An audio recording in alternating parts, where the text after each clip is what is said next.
Good morning, everyone. This is the Energy and Carbon Management Commission. It is Wednesday, July 9th. My name is Trisha Oath. As you can see, our chair, Robbins, is not able to make the meeting today, so I am stepping in just to chair for today. And first on our agenda is always the roll call of commissioners. Thank you, Commissioner Ackerman, Here. Commissioner Cross, Here. Commissioner Mesner, Here. Commissioner Oath, Here. Commissioner Ray, Here. Commissioner Robbins. Commissioner Oath, you have 5 commissioners present. Thank you. And next, commissioner comments. Any commissioners who would like to make comments this morning? Commissioner Ray. Thank you, Commissioner Oath. I want to let the public know that House Bill 251165, which was signed into law by the governor after this past legislative session, creates a new enterprise within the Department of Natural Resources. That is the Geologic Storage Stewardship Enterprise that will be responsible for long-term stewardship of carbon sequestration facilities after they have been successfully closed. That enterprise is governed by a board of 5 members. 2 of the members on that board are the chair of the Energy and Carbon Management Commission and the director of the Energy and Carbon Management Commission. And there are 3 additional members that will be appointed by the governor. And we are starting to recruit interested volunteers for those 3 positions. The 3 additional members that the board will have that we need to recruit for are one, an individual with experience in geologic carbon sequestration storage, preferably with actuarial science background, in order to evaluate the long-term risks of geologic storage facilities. That's one position. The second is an individual with formal training or experience in environmental protection, public health, or other relevant fields. And the third is an individual with formal training or experience in wellbore monitoring, long-term stewardship, or other fields. If anyone listening is interested in those positions, or you know of anyone interested in those positions, there's an application on the Governor's Office Boards and Commissions website. And I encourage folks to go to that application if you're interested. You can also reach out to me or send any interested individuals to me directly, and I'd be happy to talk more about those positions. Appointments need to be made by September, so we're hoping that folks will express their interest soon, and we're looking forward to having a robust field of applicants and looking forward to getting this enterprise board created. So again, reach out to me directly or fill out the application on the Gov's Office Boards and Commissions website. Thank you. Thanks, Commissioner Ray. Other commissioner comments? Commissioner Messner. Thank you, Madam Chair. I've got a couple of things. One, I want to let folks know that on Friday is a Colorado Produced Water Consortium meeting. That meeting is a virtual meeting. It will take place on July 11th from 9 a.m. to noon. Number of things that are on the agenda. The agenda can be found on the Colorado Produced Water Consortium website. But one of the primary things that we'll be discussing at that meeting is addressing potential barriers to increased use of recycled produced water, potentially presented by a prohibition of centralized produced water storage and treatment facilities in disproportionately impacted communities. And so encourage folks who are interested in the topic to join us for the meeting as we go through and begin to discuss that topic that was identified in one of the reports that the consortium has developed over the last year and a half. I also want to announce that the Colorado Produced Water Consortium has now completed all of its legislatively required deliverables associated with House Bill 23-1242. That includes 13 reports and studies that were developed between March 1st, 2024 and July 1st. That was a huge lift and load for the consortium to be able to accomplish. And so very proud of the work that the consortium has done over the last year and a half as they worked hard towards accomplishing all the legislative requirements in the timelines that were required by the legislation and have successfully done that. And so looking forward to continuing the work of the Colorado Produced Water Consortium and excited for what the future holds. And so that's my first announcement. Second, I would like to make an ask. And so there have been a number of OGDPs and even CAPs over the last couple of years that have come before the commission for a decision while still in the early stages of local government review process for the individual local government's own application of their land use regulations within their jurisdiction.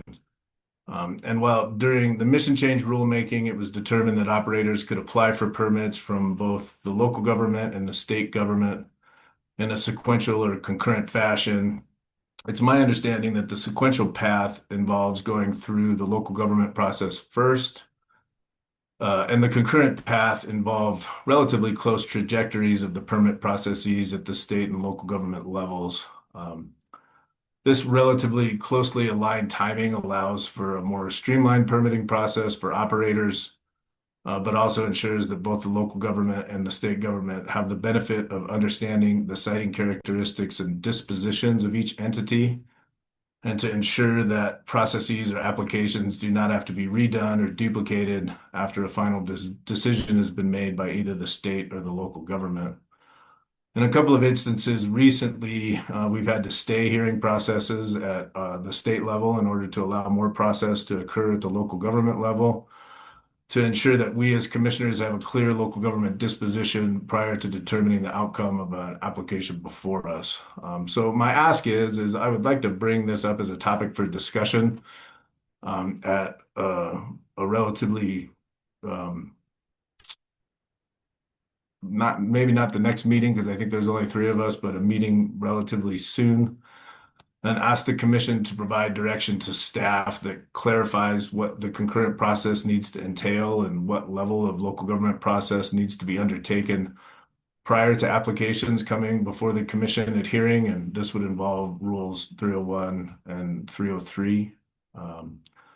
And so that's my ask to you all to see if that's something that you may be interested in looking at and providing thoughts on. Thanks, Commissioner Messner. So it sounds like the ask is, are other commissioners in agreement to request that we carve out some time at a meeting pretty soon hereafter, maybe not next week, but shortly thereafter, to have a discussion amongst ourselves on this topic. So other commissioners with thoughts or reactions to that ask?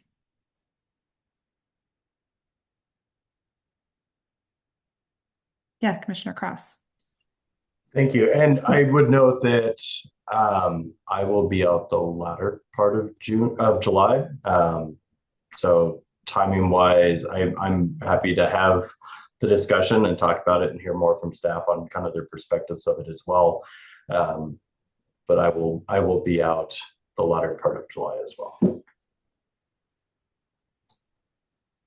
Thank you. And if I may, Mr. Chair, I will just let everyone know that we'll make sure to reschedule this discussion for a hearing where all 5 voting commissioners are present. Okay. That makes sense. Thank you for that. Thanks, Commissioner Messner. Any other commissioner comments? Okay, seeing none. Next on our agenda is general public comment. We do have 2 folks signed up for public comment. First on the list is Bobby Mooney.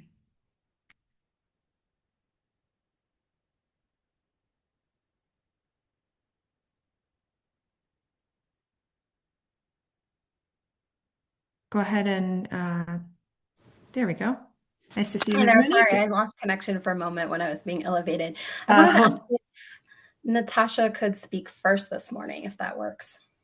That is fine by me. Go ahead, Ms. Ledger. Thank you. Thank you so much. Can you hear me? We can, yes. Oh, wonderful. Well, good morning, commissioners. I'm Natasha Leger. I'm the executive director with Citizens for a Healthy Community. And this morning, I wanted to follow up on a letter sent to you on Monday. It was also sent to Director Murphy and the EJ liaison, Stephen Arauza and Jessica Chavez, regarding the EJ liaison program and community engagement implementation plan. The letter was signed by 20 organizations and impacted citizens. First, I want to reiterate how much we appreciate the EJ team and plans to engage communities and ensure that community input informs permitting decisions and the initial outreach through open house meetings on the Front Range, the Western Slope, and virtually. The purpose of the letter was to demonstrate our mutual interest in the success of the EJ Liaison Program and the team, and to provide recommendations to you on how the Commission can get to a higher avoidance rate to fully realize the intent of SB 19181 to avoid adverse impacts from oil and gas operations to communities. In particular, we want to ensure that the increase in process in the engagement plan results in a meaningful change in outcome. In the letter, we made 7 recommendations to improve the engagement implementation plan so as to elevate the protected community to the same level as the regulated community.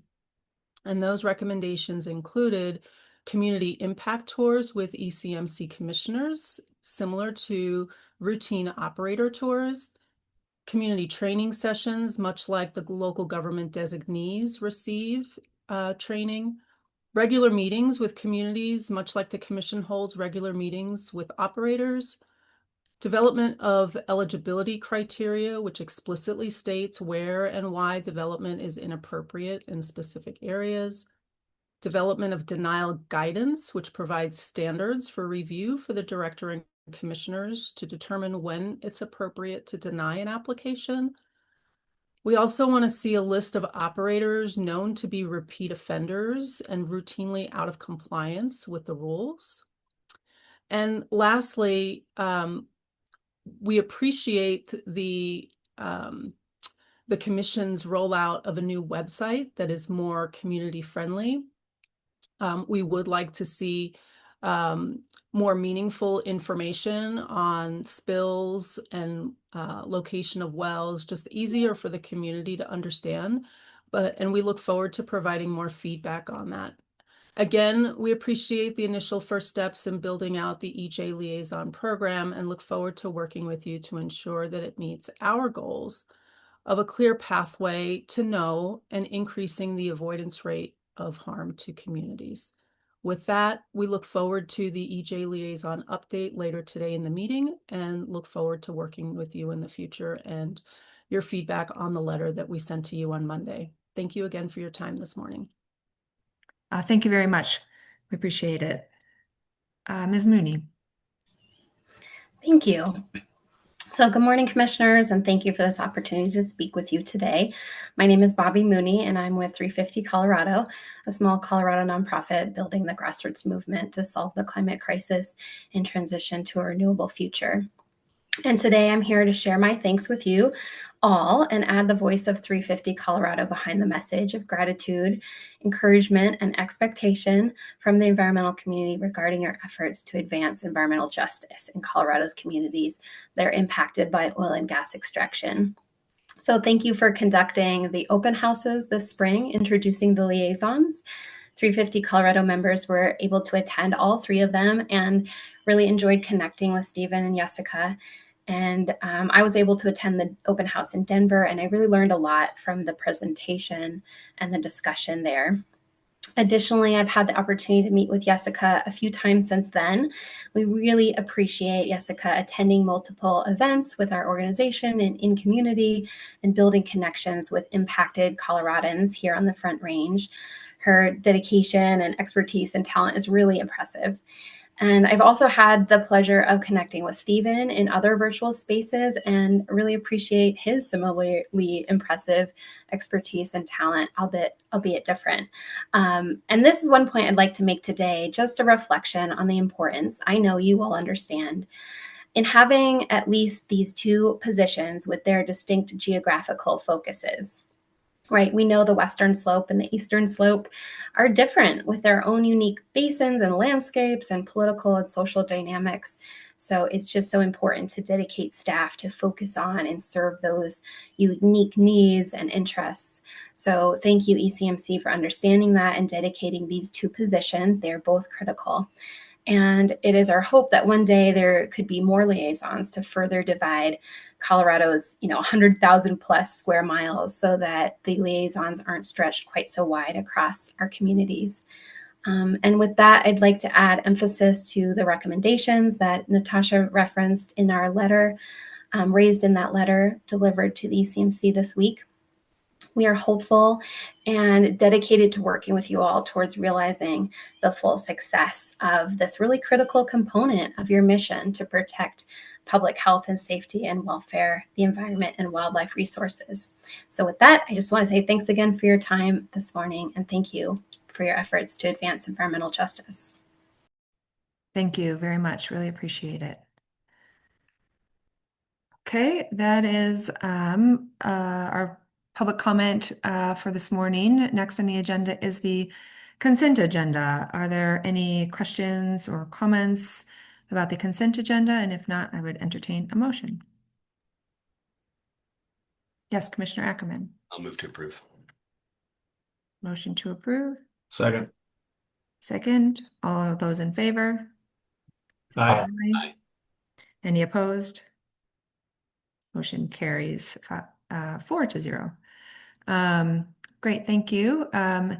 Okay, next on our agenda is a presentation, a staff update about House Bill 22-1348, which is the oversight of chemicals used in oil and gas. For this presentation, I believe we have Director Murphy and Mr. Copsell.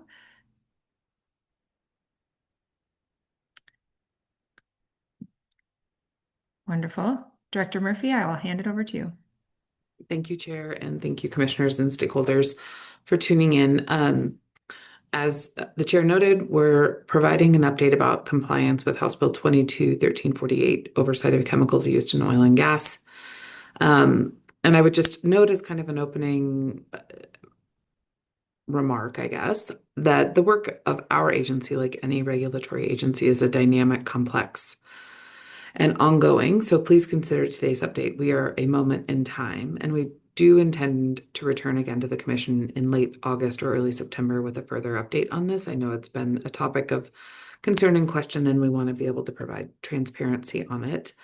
As I noted, there are probably folks tuning in who have expressed a keen interest in this topic. And so I want to provide some high-level comments and then turn it over to Arthur to describe the nittier and grittier and more detailed information.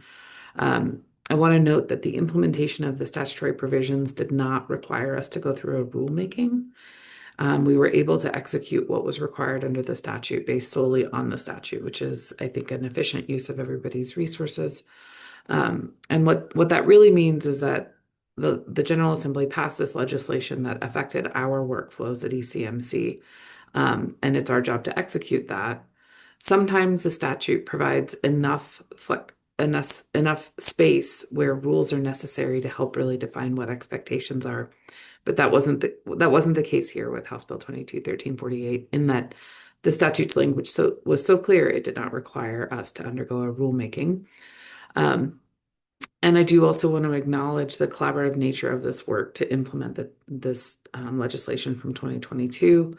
It's been a complex project that involved many team members and stakeholders working together to solicit feedback, draft designs, develop forms and websites and tools, and to test, modify, retest, and complete new forms and processes from scratch.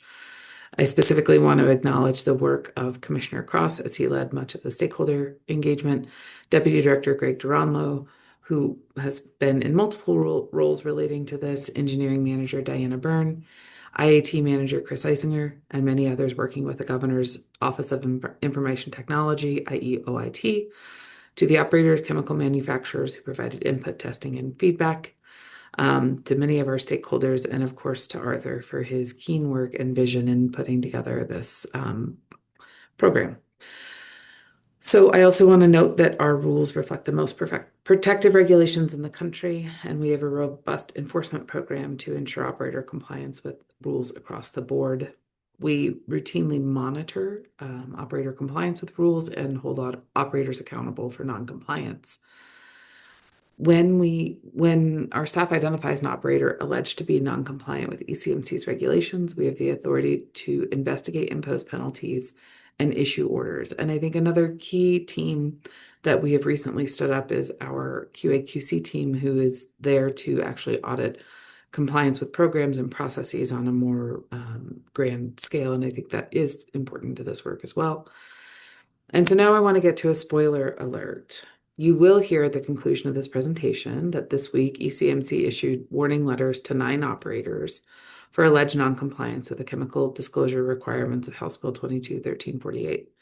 Arthur will describe these letters at the conclusion of the presentation so that people can understand the context of the rules first, and then how that is working through our system second.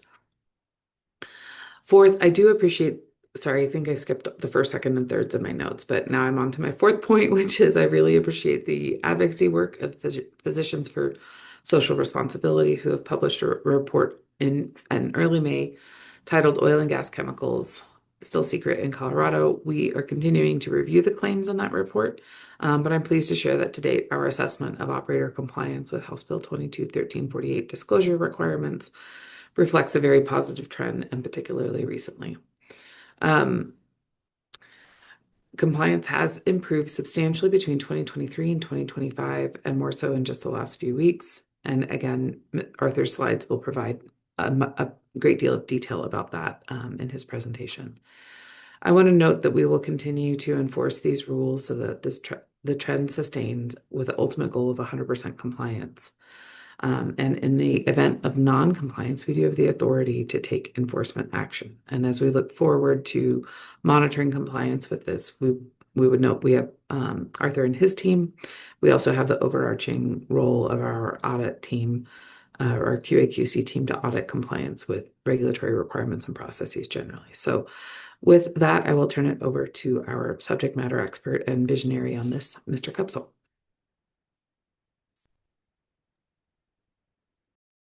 Thank you, Julie. Let me share my screen here.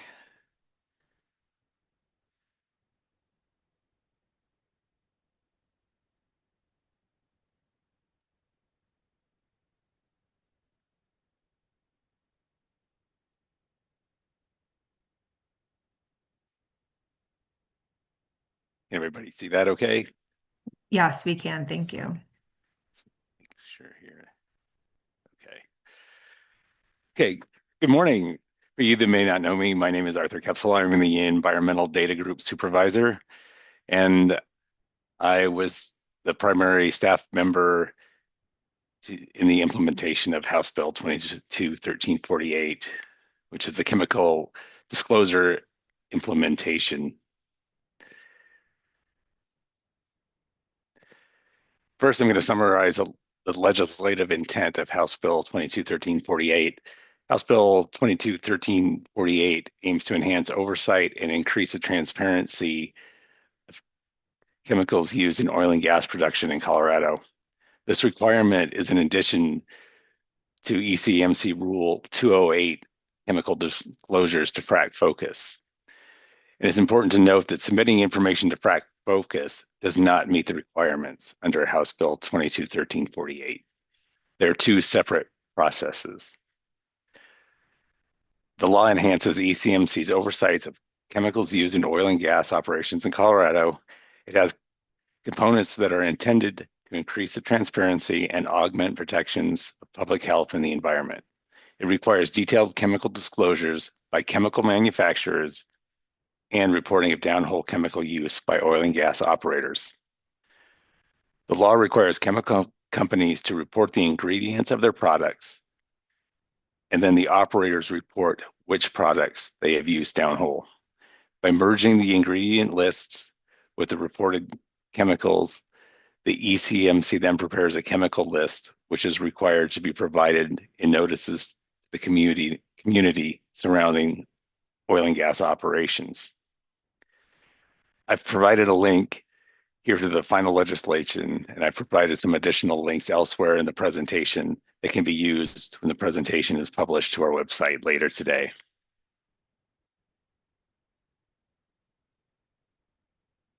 I'll start outlining the key provisions of House Bill 22-1348 1348 as it relates to disclosures.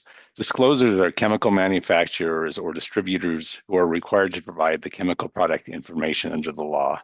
First, disclosures must disclose the trade name of the chemical product and a list of the chemical names and CAS numbers of each chemical ingredient in the product. Trade secret information still must be disclosed to the Commission. However, no chemical quantities, proportions, or percentages are required in the disclosure. Disclosures must declare that no PFAS or PFOA chemicals are contained within their chemical product.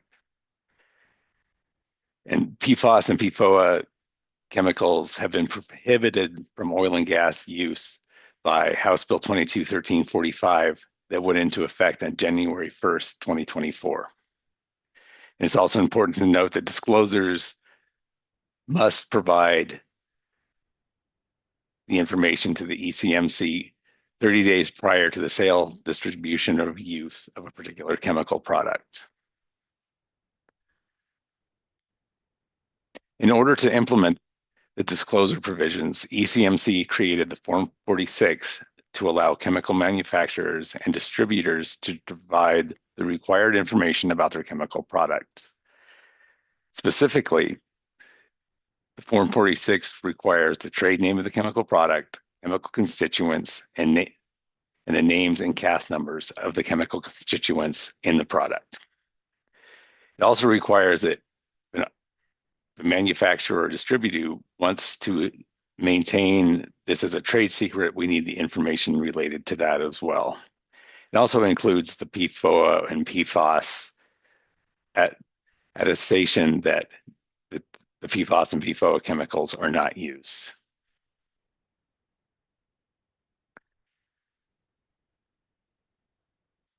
So now the next piece is what the operators are required to report under House Bill 22-1348. For the operational side, operators must provide the date of commencement of downhole operations, the county of the well site, the unique identifier for the well or the API number, and oil and gas location ID number, trade names and quantities of all chemical products used in the downhole operations, an additional PFAS declaration, and also operators must provide community notification. The community notification is required to provide the chemical disclosure list to various parties, including mineral owners, surface owners, residents, schools, emergency services, local governments, and public water system administrators within a half mile of the well site.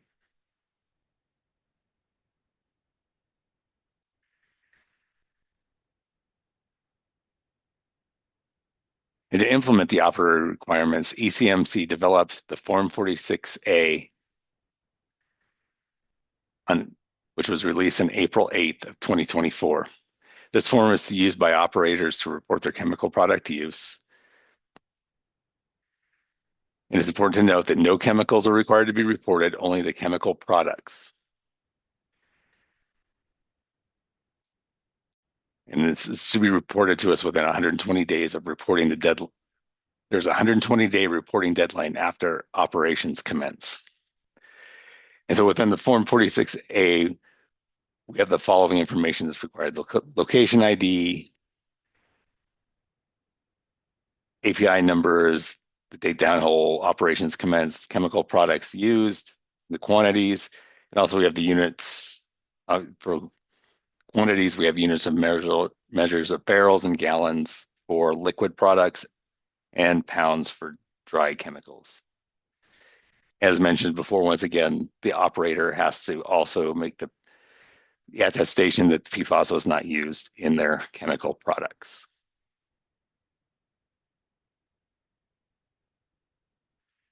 And we have detailed guidance documents that have been posted to the website for both the Form 46 and 46A, and I've included the links here.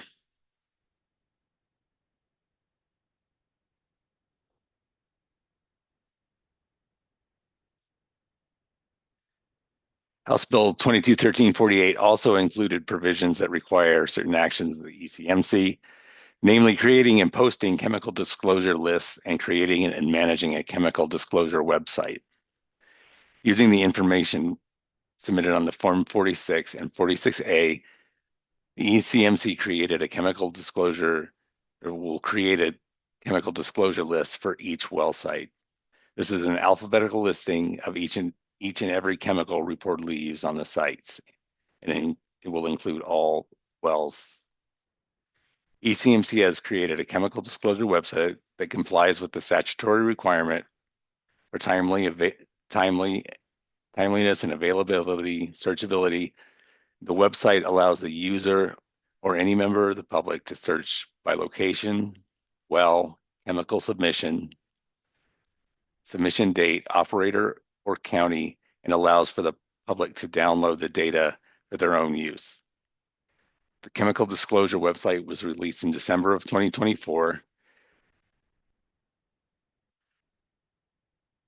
And the ECMC is also required to ensure that chemical disclosure lists and websites are and the website are properly updated and operator modifies information at a later date.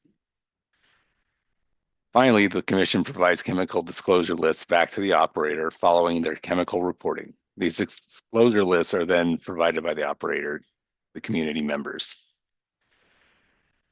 And Director Murphy requested that I do a demonstration of how the chemical disclosure website works. So I will give a very brief kind of demonstration of what it does.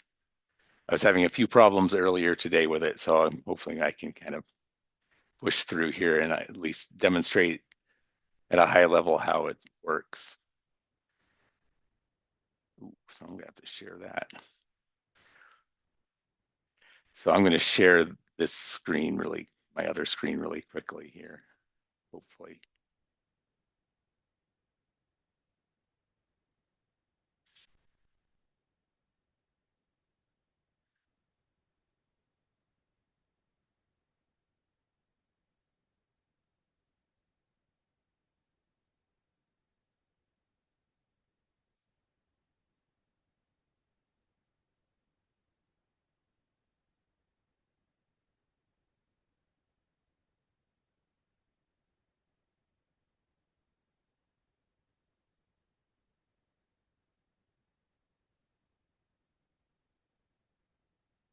See, did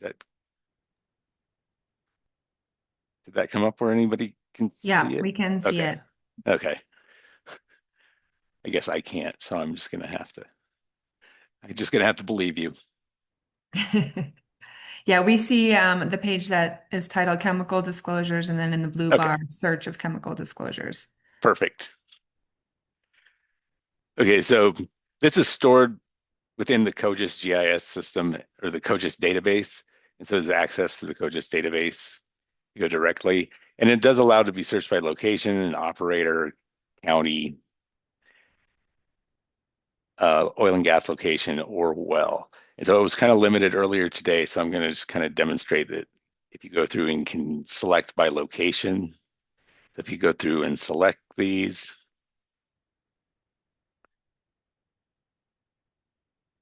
you can select one of the locations, and it will give you the location information such as the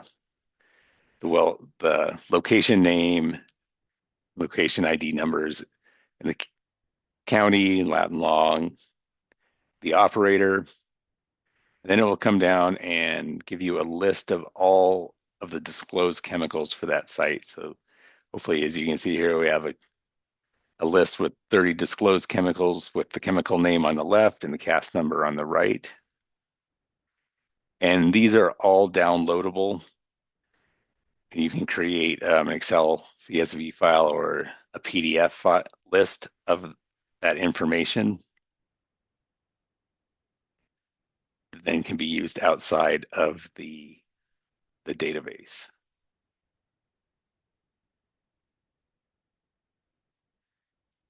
So let me see. Yeah. Yes. So I don't think I can do a live demonstration of the downloadable pieces of it. But this is just kind of a high level view of the information that's in there in the database and how to access it.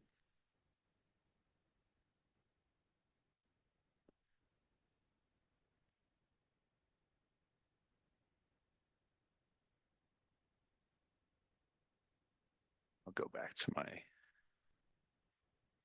come on.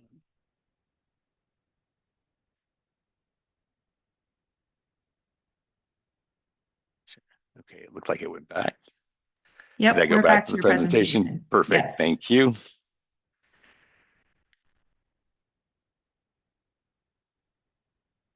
We also provided a couple screenshots within the presentation.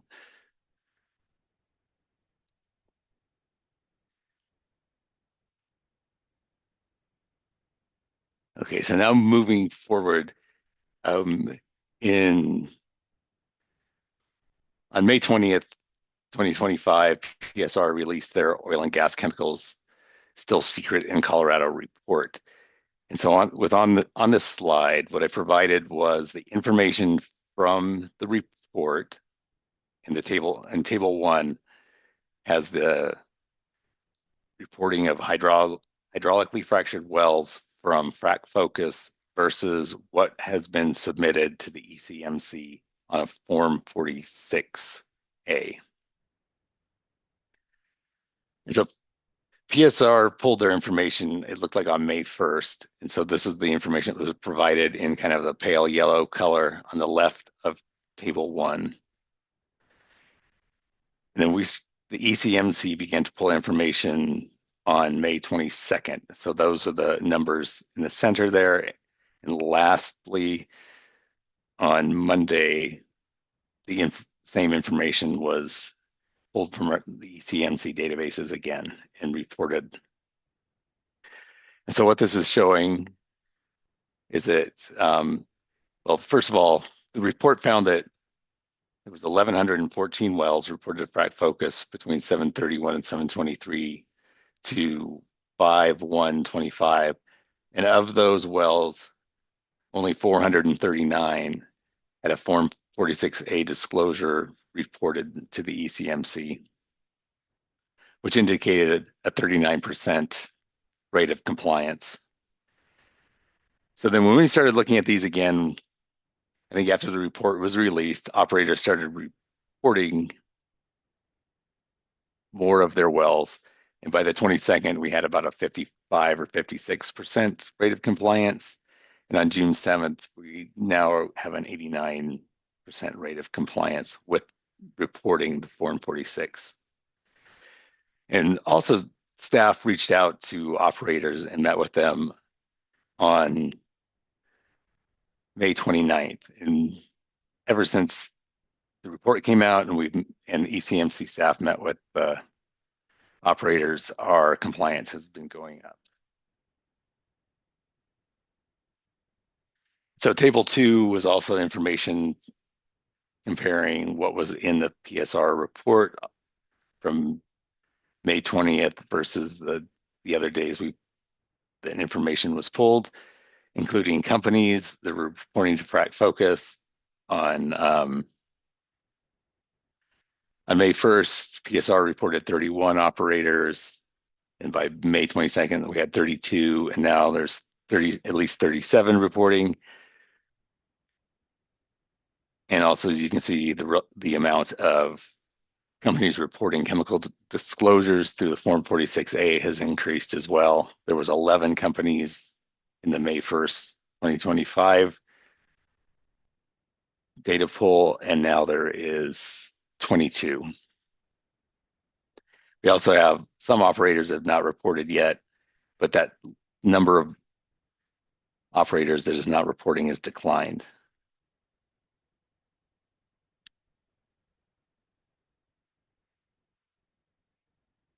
And this slide provides some additional information that we were looking at. So table 3 displays the information related to Form 46. So as you can see, since May 22nd, we've received quite a few more Form 46s. The number of chemical products we have registered has increased. The number of chemical manufacturers reporting is increased, and the number of chemicals reported to us has increased. And Table 4 displays information regarding the Form 46A, which is the product use form submitted by operators. Table 4 shows a substantial increase in the number of wells and locations with Form 46A submitted since May 22nd, 2025. And also during this, we reviewed which counties had the highest amount of forms submitted, which was Weld County. And then Table 5 displays information regarding Form 46A submitted strictly for Weld County. And again, the number of locations and wells reporting has increased since May 2025. And within Weld County, it looks like we had about a 44% increase between May 22nd and July 7th.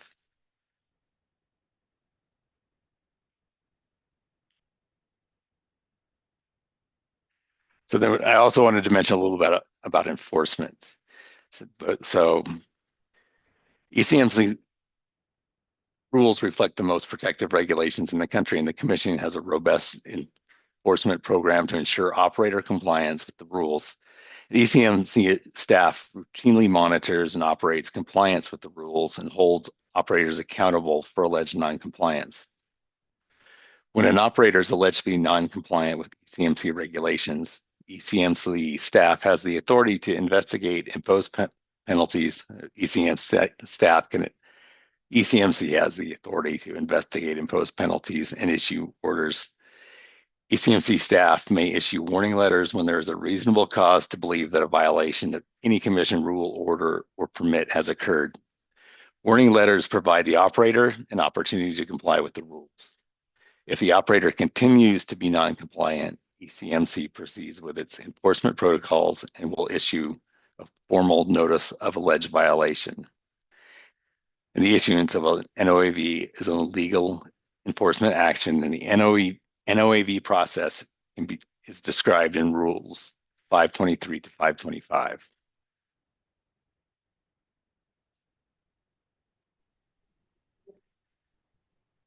As shown in the tables 1, 2, and 4 above, compliance with the chemical disclosure requirements has increased considerably since the release of the PRS report on May 20th, 2025.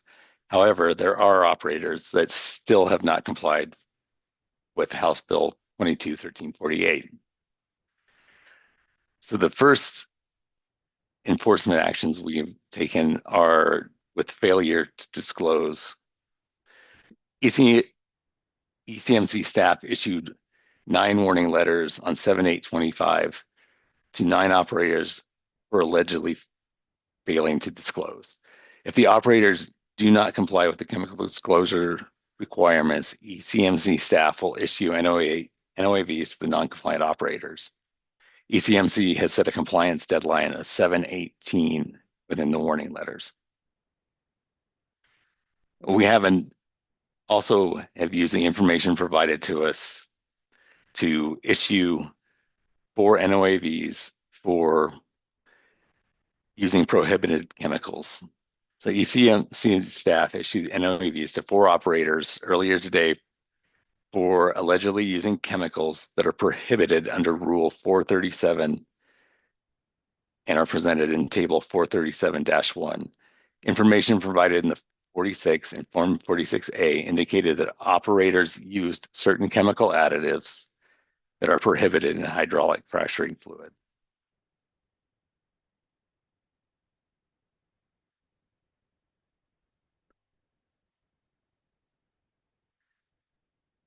So that concludes my prepared remarks, and I'll repeat what Director Murphy said at the beginning of the work of a regulatory agency is dynamic, complex, and ongoing. So please consider today's update a moment in time, because we intend to return again with an update on these enforcement actions. To set expectations, warning letters have been assigned to assigned compliance response date of July 18th. I'm happy now to take any questions and answer to the extent possible. Great. Thank you, Arthur, so much for kind of the detailed overview, for demoing live. I know how awkward and challenging it can be to be working on a live website in front of a bunch of people, and it's not always, it doesn't always feel as clean as clicking through slides, but I think it's important for everybody to see that this, how the system works and what 2 or 3 different clicks can accomplish in our system.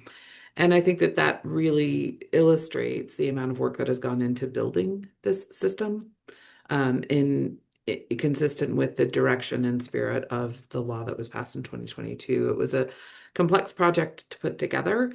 And I think, the good news is we've really been focused on getting that done, and also in the last few months really seen tremendous compliance as we've gotten folks familiar with the system and working through it. So again, we hope those compliance numbers continue to increase. That said, we have issued warning letters with a very tight compliance deadline to the 9 operators who we understand are, we believe, to not be in compliance with the reporting requirements as of today. And of course, today is like a moment in time. We recognize the importance of this issue across many different folks in Colorado, and so we would like to come back and provide an update to everybody at or to the commissioners towards the end of September, when we understand what that world looks like as these measures continue to unfold. And then the last piece I wanted to touch on is that Arthur spent a little bit of time talking about NOAVs that were issued for use of chemicals downhole. Those are separate recording requirements, but we thought that they were important to hear together today, given that they're all focused on being very diligent about what is being used in downhole operations. The one piece that I did want to note on those alleged violations is that the list of chemicals includes a number of different things. The NOAVs issued for use of banned chemicals were not for PFAS. And now I've used like a triple negative, and I know that's very confusing, but what I'm trying to articulate is that we do not have evidence that PFAS has been used downhole in any of these situations. So I think that's critically important to make sure we're clear on. And I think that that's something also that Commissioner Cross noted about a month ago. And I wanted to reiterate today. And so with that, I would echo Arthur's remarks about we're available for questions, happy to help, and also want to again say thank you to Arthur for his tremendous efforts and so many others to get this system up and running. Great. Thank you both, Director Murphy and Mr. Kupsel. That was a very helpful update with a lot of good information. Commissioners, questions or comments? Commissioner Cross. Thank you, Chair. I also just want to express my gratitude for the hard work done by staff. This was and continues to be a very long, drawn-out process, and it involved a lot of people from a lot of different groups. Special thanks to Arthur, because he has been the main driving force behind this, and has spent a lot of time working with me and talking to different people with the beta testing and going through and trying to figure out the best way to do this. Chris Eisinger and his team working with OIT to try and get the website up, which I understand was frustrating and how long it took to go. But obviously, we're not the only agency that OIT does work for. So understand that it did take a while to get going, but I do appreciate all the hard work done by staff, because there was a lot that went into this and continues to go into it as we make sure that everything required under 22-1348 is being done. So I appreciate it. Thanks, Commissioner Cross. Other commissioner questions or comments? Okay, I just have one maybe clarifying question. I just noticed that on your slides, there in the tables, you had indicated that showing increased compliance over time. And I think you had a number that there were still 15 operators who had not submitted disclosures, but I think it was dated June 7th, maybe. And then you issued warning letters to those 9. So I'm just wondering, is that because there were 6 who between, in the past month have submitted, and so now there is information? Not yet. There's a few that I still need to look into to see if we have additional information. And we also were having a few bit of technical difficulty issuing a couple of warning letters. So I'm going to have, I think, 3 more done today, as long as the technical issue is worked out. And then there's 2 that I need to look into a little bit more to make sure that they are still out of compliance before issuing the warning letter. Okay, thanks. That's helpful. I appreciate that you're all are continuing to work on this and understand that it's an evolving situation. So thank you. Appreciate that. Okay, I don't see any other questions. So thank you both again for that presentation. And we will move next to another staff presentation, this one regarding SB 23-186, the Raton Basin Study. Rick Allison and Chris Sanchez are going to be presenting, I understand.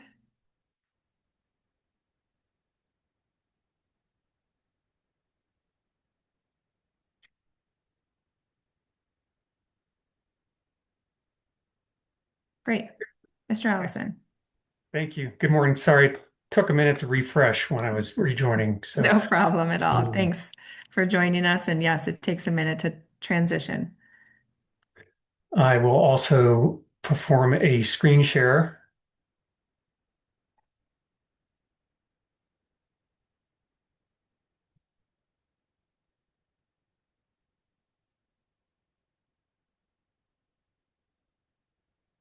Okay, Zoom makes me believe that took over my screen. Is that right? I am not seeing, it looks like no one has seen your presentation at Okay, this time. I'll try one more time. Thanks.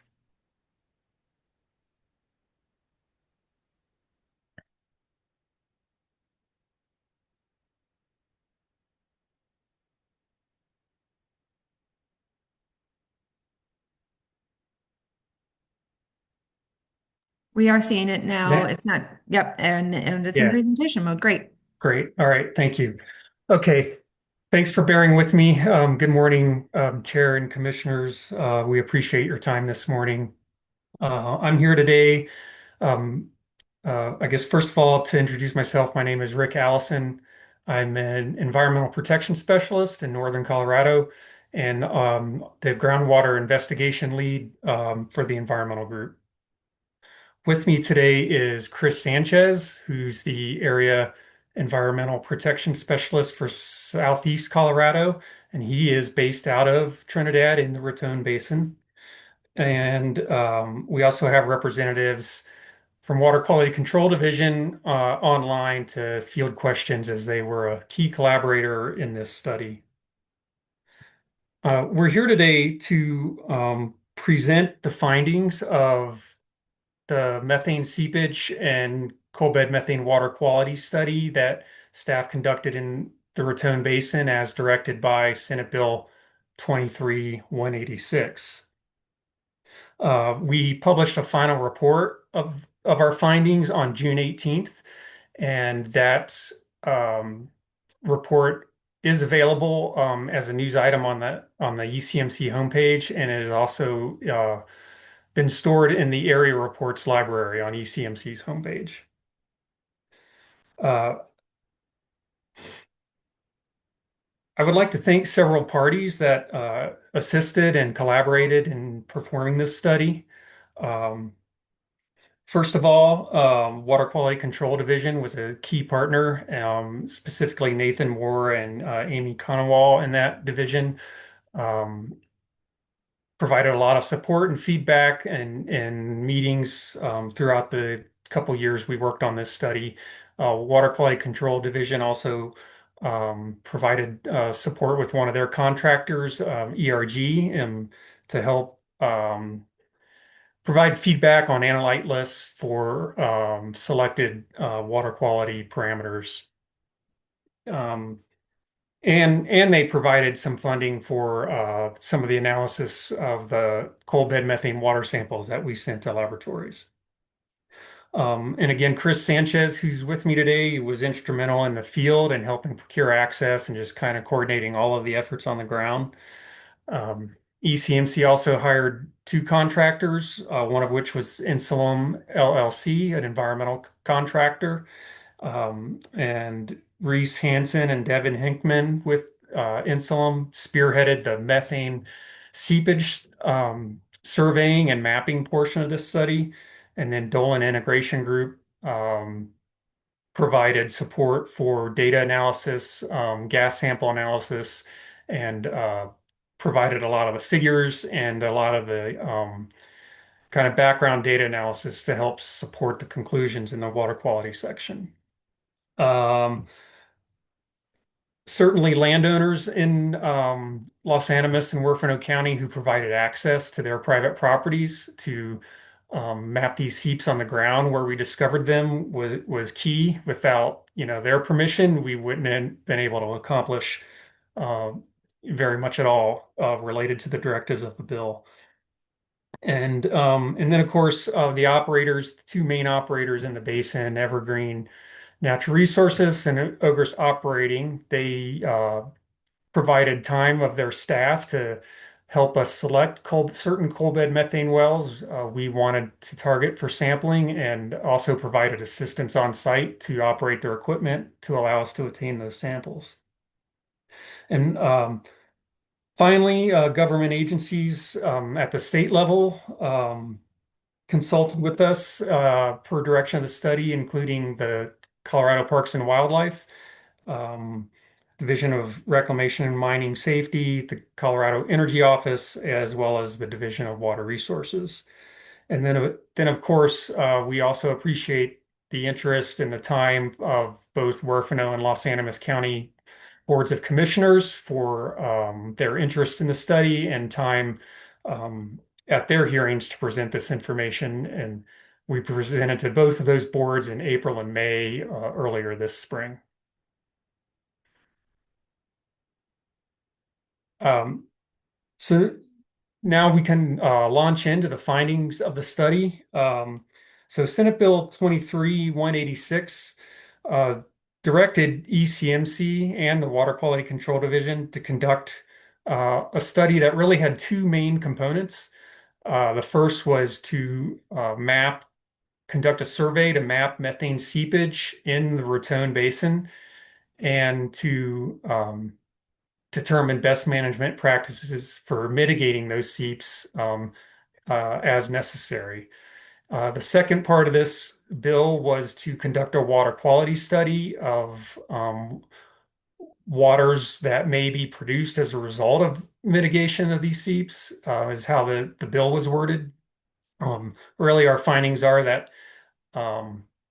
mitigation of seeps is really kind of at the area where the seep emits on the surface.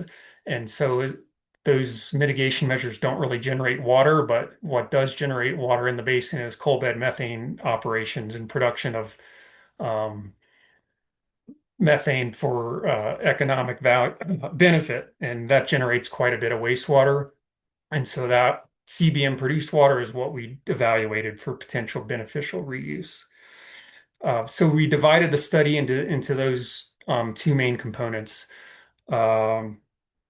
We'll review the methane seepage study first, and then maybe we can pause for questions about those findings. And Chris Sanchez will present that information. And then from there, we can move into the water quality portion to round out the presentation. Just quickly, the methane seepage mapping builds on previous studies the COGCC conducted in 2001, 2007, and 2015. As part of this study, we evaluated several options for conducting methane seepage surveys. Technology has improved quite a bit since the original surveys were conducted. We looked at a combination of driving surveys, use of drones, aircraft, and pedestrian surveys, and Chris will get more in detail with that information. And then in the likewise, the CBM water quality study, we identified existing data sets. This really builds off of the Rule 909J that was implemented in the 2021 rulemaking.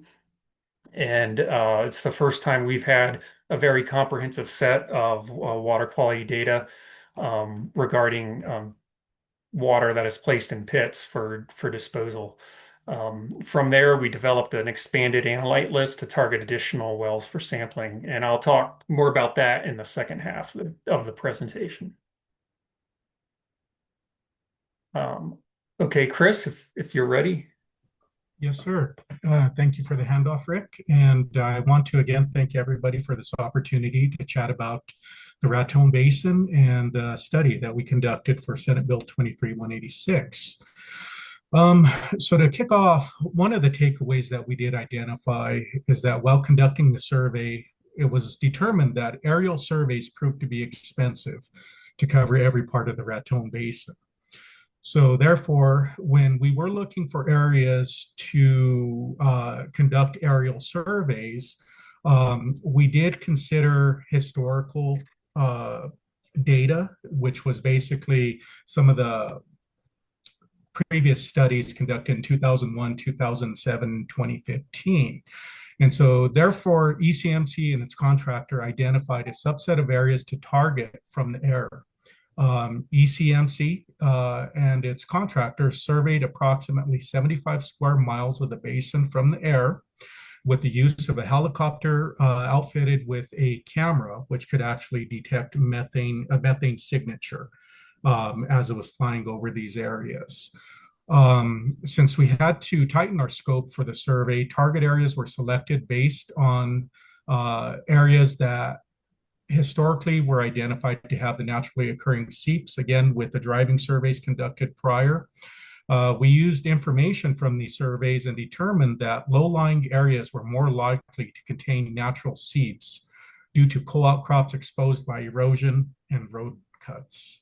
The orange boxes that you see there on your figure on the left, these are the areas that were targeted by the aerial survey. The total time that was actually spent in the air was approximately 10 days in early summer of 2024. The figure that you see there on the right shows purple dots. They may be a little hard to see, but these represent methane seep detections that were found from the helicopter survey and by its equipment. The flight data did identify 124 preliminary detection areas. 99 of these areas were labeled as suspected naturally occurring seeps. So going forward in the summer of 2024, we were able to gain access to 45 of these 99 locations. At the time, we were able to study 28 of these seeps identified with equipment capable of measuring flux rates. And next slide, Rick, please. So this figure here shows 26 of the 99 suspected seeps. So in summer of 2024, we were able to gain access to all of these sites depicted on this slide, and we were able to conduct pedestrian surveys. Some of these points you see may look like separate seeps, but after further investigation, it was determined by the pedestrian survey that these areas are actually single seeps. You'll note many of these seeps are located along the Purgatory River and its tributaries.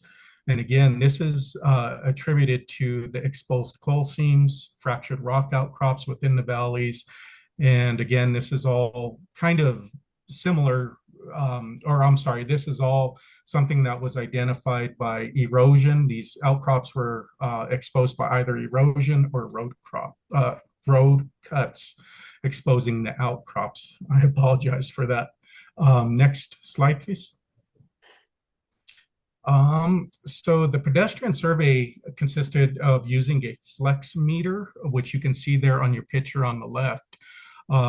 This process involves placing a chamber or a kettle, which is the silver object you can see on the ground there. And what this chamber does is it allows methane to accumulate inside, where an emissions rate for that point can be calculated. The contractor performed these measurements over the suspected seep area until the boundaries were identified. So once an area was identified through the aerial survey, we actually came into that area on the surface, and we were able to determine the extent or the boundary for that suspected seep.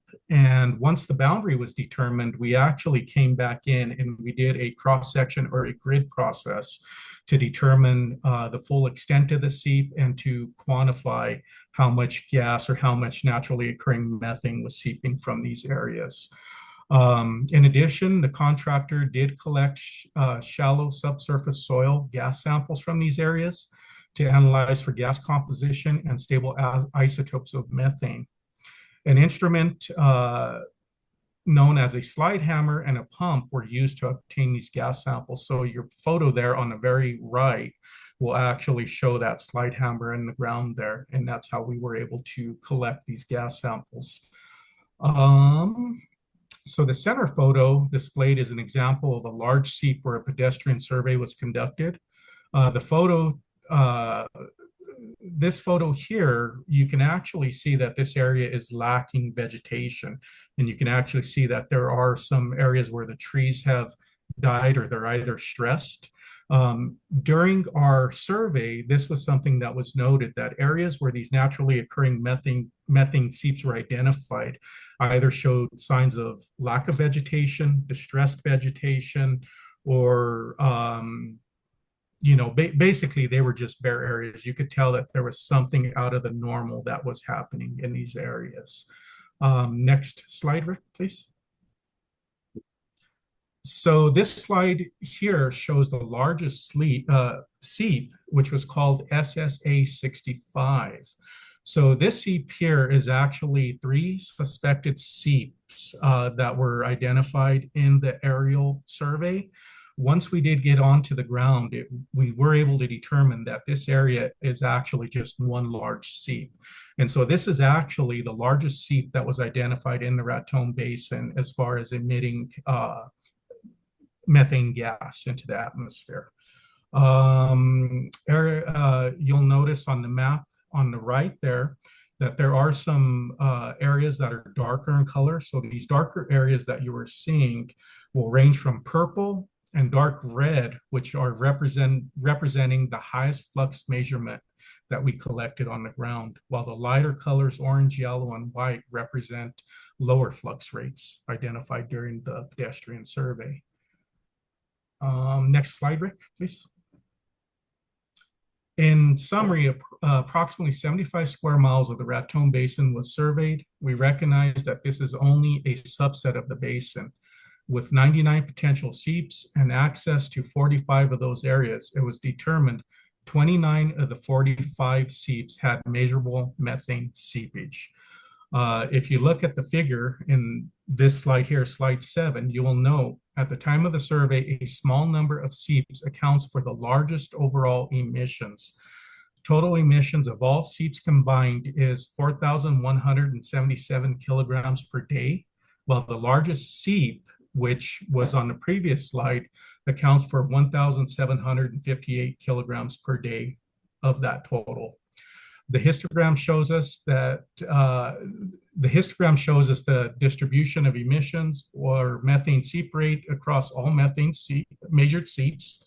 The majority of the seeps have relatively low seepage rates, and 7 of the 29 measured seeps account for 88% of the total measured methane seep rates we identified in 2024.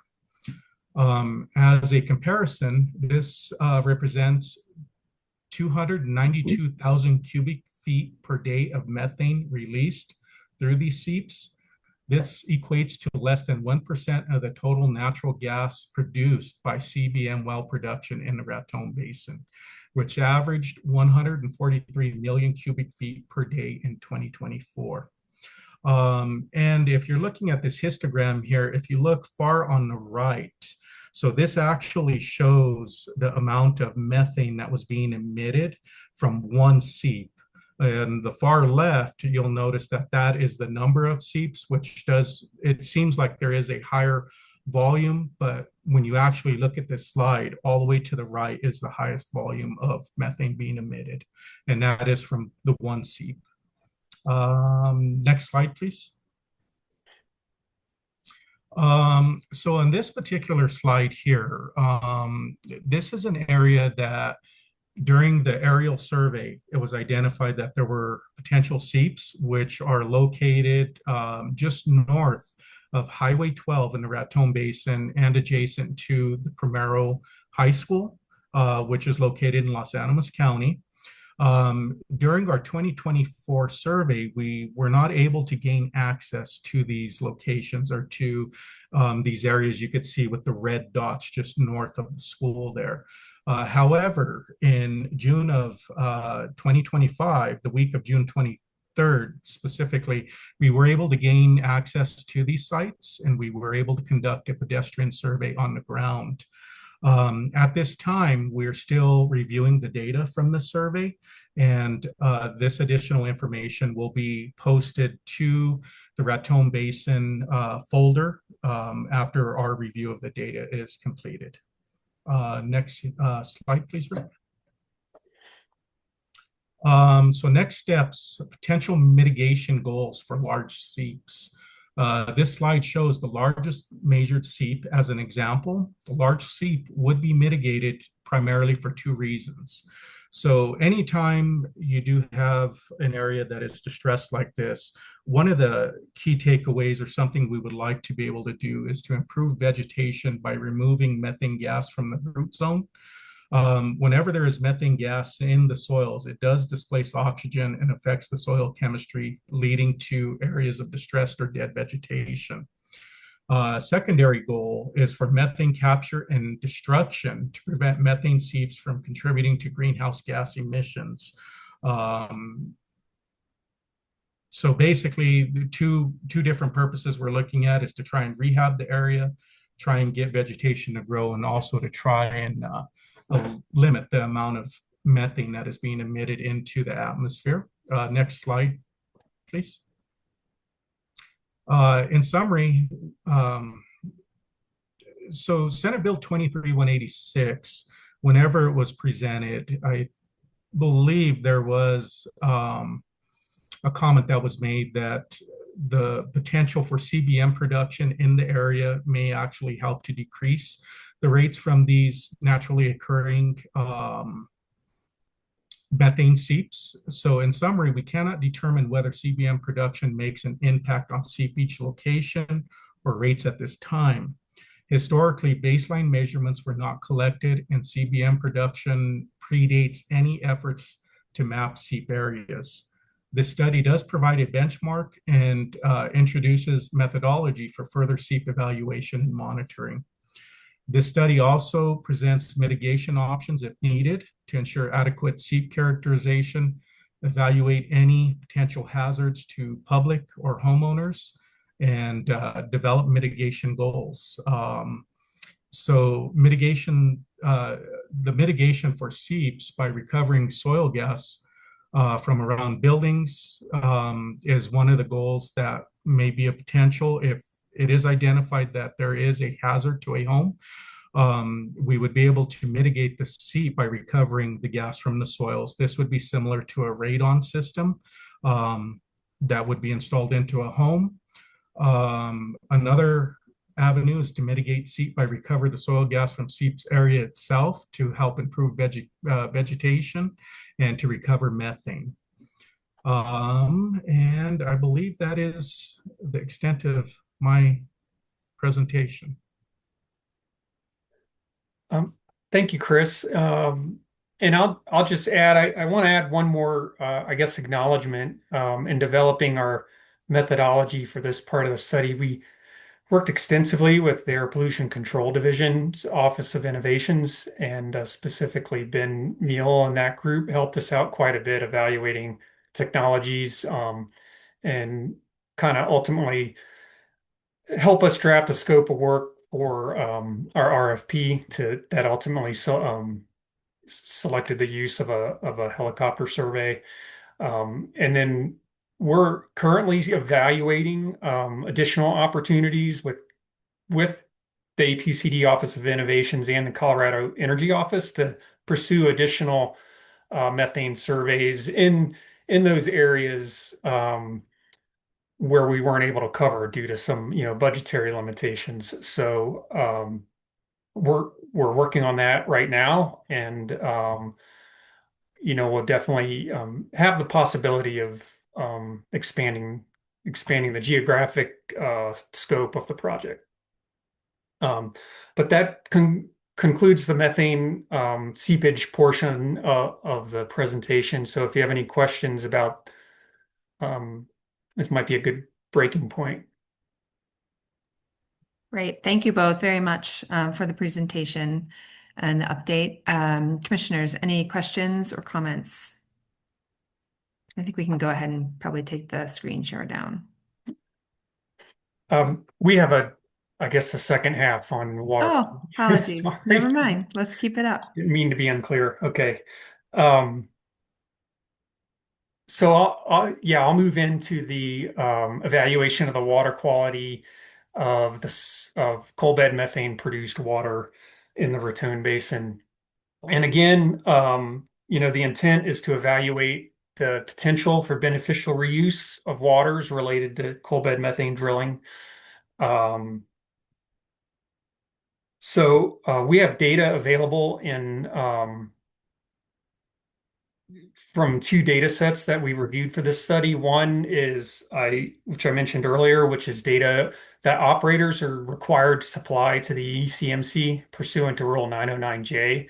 That rule was enacted in 2021 and requires operators to sample any produced water that's placed into a pit, whether it's lined or unlined. And so it's generated hundreds of samples of produced water data in the Raton Basin since that time.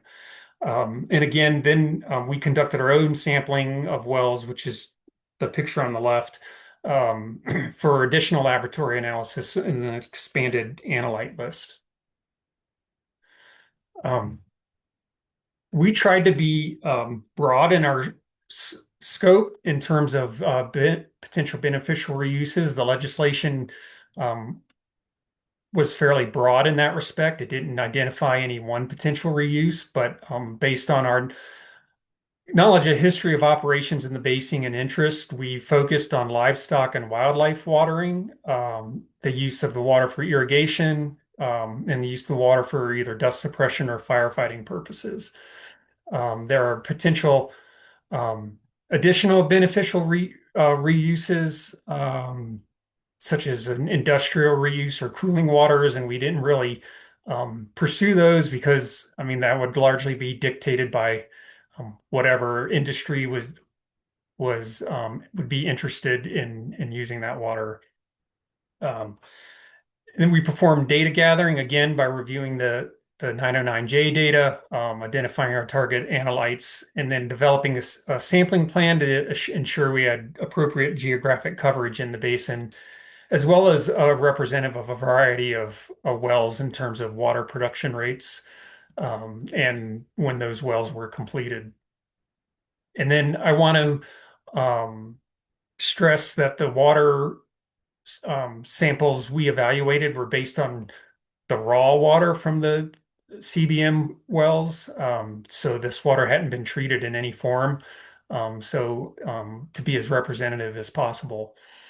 And then we looked at the potential for the water to, of course, create a public health or environmental impact if it were to be put to beneficial reuse, its potential impact on animal health, and whether it would be fit for those purposes in the end use.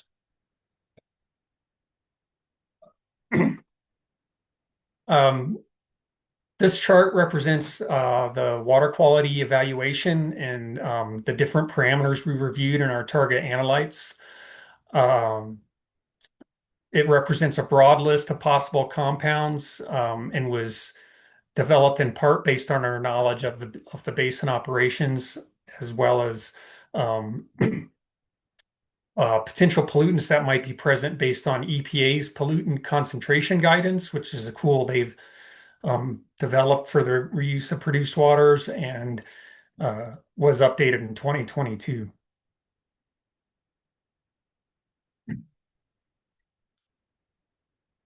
And then we also included some water data from previous studies conducted in the Raton Basin. The EPA conducted a comprehensive study hydraulic fracturing study in, I believe, about 2015. And former COGCC staff also conducted a study to investigate the presence of tert butyl alcohol in the basin at the same time. Um, Finally, we included PFAS analysis in the sampling that we conducted as part of this study, and we did that with in mind with the CDPHE's PFAS action plan that was introduced in 2024, or I think updated in 2024. And it's not because we necessarily have reason to believe there's significant PFAS in these waters, but since the directive is to evaluate the water for beneficial reuse, and the state of Colorado's goal is to prevent, Coloradoans' exposures to PFAS and to prevent further introduction of PFAS to the environment. We um, conducted additional sampling of the waters for PFAS compounds. Um, there's a combination of dots and stars on this map that represent the existing and sample locations for CBM waters. So all of those red dots represent CBM wells that have water sample that was submitted to our database for the parameters required by Rule 909J, because those waters are placed into a pit.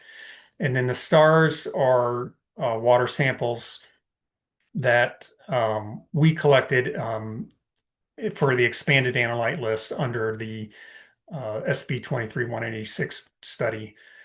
And then finally, those pink pentagons represent methane seep locations where we were able to obtain land access to collect those samples. And so we targeted um, our additional sampling for the expanded parameters based on a couple of things. We wanted a geographic spread across the basin. So you can see those stars are fairly spread out north to south and east to west, and in terms of where active operations are in the basin. We also wanted to collect CBM wells that were relatively close to some of the known seeps and seeps we were able to map. And then we again targeted a variety of production rates, and also resampled some locations that had previous 909J samples just to sort of verify the data. The last thing to note is that current CBM operations are only active in the Raton Basin portion that's in Los Animas County. There's no active production in Huerfano County. So the water quality study really is focused on CBM operations in Los Animas County. I have a summary of just a few of the key findings from the study. The report goes into much more detail about additional parameters. Um, one One of the main themes I think to point out is that we found variability in the water quality in the Raton Basin. That's represented by this map and an upcoming series of maps. So the sodium concentrations in the waters are highest, and you can kind of see in the central southern portion of the basin, whereas in other parts of the basin, the sodium concentrations are relatively lower, and representing maybe a better water quality. And again, chloride results. Chloride is also often found in tandem with sodium in produced waters, and that holds true in the Raton Basin, and it follows the same pattern you see as the sodium results. So there's kind of this hot spot in the center part of the basin that appears to have the highest sodium chloride, which you could also think of as sort of the salinity. So the overall saltiness of the water is highest in the middle of the basin. I want to show you the results for fluoride because they're actually different than the sodium and chloride results. There's a more widespread distribution of fluoride concentrations that persistently exceed the EPA MCL and secondary MCL, as well as agricultural standards for fluoride. And so those standards are either 2 milligrams or 4 milligrams per liter. And that's a fairly common issue in the basin with fluoride, is that it's persistently present at elevated levels in the basin. And we'll talk about a little bit more about that impact in the upcoming slides in terms of the potential to beneficially reuse the waters. And then the box plot also shows us that at least half of all of our sample results that we collected as part of this study, as well as half of all of the um, sample results we have in the Colorado Environmental Database as a result of Rule 909J and previous studies, have fluoride parameters or fluoride concentrations that exceed the EPA's MCL of 4 milligrams per liter. And one further thing to note is that larger data set we have in our environmental database shows there's quite a long tail. Some of the concentrations can be quite high. And so it sort of presents this theme we'll talk about a little bit more that, requires, ongoing characterization and understanding of any individual CDM well if it were to be considered for potential beneficial reuse. One more map of a key finding are the barium results, and those seem to be a little bit more of a hybrid between being widespread through the basin, but still the very highest are concentrated within that central part of the basin. Um, and overall, if you look at the box plot, the overall results, the median and quite a few of the wells are below EPA's MCL for barium, but you have this long tail again, where at least a quarter of the data set exceeds that MCL of 2 milligrams per liter. And that holds true for both the sampling we conducted as well as the sampling the operators have been conducting. An additional summary of some of the key findings and parameters in the basin. There are a handful of compounds that are present above the EPA's MCL or secondary MCL excuse me. On the left hand, we see the compounds that were detected above EPA's MCL, and so those include radium 220. 1 minute, please. Excuse me, I'm at the tail end of a cold too, so hopefully I hold out, but I might do a cough drop as well.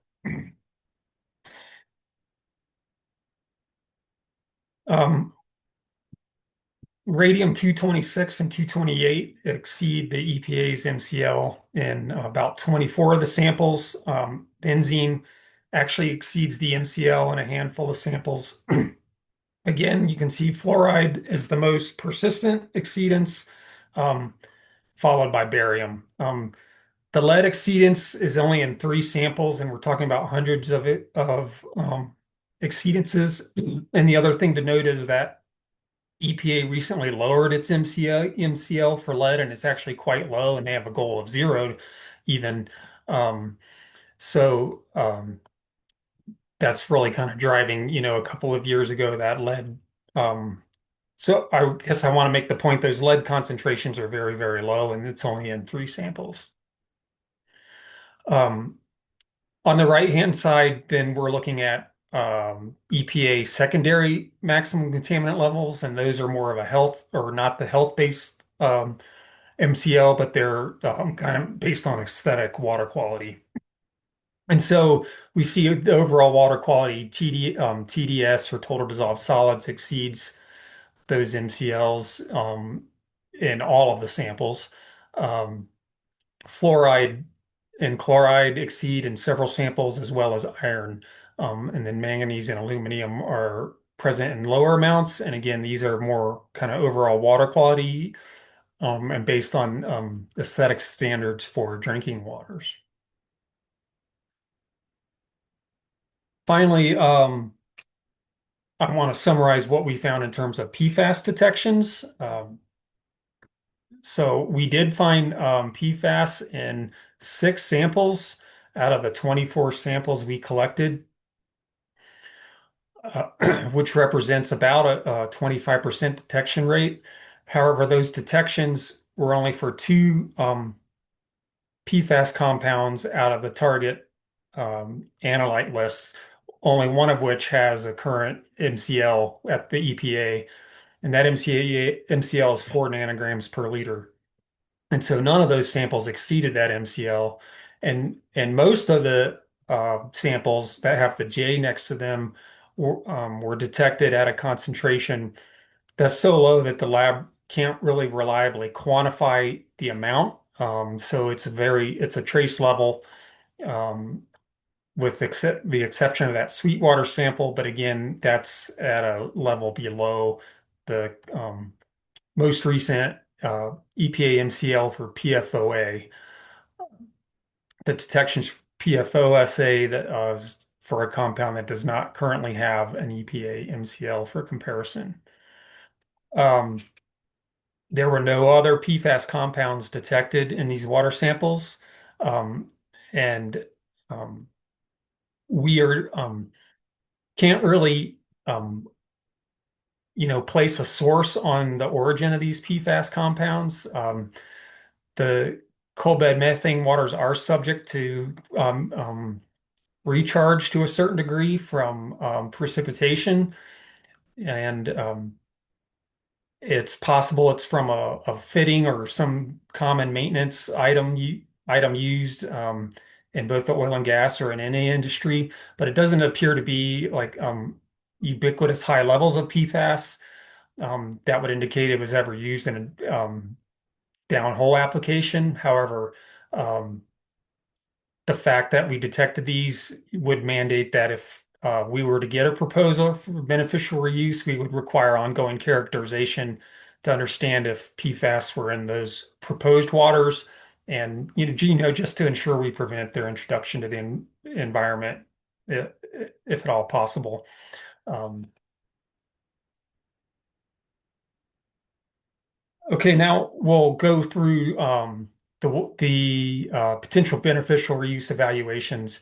There's a lot more detail on this in the report, but basically, the first couple of slides are regard livestock and wildlife watering applications, and our contractor divided um, the categories up into both livestock and wildlife, and then into adverse reactions that could be caused by certain compounds, either in an acute sense, so like a kind of a mortal or severe reaction, versus a chronic issue, which affects growth or lactation rates in populations of animals, or maybe their reproduction rates in animals. And there's a few key compounds that are present in some of the waters. Again, these are the same ones we've talked about: barium, sodium, chloride, and fluoride. And if we look at the left-hand side, the overall water does not indicate it would cause severe reactions, but there are samples that have maximum concentrations of either barium, sodium, or fluoride that would indicate a potential adverse influence on livestock if they drank the water. And then on the right-hand side, kind of the same thing holds for barium, sodium, and chloride, in that um, there are maximum concentrations of those compounds that could potentially cause chronic issues in animals. But if you look at the median concentrations, we found those were concentrations are lower than what literature values would suggest would cause chronic concerns in animals. Fluoride is the one exception here. It exceeds at the median and the maximum value for uh, potential chronic adverse impacts in livestock. There's a similar matrix again for wildlife, and again it's set up in the same manner. Um, And again, barium, sodium, and TDS or sodium and fluoride are kind of the key uh, potential compounds that would have adverse impacts on wildlife. And I want to point out that we only evaluated for terrestrial wildlife, not aquatic wildlife, because the Water Quality Control Division administers discharge permits that consider the potential impact on aquatic life if CBM water were to be placed into a receiving water. So there's a regulatory process that they have in place to evaluate that. Um, we evaluated the potential to reuse CBM produced water for irrigation water, and there's a pretty clear takeaway that this water in an untreated form is inappropriate for irrigation use. You wouldn't want to chronically directly apply this to land due to the sodium content. The sodium absorption ratio measures the potential for application of water to degrade the soil structure and destroy the permeability of that soil. And nearly all of the water has too significantly high sodium content, causing a high sodium absorption ratio, and therefore it's not recommended for use for irrigation. And again, electrical conductivity is another measure of salinity in irrigation waters, and the conductivity exceeds those values where it would be recommended to apply to crops. And we compared this to forage crops and corn, things that would probably be most prominent in the basin. There are, of course, crops that are more salt tolerant, but by and large, it appears that the salinity would be detrimental to crop yield as well.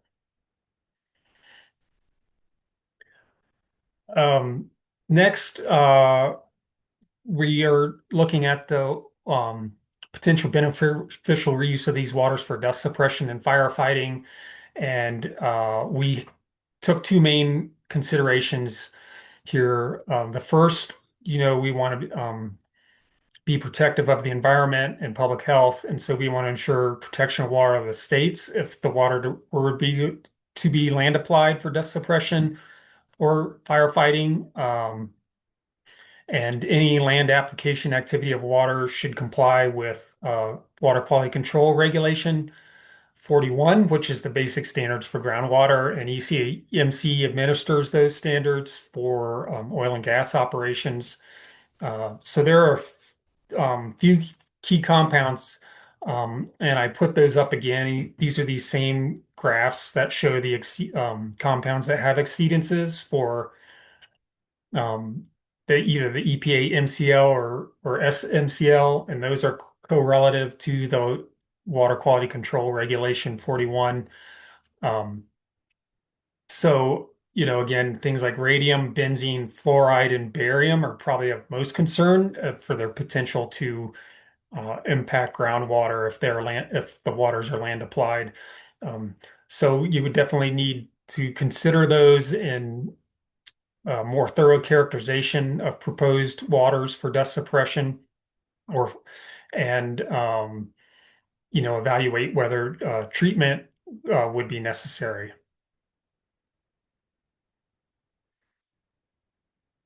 And then we also looked at whether the water is fit for purpose, particularly for dust suppression, and a lot of road engineering manuals commonly recommend that sodium chloride brines not be used for dust suppression because they're inferior to magnesium chloride or calcium chloride brines.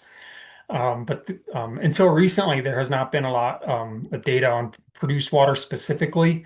But the state of Pennsylvania actually commissioned a study that was conducted around 2020 and into 2021. And the results of that study were published in 2021, and they looked at the effectiveness of produced water as a dust suppressant on unpaved roads. And so they did a laboratory analysis of various brines including calcium chloride, magnesium chloride, and sodium chloride. And then they also took samples of produced water and they applied all these waters to simulated road beds in the laboratory, and um, and then simulated. I think they put them in a tumbler, but they simulated the dust generation based on the application of any one brine or produced water. And from that, they came up with a regression line, which is represented by, you can kind of see the line of dots going across, mostly across the top right portion of that figure. And the big takeaway was that they kind of proved up that, yeah, sodium chloride is inferior as a dust suppressant to magnesium chloride or calcium chloride, and it generates quite a bit more dust than either of those two brines. And most produced water is high in sodium chloride, and the Raton Basin follows that trend. And so finally, if you look at the SAR, which represents the amount of sodium in the water relative to the total dissolved solids or the overall salinity of the water, we can use their regression line to try to predict the effectiveness of that water as a dust suppressant. And so this graph shows the CBM waters plotted in red and orange on this graph, and they all plot on the high end of that line, which if we look at the x-axis represents the water quality, and the y-axis represents the amount of dust particulates over 10 microns that are generated based on the laboratory study by application of the waters. And then that yellow horizontal line represents the EPA 24-hour standard for particulate matter PM10. And you can, what we find is that the waters basically have the potential to, generate certainly more dust than magnesium chloride, and, probably the same and maybe potentially more than fresh water alone. Getting to wrapping up here, the key takeaways from the water quality portion are that the water quality in the basin is variable. Certain areas in the basin do have better water quality, and this requires us to consider any individual well's water quality for potential reuse without making blanket statements basin wide. There were key inorganic parameters that would definitely need thorough characterization and potential treatment depending on the proposed reuse. And those again are sodium, chloride, barium, and fluoride. And then certain inorganic parameters, specifically benzene and PFAS. And again, PFAS does not exceed the EPA MCL in any sample that we analyzed, but benzene was present in some cases above the MCL.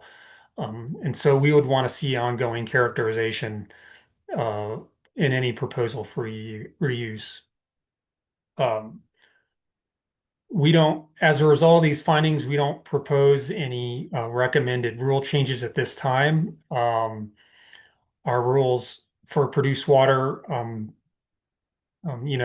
are protective of the environment. Our PIT rules are protective of the environment and have consider these parameters within those rules.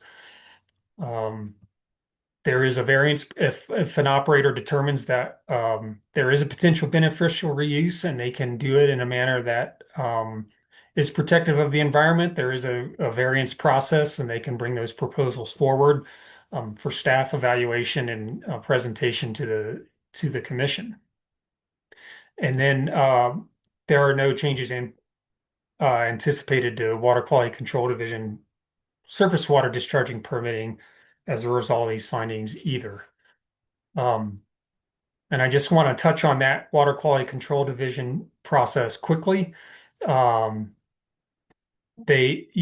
Water Quality Control Division implements what's known as the Colorado Discharge Permit System, and that authorizes discharge of wastewaters to surface waters in the state. And the Water Quality Control Division, establishes effluent limitations and any conditions necessary to protect any particular receiving water body. water quality. And as part of that, they contemplate, all the potential reuses of that water in that surface water. So anyone with a water right would be able to use CBM waters discharged under one of these CDPS permits. Uh, and again, those permits are designed to protect downstream users as well as aquatic life and recreational uses in that surface water body. And I have a contact here with water quality control, and I believe we have a representative if there are questions about surface water permit discharges from the commissioners. Finally, we hope to continue, as I said earlier, continue mapping and measuring seeps in the basin, and we're pursuing opportunities for that with CEO and APCD. Changes in seepage as a result of coal bed methane drilling or any other activity can't really be measured at this time, but now we have a benchmark in seepage rates that we could conduct future studies and be able to start a comparison. Um, Mitigating any particular seep is going to be a site-specific decision based on the rate of its seepage, the potential to present a hazard, public health safety hazard. But most of those mitigation measures are conducted in the shallow soil surface, and they're not going to generate water. And I think I've hit the water quality takeaways pretty hard recently. So if I believe that concludes our presentation. And again, we're available for any follow-up questions. And I appreciate your time this morning. Well, thank you very much again for the presentation and all of the work on this, both by you and Mr. Sanchez, and also appreciate all of the partnership with multiple divisions over at CDPHE and the collaboration there. A lot of familiar words and some things like the update to the PFAS action plan are very familiar to me. So it's nice to see things come around full circle and be implemented this way. So appreciate that. Commissioners, questions? Commissioner Ackerman. Thank you. I just have a couple of questions, and I think you just kind of addressed one. My understanding is that the Water Quality Control Division also participated in and cooperated in this study, and I think you alluded to that by the presence of certainly their folks here. But also, I know that the intent was also to have some local government consultation. Can you just briefly talk about any coordination that took place with the local government? Sure. We did hold some initial meetings with the county commissioners in designing this study, um, and solicited some feedback at that time. And then we presented findings and had, I think, good conversation with county boards of county commissioners this spring when we were finalizing our our report was in the draft stage at that time, and we presented our findings to hearings in April and May with Huerfano and Los Animas counties. Great, thank you. And thank you so much for the good work there on all fronts. Final question. I know that there was I believe there's a requirement to get back with the legislature on this study as well, with some of the natural resource committees. Can you update us on that also? Sure. We did deliver the report simultaneously with publishing on June 18th. So believe they all have copies. Great, thank you. And thank you for the detailed summary. A lot of hard and good work here. Really appreciate it. Thank you. Thanks. Other questions, Commissioner Messner? Thanks, Madam Chair. No questions, but a comment. I have had the opportunity to be updated by Rick and Chris throughout this process that they were developing the program and implementing the program, and had an opportunity to go down to Huerfano and Los Animas County as they were presenting to the county commissioners. And I just want folks to know that this was an amazing process to watch, and the professionalism and the communication and in-depth work that were done by Rick and Chris were exceptional. And so really appreciate the work that was done and the engagement with the local governments um, and I think the results of this are pretty impressive. So thanks to you guys, Rick and Chris and everyone else that was involved. So Thank you for that. Any other questions or comments? All right, thank you both very much. Thank you. At this point, I think it would be good to take just a quick break before our next presentation. So let's come back just in 5 quick minutes at 10:55. Great. Welcome back from our break. We'll be moving to our next agenda item, which is a presentation on environmental justice and community engagement updates. So I am delighted to welcome you, Jessica Chavez, ECMC's first environmental justice community liaison for the Front Range. I just want to make a couple of comments maybe before I turn it over to you, Ms. Chavez. Commissioner Robbins invited and Ms. Chavez here and Mr. Arauza to present to the commission because he had attended one of the open houses that the ECMC Community Relations team hosted and was so impressed by their presentation and expertise that he wanted the full commission to hear the same information. I guess I would also just want to share, I'm really appreciative to be in this space with you right now, particularly when I reflect that it was about a year ago or so when ECMC was really in the thick of meetings and stakeholdering around the cumulative impacts rules, at the start of that process. And at that time, I hadn't yet joined ECMC as a commissioner, or at least a voting commissioner. I was here in the CDPHE seat.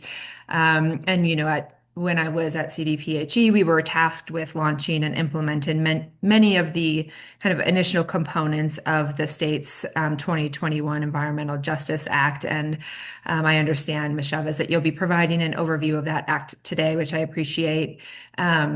And I joined this commission right as we took up the hearing to adopt those cumulative impact rules. And really, it was a special moment in time that one of my first hearings as an ECMC commissioner was to be able to vote in favor of that nation-leading decision on those rules. Here we are about 7 or so months after the implementation of those rules. And so I'm really excited that we have an opportunity to hear more from our emerging community liaison team and their work. I know there are a lot of folks listening in on this call today and who have submitted some comments on this topic and who are listening.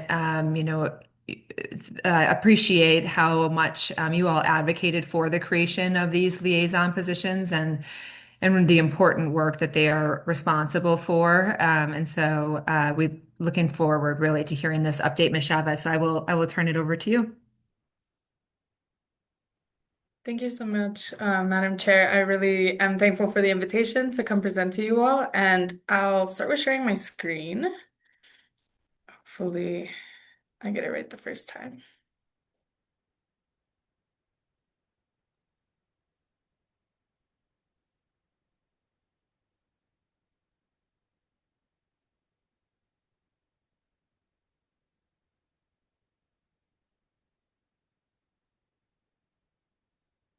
Looks like it's coming. Is it just a slow load? Appears to be. Yeah. Oh, yes, it There we is. go. Amazing. So thank you all so much. I will be providing an update from the ECMC Environmental Justice Community Liaisons. So before I get started, again, thank you all for the invitation. I know Commissioner Robbins they invited us after sitting with us during the lunch and learn that we provided on environmental justice and community engagement. So I'll be talking a little bit on that part, but I first wanted to start with a deep gratitude to my colleagues who have provided such technical and amazing research contributions to the work that we are advancing in the field and really making a difference to communities. So I'm really appreciative of that. And my counterpart, Steve Arauza, couldn't have been here for unforeseen circumstances, but has been such a heavy lifter in upholding everything that we want to accomplish during this programming. So wanted to give him a quick shout out, and of course the rest of my community relations team. But today I'll be talking a little bit about environmental justice in Colorado, kind of how it's started and where we are now, the implementation of operator engagement of community impact rulemaking, then the community outreach and engagement goals that we really want to focus on this year, and any feedback or questions that you all may have related to what I present today. So a little bit about me, because I know I presented about myself at the beginning, but a lot of things in the past 4 months, which have felt very long, but also very short, have kind of occurred. I am the Front Range Environmental Justice Liaison. I am a member of the DI community. I was born and raised in Montbello. I also, for some reason, my brain's able to alternate between English and Spanish really well, so I'm bilingual. So I also serve the Hispanic community. I've been a professional community advocate most of my career. I am a very experienced stakeholder facilitator. I've worked on really, really contentious issues that have really prepared me to be in the position that I am now. And my career, honestly, has been fully on environmental justice. Last year, I was a Yale Environmental Justice Fellow with the Yale School of the Environment, which really taught me more of the foundational stuff to really focus and continuing and achieving environmental justice. I also wanted to share about Steve, because Steve also has an incredible background. He's our Western Slope Environmental Justice Community Liaison. He's also a member of a DI community. He is, I believe, from Houston, but has lived in Rifle for the past 15 years. Has also been a professional community advocate. He has a lot more technical experience with operations. He was, before starting this role, a very experienced environmental protection specialist. I think he was on his 10th year before transitioning into his new role. And during that time, maybe a little bit more informally, but also very formally, was a member of the is a member of the CDPHA Environmental Justice Advisory Board. And so he's definitely been able to both formally and informally work on environmental justice in that sense. So I wanted to give you all a rundown, because I know that there's a lot of other individuals who are joining our commission meeting today. I wanted to kind of give them a rundown of our background. So environmental justice in Colorado has been really nation leading and at the forefront of a lot of different policies in the country. So in 2021, the Environmental Justice House bill was passed. Basically, a really monumentous bill that ensured that all people have the right to breathe clean air, drink clean water, participate freely in decisions that affect their environment, free of dangerous levels of toxic pollution, experience equal protection provided by environmental policies, and so on. And what that really is like a formal acknowledgement that less burdened communities have benefited from relationships that impose burdens on other communities. And I want to highlight that the reality is that privilege and burden are often two sides of the same coin. Communities that seem untouched by environmental or social harms may in fact be benefiting from systems that actively disadvantagedly affect others. So it's just a call to recognize and address the interconnectedness of injustices that have occurred throughout centuries and decades here in Colorado, but also in the nation. So that was really special to be a part of, really seeing that bill happen in 2021. That created the Environmental Justice Task Force, which really created recommendations of how to meaningfully engage communities, make sure that stakeholders were engaged, and make sure that potential environmental and climate threats merit a higher level of engagement and review and consent, and making sure that communities are at the forefront of the decision making. So a lot of things occurred from that also created the disproportionately impacted communities definition, which has changed maybe twice since the creation of the Environmental Justice Act. But specifically with disproportionately impacted communities, that is based off of the census block group, which is basically the population density. And the map that you see on the right is the map that I took just like a screenshot of the CDPHE DI community mapping tool that we use on our team. Just looking at the higher resolution in the densely populated areas, you can see that some areas have a lot more going on than others. And these can occupy entire counties in rural areas because, like I mentioned earlier, it's about population density and people tend to be more spread out in rural areas. So that's why it does tend to occupy entire counties in some cases. So the CI rulemaking was really special, and I really hats off to the amazing work that so many community members, commissioners, ECMC staff, just all of the different stakeholders that played a role into this. It was really monumentous, something that was honestly nation leading in the country. But we do use here at ECMC the full disproportionately impacted community statutory language, which includes the 40% low income, anybody 50% or higher of housing cost burden, more than 40% people of color, linguistically isolation, mobile home parks, or if they're located in a tribe. So we do use the full statutory language from the CI rulemaking. And in the CI rulemaking, I won't get into the nitty-gritty of everything that was included in it because it was actually quite a lot. But what's related to my statutory authority or regulatory authority is to evaluate community outreach plans that I'd like to point out that did exist before the CI rulemaking, but now have a lot more are fleshed out to really make sure that anybody who wants to kind of enter a community is really engaging, offering transparent communication, making sure that everything is mitigated as much as possible, reducing adverse impacts, just making sure that operations tend to be a good neighbor with the community that they're entering. So depending on the distance triggers and the setbacks, some OGDPs will require pre-application community meetings, which is done before an application is submitted to make sure that any community member that is to be affected is noticed in the process. And in the application, it is also required to submit a community outreach plan. And then once and if an application goes through completeness, there's a community meeting after. And I'd like to point out, and I know you all will, as more applications start coming in, is that my input will be addressed in the director's recommendations as to how I've evaluated and kind of been seeing the relationship and communications that operators have been having with community and myself.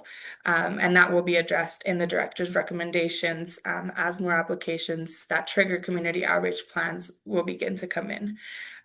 So this is 100% newer and the only part of my regulatory authority, as you all know. And then I get into the other part that I'm really excited about is making sure that we advocate and serve and give communities as much resources, transparency, as possible when it comes to our processes, making sure that we monitor and make sure that operators are in compliance with the community outreach plans that they do, not because we want to get them in trouble, but because honestly, we just want communities to know if anything happens, if there's something that's changing, that they're in the known, if whatever is happening, that they are communicated as much as possible because this is their neighborhoods, these are their homes, they are the most people that are directly impacted by the decisions that are being made. So making sure that we streamline such technical information, like I was in awe by the Raton Basin, something that I'm very unfamiliar with, but something that I'm really like technical stuff like that I hope we can be able to translate into layperson terms and really just be able to give community the ability to understand the processes and systems and anything that we're kind of doing here. So being able to do that and with a specific focus on disproportionately impacted communities, because as I mentioned earlier, environmental justice is that to make sure that we uplift and make sure that they're at the forefront of anything that we do. And I've also, on top of stakeholder engagement, community engagement has been my lifelong career. And for me, I mean, it's really important to include community to achieve long-term and sustainable outcomes. But the only way to do that is to really understand community context and meet community where they're at, rather than always expecting them to take time out of their day, make it a priority for them. There's certain cases, well, I will admit they're gonna care a lot about it, but for the most part, we need to be able to meet communities where they're at and making sure that we reduce and remove any barriers that exist to participation. So understanding community context is super important, and which is why it's really special that both Steve and I are from DI communities and understand the communities that we're serving and working with. So I know that the rules went into effect in December, and then I started like end of February. And then in the past 4 months, we've been working really hard to just engage community. And so I'm really excited to present to you all the draft engagement goal and vision that we are working towards, where what we really, really want is to ensure equitable and informed energy and carbon management regulation by proactively inviting all Coloradans, especially disproportionately impacted communities, to engage in ECMC's regulatory process. And by this, also making sure that we continue the circular effect where we also engage local governments, where we engage industry, where we make sure that we are able to demonstrate that we want community to be at the forefront of it.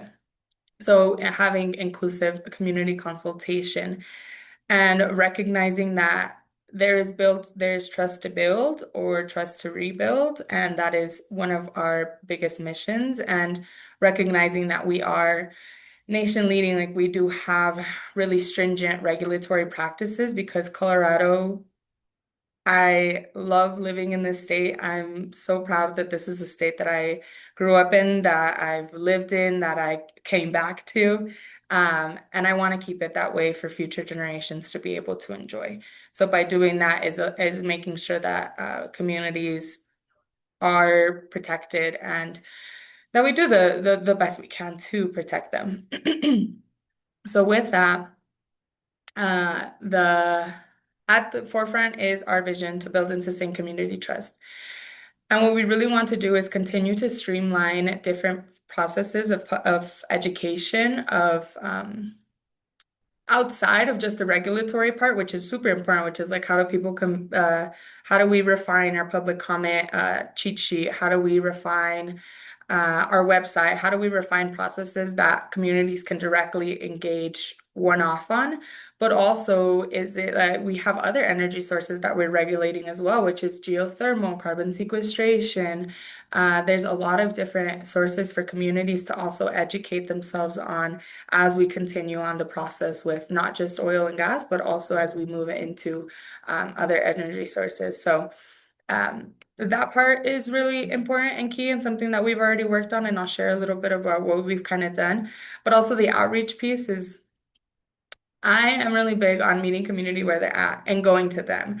I know, and I lived and I am in a disproportionately impacted community, and a lot of the times when my communities engage with state agencies, it's because they need something directly from them. Like, this is exactly how I want to be engaged. But instead, going to their county fairs, going to their school or library fairs, going to events that are relevant to them and important to them, and just not expecting them always to need that one-on-one relationship, but rather that feedback loop of relationship, and something that I am really passionate about and that I've done before. And because of that expertise, plan to bring it here. So that's another part of our outreach. And encouraging industry and local governments to connect with community. Local government is the most direct engagement with any community member. So just encouraging to have those conversations with them, because like we was mentioned earlier too, they are kind of like the front line of communication when it comes to this, and then it goes up on the ranks to us. So making sure that we have that feedback loops occurring. And receiving input from community members. As you see, it's a two arrow, making sure that that feedback loop is never lost, where it's like we receive input if there's something that we need to fix for like education or outreach, or just always continuing to being okay with change. I am 1,000% okay with change. I am okay with receiving feedback. I am okay with receiving constructive feedback to make sure that we continue to improve the systems and processes that we're doing. with the goals of ensuring that we involve community in consultation regarding energy and carbon management regulation, making regulatory decisions that are informed by community input, provide regulation and accountability for energy and carbon management operations from exploration through reclamation. So it doesn't just stop when an operator gets a permit. There's compliance, there's environmental, there's reclamation. There's so many different other systems that also are a part of the process that are equally as important from the moment of exploration and getting a permit. And I also want to make it very clear that we are really trying to get more community impact, and this may mean like more public comment, more like input. But I also want to make it very, very clear that us, by doing this, we are not the final decision makers. You guys are. You all are taking in any information that we share with you, either as community liaisons or as community uplifting and empowering and advocating. But I want to make it clear a little bit less for you all commissioners, but for the community listening or for anybody else, is that we are here to give people and streamline the resources that we can, but we are not the final decision makers. That's why we have our ECMC commissioners that do make those decisions. So we do want to make sure it's as transparent, as consultable as possible. And I don't want to just shrug my shoulders off and say, okay, well, it's you all that make the final decisions, but I just want to make it transparent because I don't want to set an expectation that like by doing this, that something is completely going to not necessarily. I just want to set that expectation now rather than later anything occur. So this is the whole diagram as a whole. We are working on creating a external community engagement plan that community can follow and kind of be a part of if they would like to have access to that. And so our ongoing community engagement goals is to continue to identify and address barriers to participation for community members, continue to streamline processes like the public comment, complaints, the rulemaking, really build and maintain that community trust, improve the transparency, provide internal guidance to ECMC staff. We really want, and I think maybe this is also an informal ask, like ECMC staff to also be involved in engaging with community and attending events, and how can we continue to streamline information for community to be as accessible and transparent as possible. So this is continuously ongoing. This is a little bit of our tactics. So we have worked a lot on these actually, and I'll present on them a little bit right now. We've had some information sessions. We've updated the website. We've had open houses. We want to continue having really improving our social media, having listening sessions, having public meetings, and like we hold operator meetings, also potentially have community meetings, making sure that if community wants us invited somewhere, we have somebody who can attend.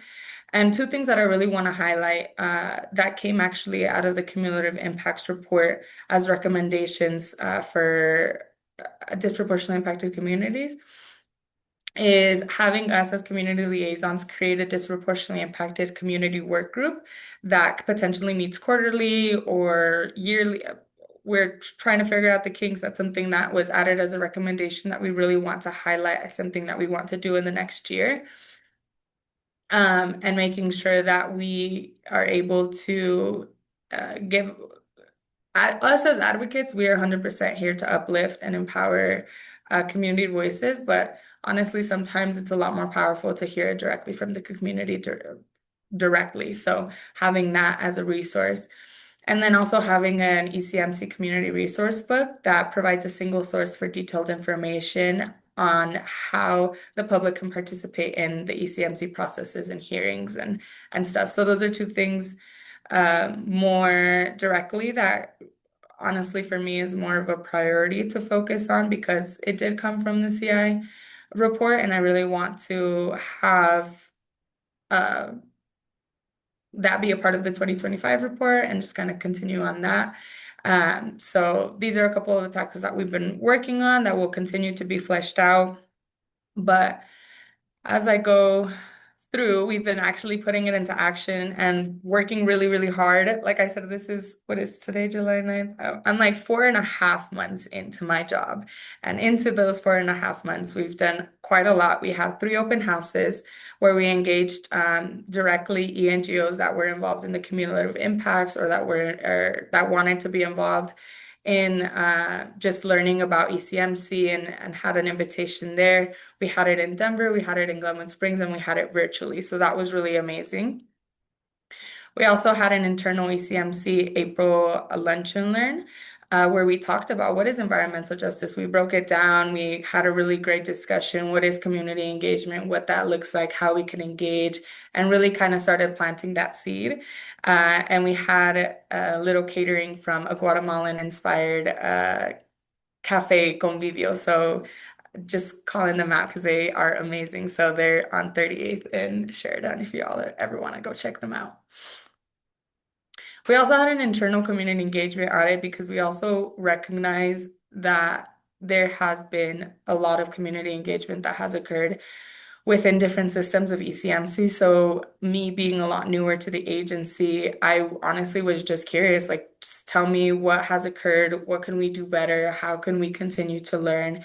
And so it was a really great opportunity to also intermingle between different units and understand how we can even collaborate within ourselves. Because honestly, the best way for our systems to work really good for the community is for them to work really good internally. So figuring out how we could do that internally to make sure that they're then reflected out externally to the community. So that was really fun. We did 3 of those in a week, and I think every single unit, at least one person participated from every single unit. So that was really nice. We also really want to offer our subject matter expertise out into the community. And so Steve Arauza was invited to the Produced Water Facilities Consortium and offered a presentation on the impact of water produced facilities on disproportionately impacted communities. And one of the community feedbacks was that not only did several people praise your dedication to staying focused on community needs, but I am confident that I also instilled a new level of trust for you and the rifle community. Great job. And I'd also really love to echo the fact that what makes both Steve and I work so well together is that I have like such good community engagement background and like such stakeholder, really getting people together of like different contentious issues. But Steve really understands the technical aspect and how it really impacts disproportionately impacted communities and just has this kind of different lens of technicality that makes him really advocated for disproportionately impacted communities so special. So him being in the Produced Water Consortium meeting was really amazing. And we also got another invitation of presenting on the Colorado Rising spill reporting. So there was a report that came out on the different spills, on how spills have increased in Weld County. And what Steve did was really took in the data that they've been kind of breaking down and really just explained bit by bit why it looked like that in the daily activity dashboard, why there was some like misconceptions as to why this could look like this, and really just broke it down for the community. And so one of the community members really was thankful of the presentation and just the language and the model and the using of words. They were very thankful about that. So another presentation that Steve and Kristen Kemp, our manager, did. We've also been on the news, and I also was so lucky to do an interview in Spanish and just really explain to community members what is the work that we do and just actually say it in their native language. And so Steve was on some, I've been on some for Spanish, and so that's been really cool to be a part of. We've also, like I said, I'm putting my money where my mouth is and going to communities. I'm not a morning person, let me just emphasize on that. And I was up at 6 a.m. at the Bike to Work Day presenting and being with community, just giving them information, not just about our ECMC processes, but about other things we regulate. And so that was really fun to be a part of. Steve was also on an eco flight, which I'm kind of jealous that he was on, but that seemed really cool. So commissioners, if you all ever want to go on an eco flight and you're not scared of heights, I encourage you all to take advantage of just seeing how, and I think on the picture to the right, and basically it's just an aerial view of the impacts that a spill can have on a large area. And so Steve was able to be a part of that. I don't know when, but recently. We've also been partnering a lot with CDPHE. I went to their EnviroScreen tool demo. I was also invited to the Greeley Clean Air Festival. We also were at the Gallatin Community Meeting, and there's definitely a lot more to come from this. Which takes me into our external communication to really encourage including us into any Facebook groups that you think of might be relevant, looking at the new website, and honestly, for both of you commissioners and the audience hearing, please just break the website, try to figure out what needs to be better, be fixed from it. It's a big improvement from the last one, but I definitely know that there's still things that we can continue figuring out. And as I said, I want to continue attending events. So my asks to you all commissioners, if there's any events that you think are relevant into your community or something that you think might be valuable for your community or anything where you think that we should be a part of, either please message us directly, or we also, for community members listening, we also have a tool on our website now where we're requesting to be added to any event. Obviously, our capacity is a lot more limited, but we do want to prioritize going to community events and really interacting and engaging with the community. And we want to continue having two-way communication and really following. We do have the ECMC complaint submission, but we also have feedback on the website. Still, if you go on the website, I think on the top it still asks for feedback. You can submit feedback there, and doing that two-way communication. And there's still more to come. Like I said, we have a lot under our sleeve, and we really do want to continue just growing and learning. Honestly, I think this will also be a big trial and error. Hopefully more trial than error, but I do recognize that things aren't perfect. So we are really working hard to give the community what they asked for when they envisioned these two roles in the cumulative impacts rulemaking. And two things that I want to highlight is that one of the responses that we heard about the open houses was that community members said it was great that they had access to everything on the 2A form, but sometimes it was just a lot too technical and they wish there was like a plain language summary, which then we figured out that there actually is. It's also digged in there, but now it's going to be a separate, like a little click for community to be able to access it. So that's definitely something that we prioritized. From the open houses, we recognize that this is a big quantifiable lift. So in order to measure success, we want to make it really, really clear that our community relations team success is disconnected from permitting outcomes. But I'll put a little asterisk there, that the part that my regulatory authority falls under is the community outreach plan, which is what I evaluate and input into the director's recommendations. Apart from that, we are not engaged in the permitting outcomes. We are not location assessment specialists or permitting and planning specialists. But what we do want to measure and assess is the degree to which community members are invited and participate in ECMC's regulatory process. I want to make sure that honestly, people that look like me are coming to processes like this and feel like they have the resources and the knowledge and not the necessarily expertise, but the support to be able to engage in systems and places like this. So we want to do both quantitative and qualitative. I'm a big quantitative person. I love storytelling. I love listening to people just share anything storytelling wise. And so with that, like event attendance, public comment participation, and just using the analytics and also doing, oh wait, I'm not quantitative. I'm qualitative, not quantitative. I'm not a numbers girl. But I do appreciate the numbers and we will be able to record all of that. But the qualitative is definitely getting the the storytelling that comes from the feedback that we get from focus groups or the advisory group that we work on, and obviously from both our staff and elsewhere.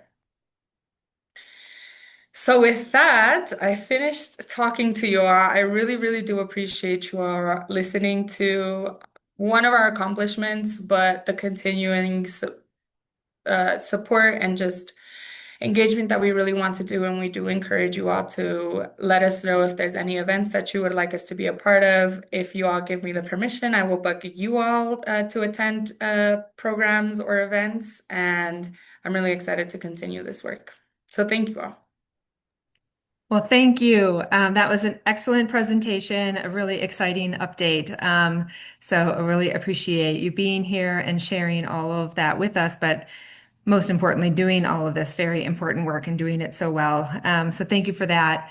And I would just want to make maybe one quick comment and somewhat of an ask. As was noted during our public comment this morning, we did receive a letter from a number of environmental justice groups with a number of asks. And I did, as you were presenting, note that a lot of the asks do show up in your plan and the things that you have going on and in the goals. So I think there's a lot of synergy there. And so I think the ask is just to please make sure to look at that and see how any additional asks fit with the community engagement plan and the goals that are already underway. So thank you. Yeah, no, thank you so much, Madam Chair, for flagging that. I do acknowledge the letter that we received is a lot of the things that were kind of stated are being addressed either in the next couple of months or something that we're continuously having conversations about. So I really do appreciate the elevation of just acknowledging the fact that we are going to do our best to engage community and focus on disproportionately impacted communities. Agreed. Thank you. Commissioners, any questions or comments for Ms. Chavez? Commissioner Cross and then Messner.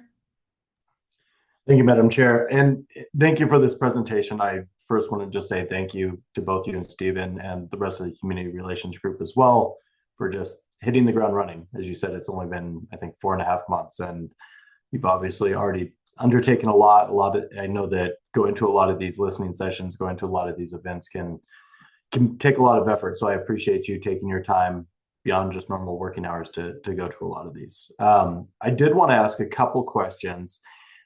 You talked one about guidance, and one of the things that I wanted to try and make sure I understand is it going to be guidance both related to operators as well as guidance, kind of public facing guidance for staff, for commissioners, for the public at large, in terms of how are we going to best be able to get involved in some of this community engagement, or is some of it going to be more internally focused for staff? I know one of the things you mentioned was staff involvement in listening sessions and the like as well. And so is that something that's going to be public facing as well, to say, hey, here's things that we're trying to do, or is this going to be more internal guidance for here's things that we can do to be better as an agency in community engagement?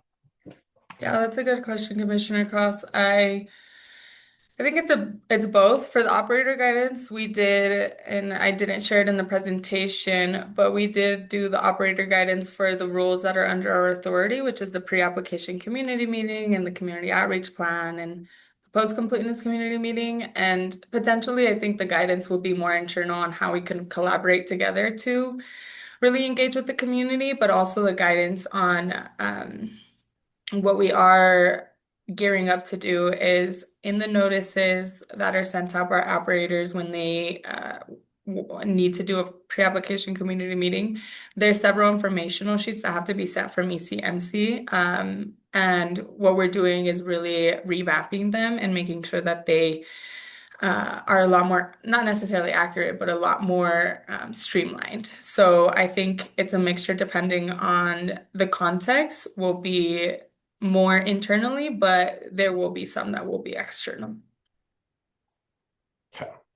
And then I think I have one other question and then a comment after that. But I think the one question is one of the things I thought was interesting in kind of your ongoing development plan was the idea of doing, we have the monthly operator meetings where, if we're introducing new forms or changing forms, the operators can learn about it, ask questions, beta test, things like that.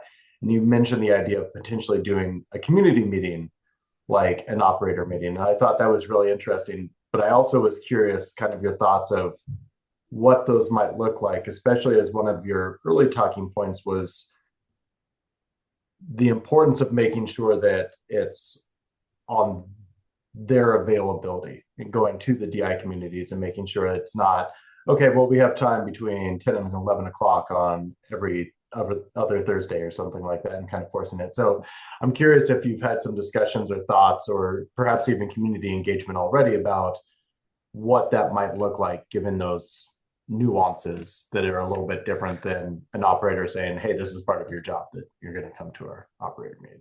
Yeah, I mean, Commissioner Cross, I think my whole job is a nuance of trying to interpret a lot of different things. But basically, the world is my oyster, and I really thought about this because I really wanted to be interagency collaboration as well, because we have worked a lot with CDPHE, and their Office of Environmental Justice, and there's a lot of momentum to kind of just collaborate a lot more. So either it be interagency or whether it be like separate or making sure that there's just a lot of factors to consider. We don't want to saturate them with too many meetings, but the more meetings that we could potentially collaborate with together, the better. And what I would like to do potentially, and hopefully my manager Kristen doesn't say no to the or not say no to it, but it's like, no, you can't say that. But I really, really want to travel throughout the state of Colorado and do kind of those community meetings as that. I don't know what the capacity of that might look like because obviously everybody's all over the state and capacity can be limited. But I think that's a great way to really show the community that we want to meet them where they're at, go to their community, do a listening tour, or do those quarterly meetings where they are at a certain day, a certain time, a certain place. Maybe we do an audit of what that looks like. So that's another thing that I really want to be able to prioritize. And so I have a lot of different ideas and a lot of different nuances, but hopefully in the next 6 months we have more of an idea. Okay, that's helpful. Thanks. And my one final comment is I know at the very end there you talked about harassing us to come to listening sessions, to come to community engagement meetings, and I'm more than happy to do so. So feel free to poke and nudge me if and when you have those, and I'm happy to attend. Amazing. Thank you, Thank you. Commissioner Cross. And not to be presumptuous, but I assume that is the same for all of us. So thanks, Commissioner Cross. Commissioner Messner? Thanks, Madam Chair. And Ms. Chavez, super excited that you're here and the work that you're doing. And been a long time coming. And so good to see it actually happening. I did have a couple of questions, though. I really appreciate all the work that's being done at the staff level and with the community engagement and public outreach and, soliciting the community input. And but kind of to Commissioner Cross's comment, and I think as you indicated, commissioners are ultimately making decisions on a lot of these things and, ensuring that we understand community, that we understand, that community voice and perspective. How can we involve commissioners in some of this? How can we make sure that we understand the different voices and perspectives around the state that will give us the background and perspective to aid us in ultimately our decision making, not only on individual OGDPs, but in disproportionately impacted communities in general? That's a great question. And thank you for bringing that up, Commissioner Mesner. I think that one is by the direct impact now is I know that you all obviously have to follow the open meetings law, but by attending potential community meetings that are already being planned by potential OGDPs. But aside of that, there's specifically like Wells County is very saturated with oil and gas, and there's already communities that have existing or are in and I'm speaking for the Front Range. I won't speak for the Western Slope, but coming to the county fairs with us, coming to different meetings with the local government, things that they plan. Um, Going to, I think it's just really allowing yourself to be put out there and be willing to be vulnerable to listen to these communities. And I say vulnerable because um, it's not easy to be in communities where you all are the decision makers, but at the core of it, it's willing to kind of take a step down and be willing to listen and really take in. Because I can tell you it with the director's recommendations and the input, and that's 100% the way that I'm going to take it directly. But past that, you don't understand it until you see it and you live it. So I would encourage you all to really take me up on my offer, and I am going to take you up on your offer to come to these things with me and just um, accept the invitation with grace and vulnerability is what I encourage you all to do. No, I appreciate that. Good advice. I'd also make an ask that we are actively included in these outreach and communication efforts, and so we are informed that things are going on, and we are encouraged to attend, and that we're kept in the loop of everything, so that we are able to actively pursue those opportunities. So Amazing. I don't have any other questions. Thanks. Thank you, Thank Commissioner. you. Any other questions or comments? Thank you, Ms. Chavez. Really appreciate you being here today, and again, for all of the hard work. Thank you all so much. I appreciate it, and please enjoy the rest of your day. You as well. Okay, commissioners, the next agenda item is an oil and gas development plan application by Kerr McGee for Indigo. It is docket number 241100294. If we could get the attorneys and witnesses elevated, we can get that started.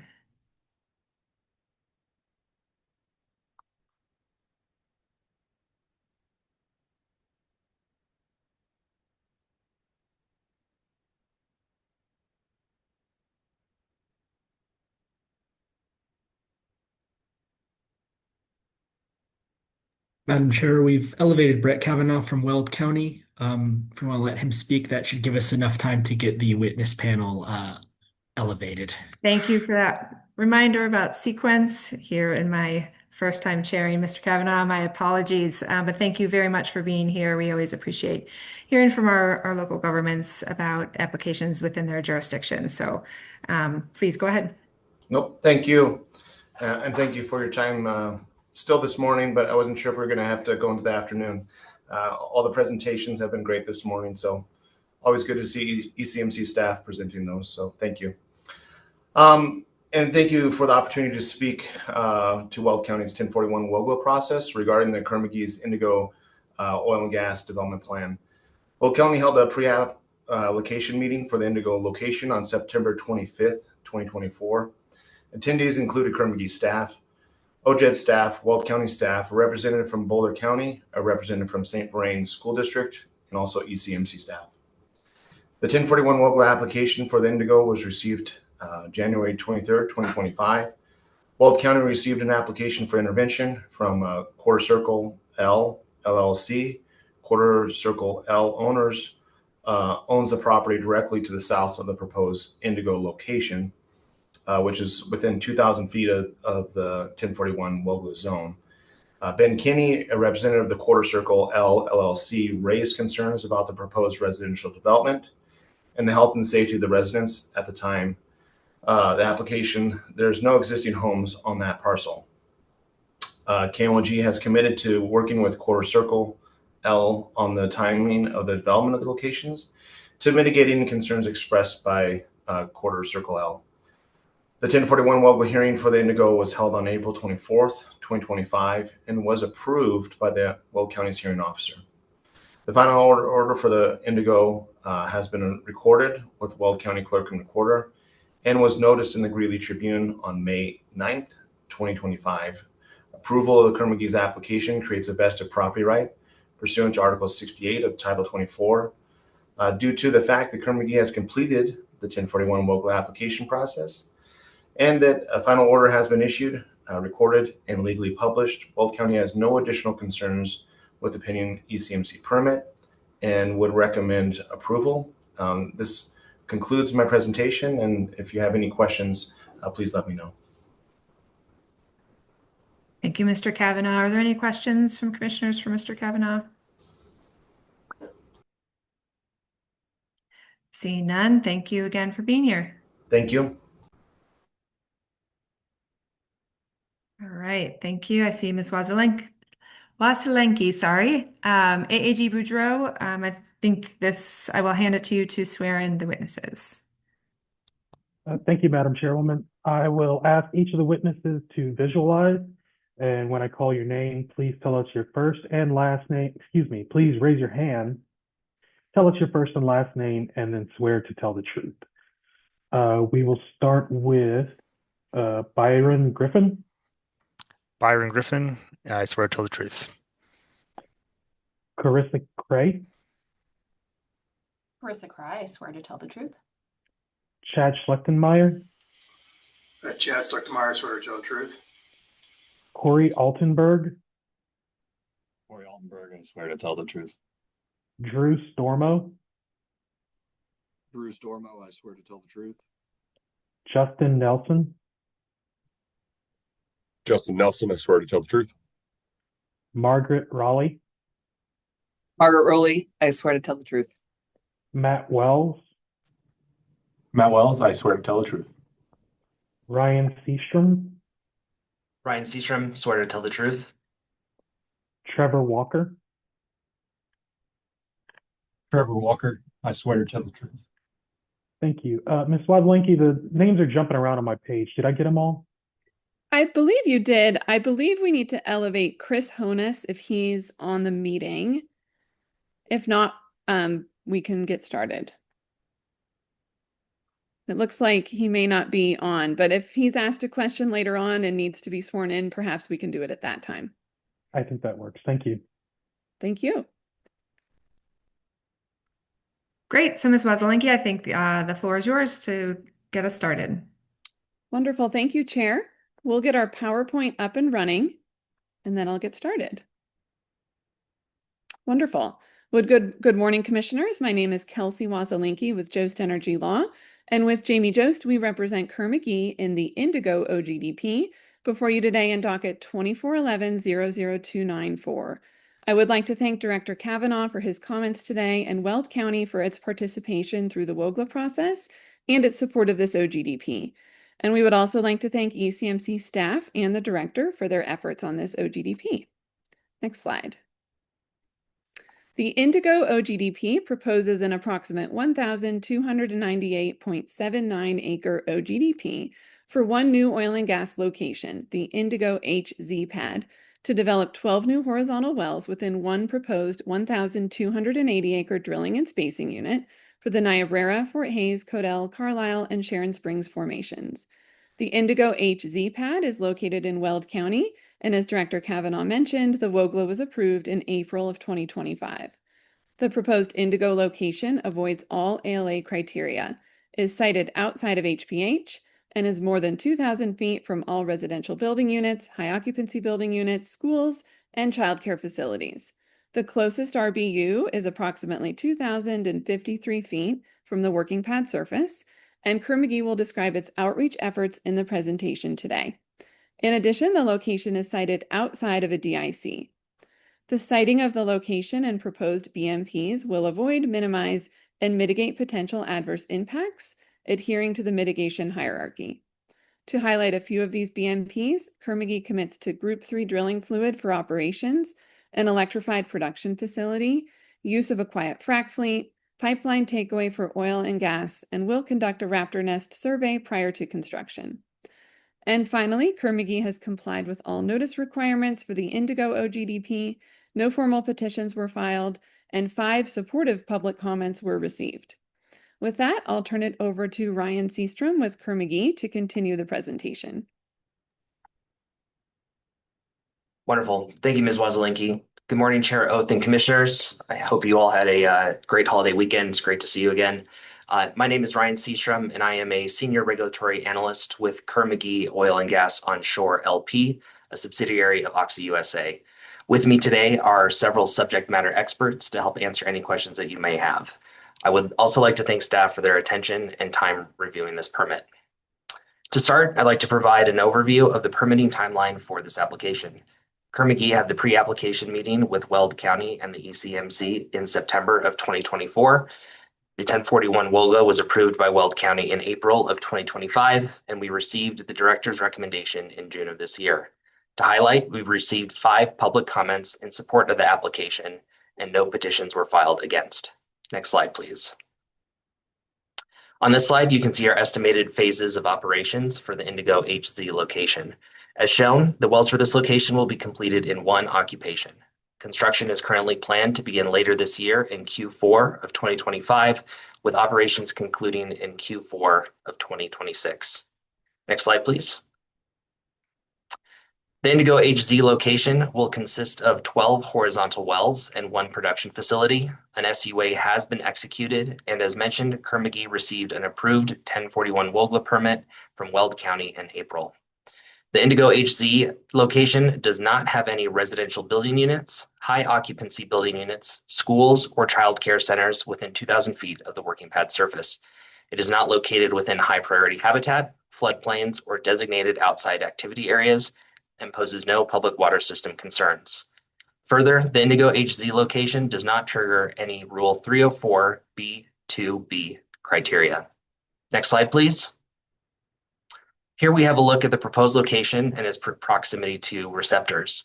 As mentioned on the previous slide, you can see that there are 0 residential building units, high occupancy building units, schools, child care centers, or designated outside activity areas within 2,000 feet of the working pad surface.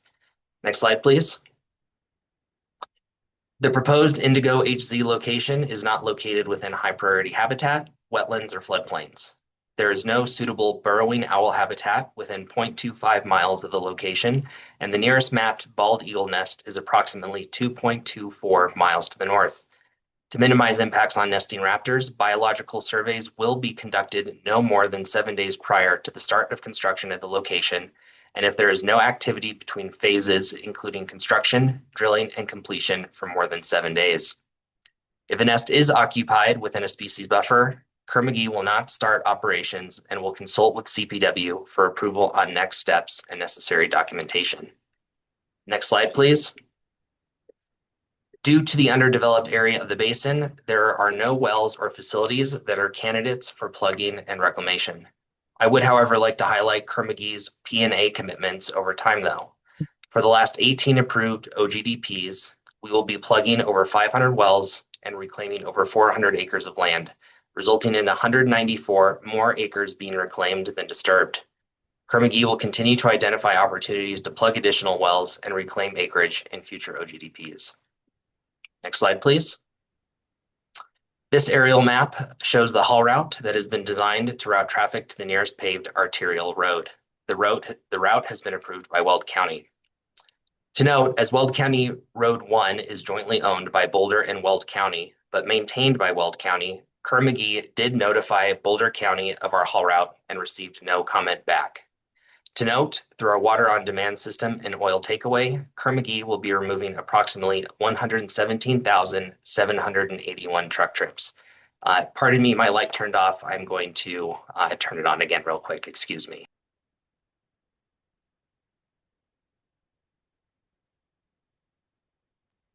Wonderful. Thank you. Sorry for the interruption. Next slide, please.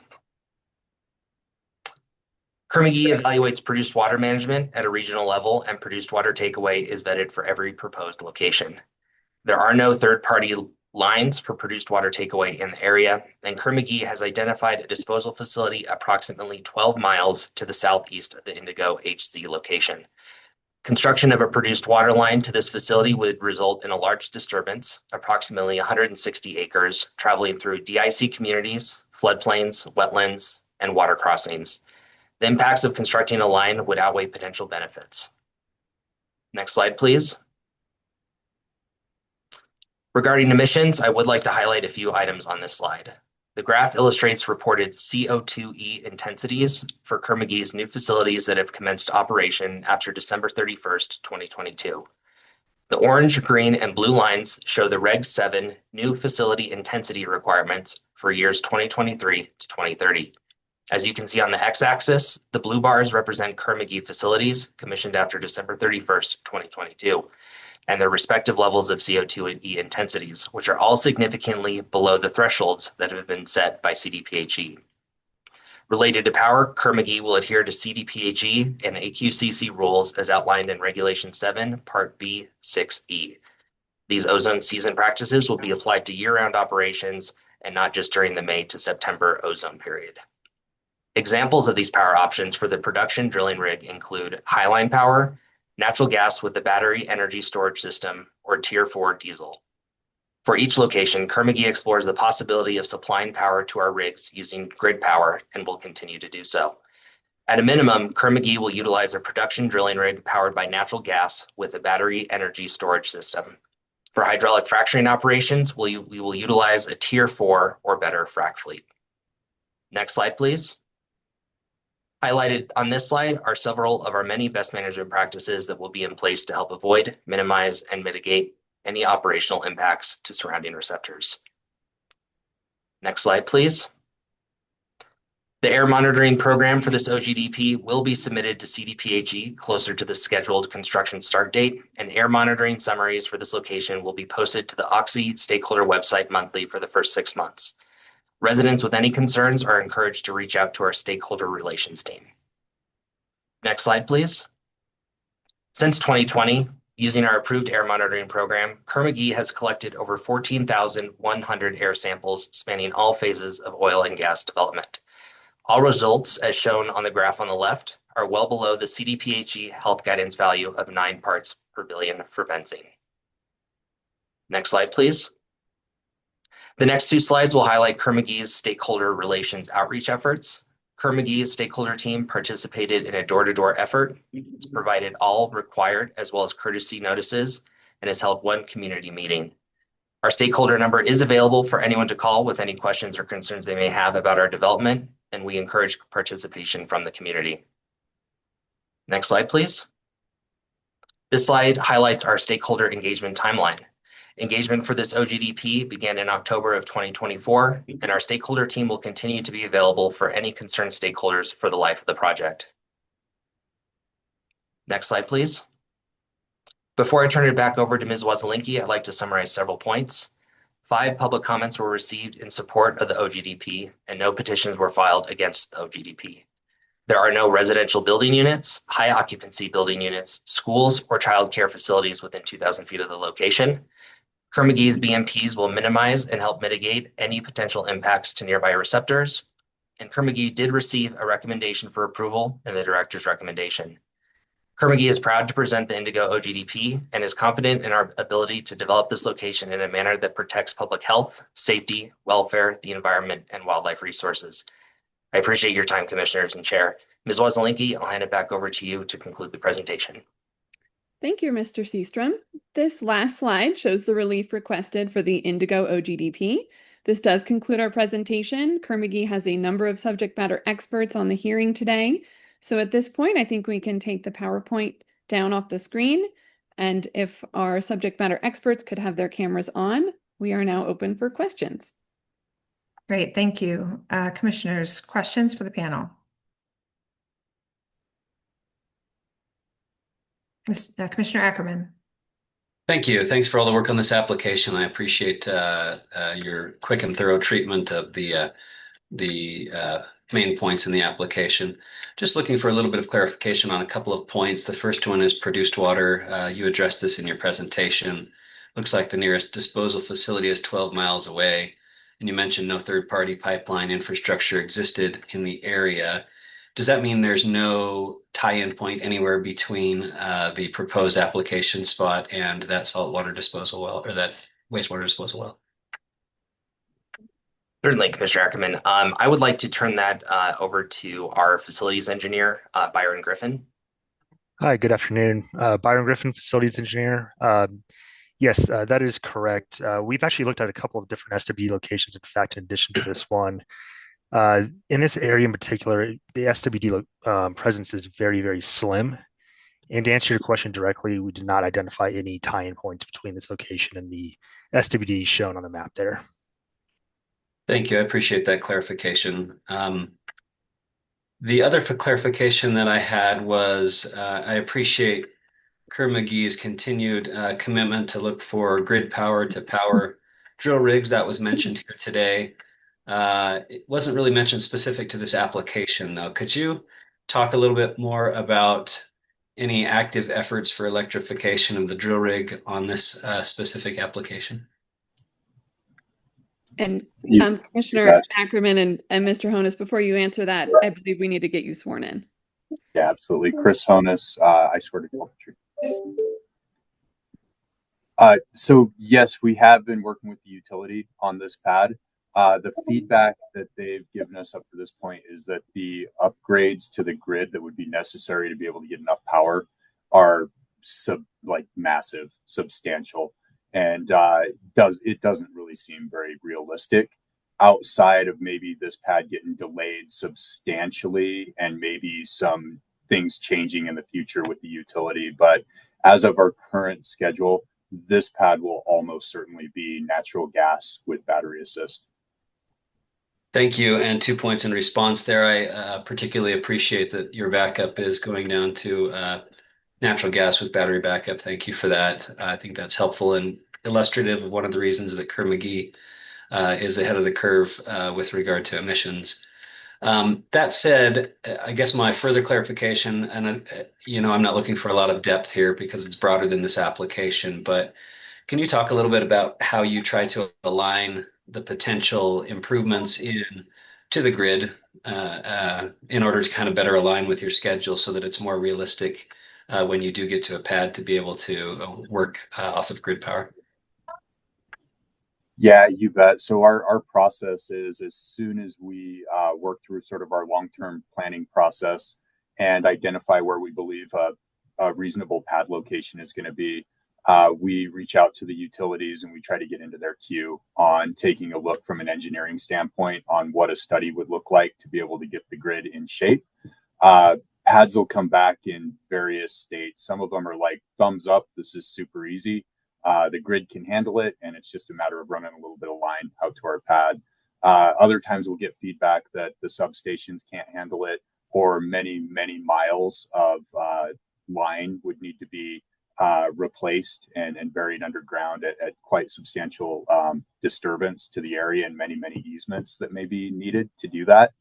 Those are usually the ones that get in that area of massive amounts of time to do the upgrades, and then the cost and things like that can kind of come into play too. And usually the utility will give us like sort of a recommendation of saying like, this doesn't look like a good location to do this on.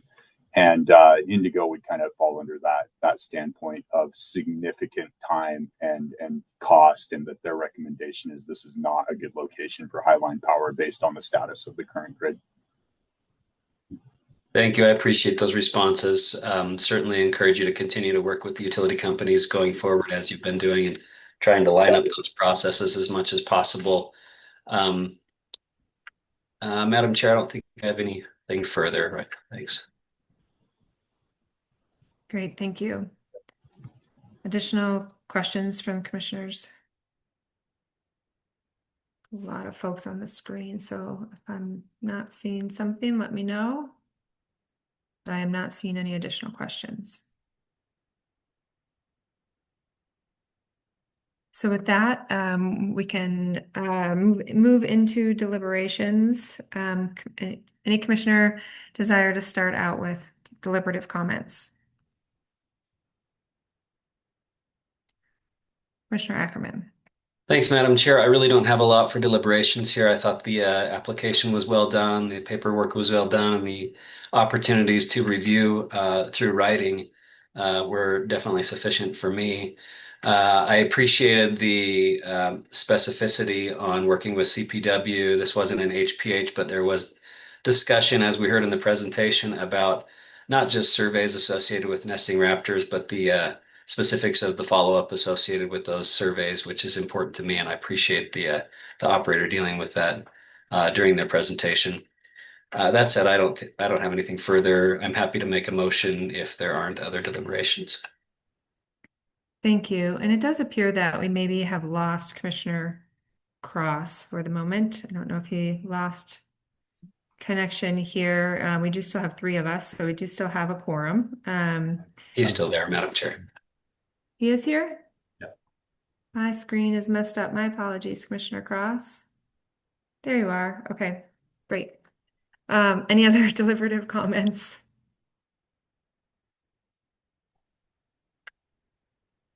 Commissioner Ackerman.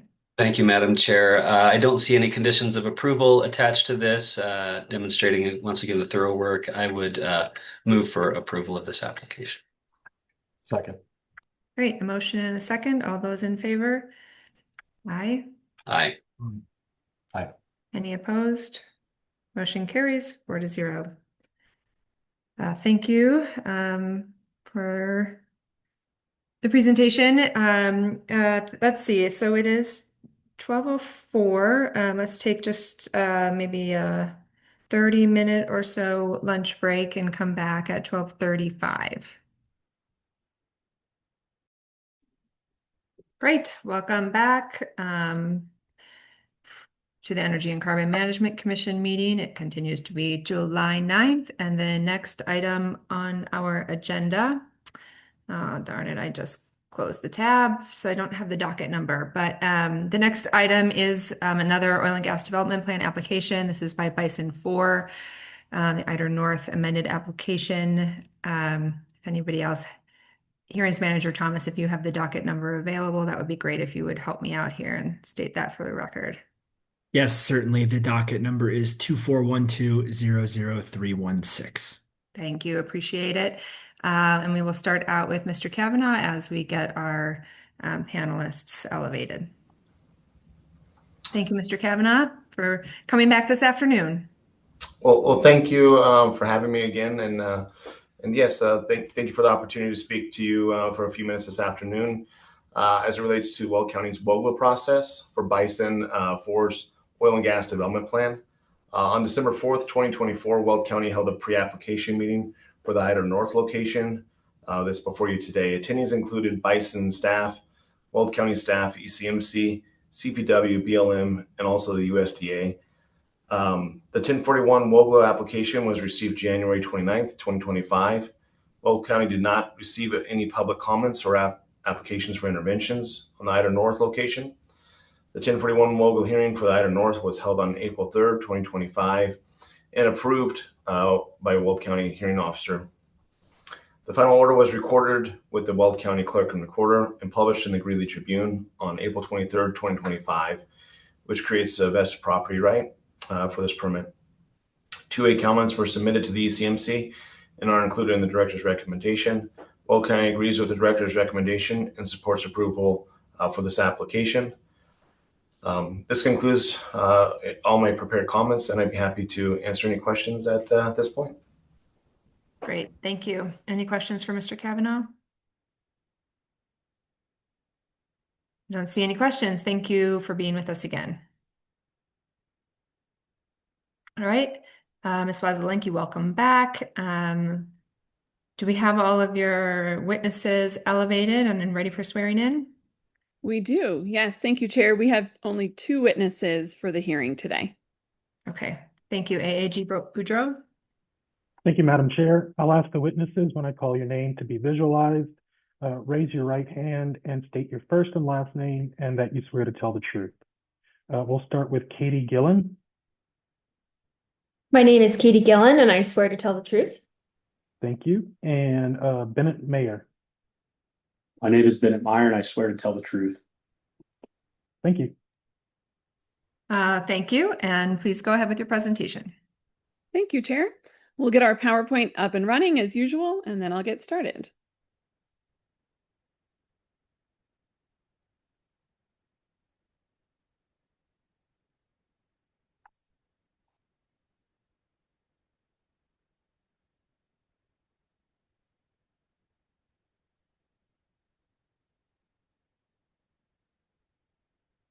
Great, just need to be in presentation mode.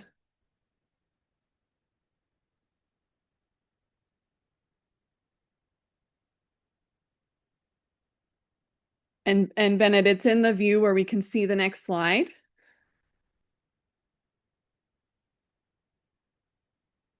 So you may want to try it one more time. Oh, there it is. Perfect. Okay. Well, good afternoon, commissioners. My name is Kelsey Wazelinki with Jost Energy Law.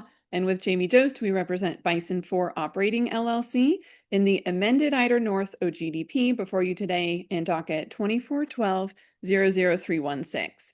We would like to thank Director Kavanaugh for his remarks today and Weld County for its support and participation in the WOGLA process, and also ECMC staff and the director for their efforts on this OGDP. Next slide. This OGDP requests that the Commission approve an amended expanded 2,200 acre OGDP consisting of one amended oil and gas location for the development of 4 additional horizontal wells for a total of 11 horizontal wells for the development of the Niobrara, Fort Hays, Codell, and Carlisle formations. The original Eider North OGDP was approved on March 30 of 2022 via Order 535-1376, which established an approximate 1,440 acre Eider North OGDP and approved the Eider North Form 2A for the development of 7 horizontal wells. These 7 horizontal wells are currently producing in an approximate 1,280 acre drilling and spacing unit as shown on this map. This amended Eider North OGDP requests a new approximate 920 acre drilling and spacing unit to the north to develop an additional 4 wells on the Eider North pad. Notably, the additional wells will not expand the pad size beyond the originally approved disturbance. However, the addition of wells to a location does require an OGDP application. As stated by Director Kavanaugh, the amended location is in Weld County, and the 1041 WOGLA permit was approved in April of 2025. The amended location triggers no Rule 304B2 ALA criteria, and specifically is located more than 1 mile from all residential building units, high occupancy building units, and disproportionately impacted communities, and is sited outside of HPH. In addition to avoiding sensitive receptors, the facility has 3-phase pipeline takeaway, and Bison will utilize a Tier 2 dual fuel engine with battery assist for drilling and Tier 4 engines for completion. In addition, the production facility is connected to line power. And finally, Bison has complied with all notice requirements for the Eider North OGDP. No formal petitions were filed and no public comments were received on the Form 2A. I'll now turn it over to Katie Gillen to continue the presentation. Good afternoon, commissioners. It's a pleasure to be with you this afternoon. Thank you for your time and attention to hear our application. For the record, my name is Katie Gillen. I am the Vice President of Regulatory Affairs and EHS at Bison. I'm here to provide you with an overview of our oil and gas development plan for the Eider North and to answer any questions you have to the best of my ability. Also present with me today is Bennett Meyer, Land Manager at Bison. Next slide. On this slide is depicted a summary of our permitting timeline. The 1041 WOGLA pre-application meeting for the location was held December 4th, 2024. ECMC, CDPHE, and BLM expressed no opposition to the proposed location. CPW also proposed, or CPW was also notified and expressed no opposition to the proposed location. The WOGLA for the location was approved on April 3rd, 2025 at hearing. There was no public comment received. Bison received completeness determination for the OGDP on May 1st, 2025, and the director's recommendation for approval of this OGDP on June 18th, 2025. CDPHE consultation pursuant to Rule 309F was not required, and CDPHE did not request a consultation. CPW consultation pursuant to Rule 309E was not required, and CPW did not request a consultation. There was also no public comment received on our OGDP application or Form 2A. Next slide.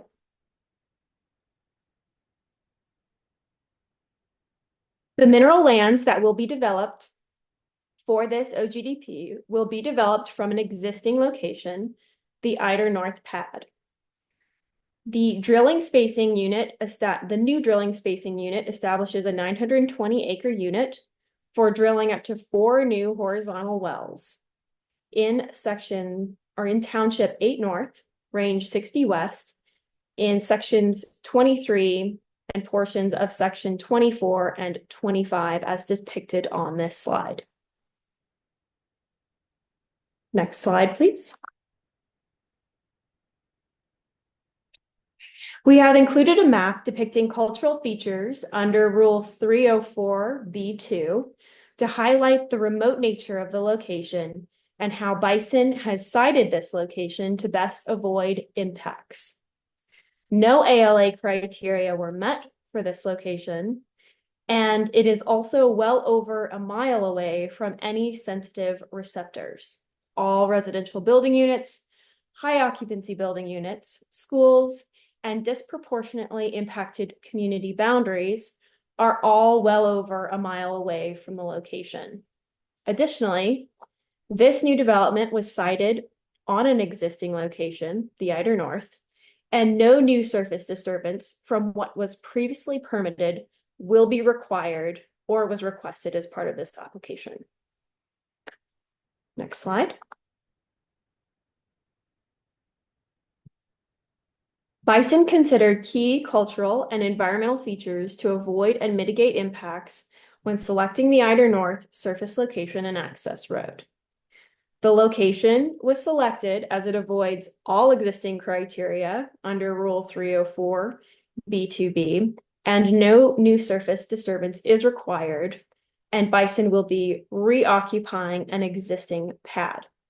Again, there are no residential building units, high occupancy building units, schools or child care facilities within 2,000 feet of this location. It is wholly outside of high priority habitat, and the pad is not within a disproportionately impacted community. Bison believes this is an excellent location. Next slide.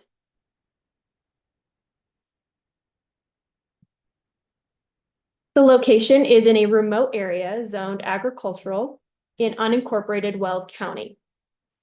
The proposed plan for the Eider North OGDP is to redisturb the existing location for a total disturbed area of 12 acres during the construction phase. No new surface disturbance was requested beyond the original 12 acres permitted under the existing location. During interim reclamation, the location will be 6.2 acres. Access for this is off of Highway 14, and Bison has an executed SUA. There are 7 existing 2-mile lateral wells to the south. 4 3-mile lateral wells, new wells, will be drilled to the north. 3-phase pipeline takeaway exists at the location now and will be connected for new construction. The compression will be electrified, and there will be 2 new oil storage tanks and 2 new produced water tanks, all equipped with a tank vapor capture design. Next slide. Pending permit approval, Bison plans to develop the location in accordance with the estimated operational timeline shown here. Construction would commence in November of 2025, followed by drilling in December, followed by completions in December, and production anticipated in late February, early March of 2026, followed by interim reclamation in May. The DSU will be fully developed in a single occupation. Next slide.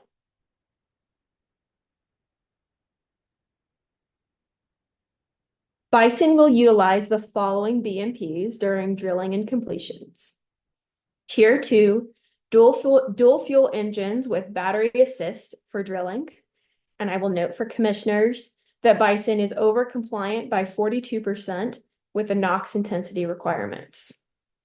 We will utilize Tier 4 engines for completion operations and Group 2 drilling mud, which has reduced emissions profiles and shortens drilling time on location. Bison will also use a quiet frac fleet, reducing noise during completions, and will also utilize the remaining BMPs listed on this slide. Next slide.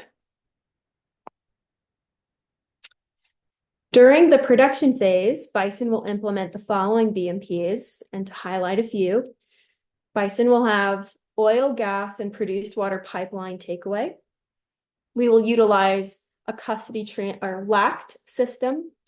Tanks will be equipped with a tank vapor capture design, which provides 100% control of tank vapors during operation.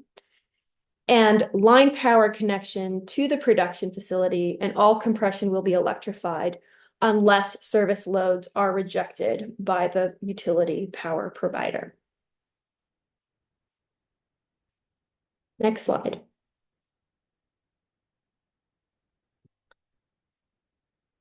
The location and access road are wholly outside of high priority habitat. Additionally, Bison avoided impacts to wildlife by reoccupying an existing pad and utilizing all existing developed surface area, avoiding further fragmentation of the surface area. CPW did not identify any impacts to high priority habitat, did not request consultation, and no referral comments were provided. Bison implements the following best management practices to reduce impacts to wildlife, which include no new surface disturbance requested for this OGDP, 3-phase pipeline takeaway to reduce truck traffic, a quiet frac fleet to reduce noise, and we will develop the DSU in a single occupation. Next slide. Due to the remoteness of the location and a significant distance from any nearby receptors, Bison requested a lesser impact area exemption from the noise mitigation plan under Rule 304C2. Pursuant to Rule 304D, the director granted the exception based on the determination that potential impacts to receptors will be minimal and there is reduced potential for concerns. Next slide. In conclusion, there was no opposing public comment received on the OGDP. We have local siting approval from Weld County and an approved WOGLA. The director's recommendation and staff highlights included no ALA criteria were met for this location under Rule 304B2. No ALA was required or completed by Bison. And impacts are significantly reduced through the utilization of an existing location. The director has determined that this OGDP complies with all of the applicable requirements of the commission and has recommended approval. Next slide.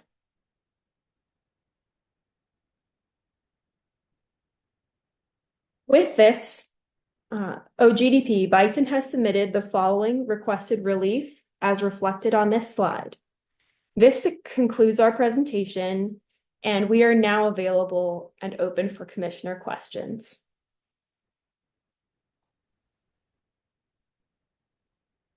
Great, thank you.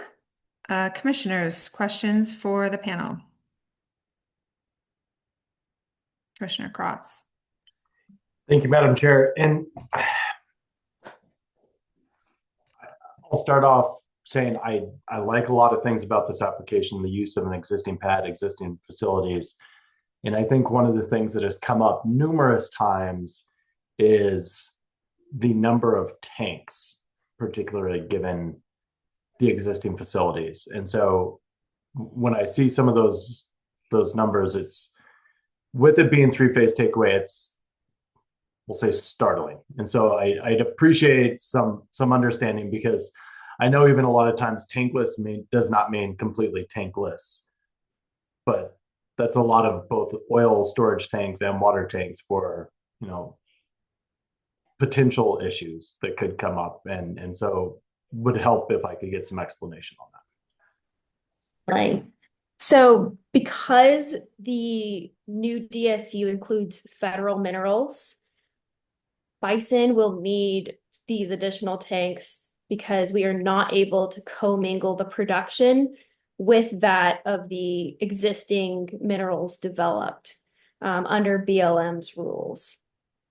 And so we have requested these additional tanks to comply with BLM's measurement rules.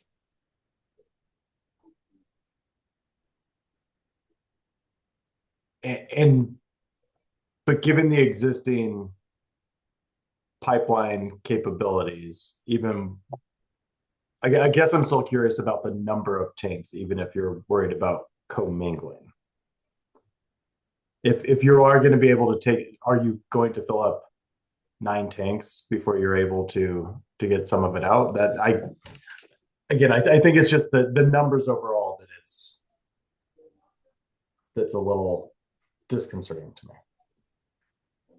Understood. And again, because of the production, the tanks cannot commingle, with the existing wells. And so the wells that will be drilled, the 4 new wells, will have wholly separate trains. So the production will go through the separators and then produce only to those 2 new tanks. So we're not requesting, a significant increase in the number of tanks for the location. And I hear you regarding, the overall total number of tanks at the pad, but that associated with this new development is not it's not a significant increase. And the pipeline does allow us to reduce the number of tanks on location, which is only why we're only requesting 2 additional tanks. And so I guess under the current development, how much of the tanks are being used? 100% of the 2 tanks will be used for the new development of the 4 new wells. I understand for the new development. I'm saying for current development, not the new development you're talking about. How much of the existing tanks are there? Meaning, is there a way to switch some of the wells there? I guess I'm curious about the amount of storage if there is pipeline infrastructure in place. There could be an opportunity to reduce the number of tanks for the existing wells because the production has declined. Bison evaluates that opportunity. It was our understanding in submitting this application that we would be submitting an application intended for the new production associated with the development. However, we will evaluate the opportunity to reduce the number of tanks associated with the existing production facility. In other words, we may be able to, repurpose the existing tanks. They would need to be constructed such that the production is not being commingled from the existing wells.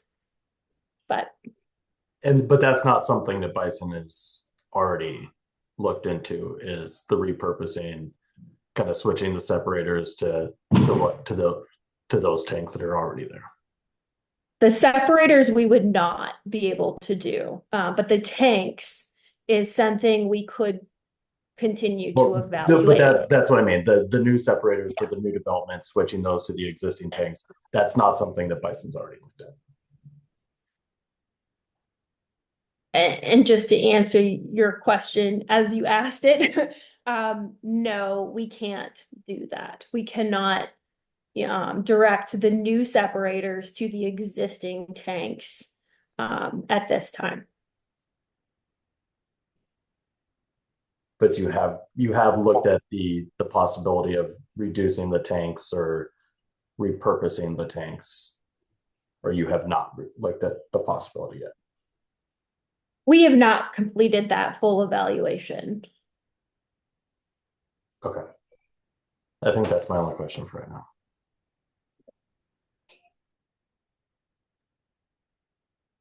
Additional questions?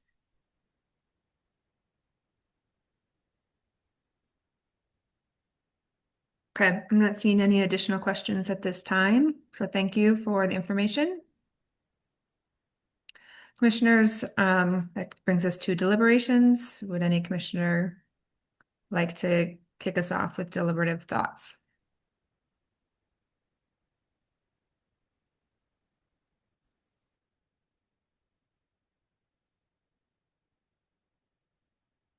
Commissioner Ackerman.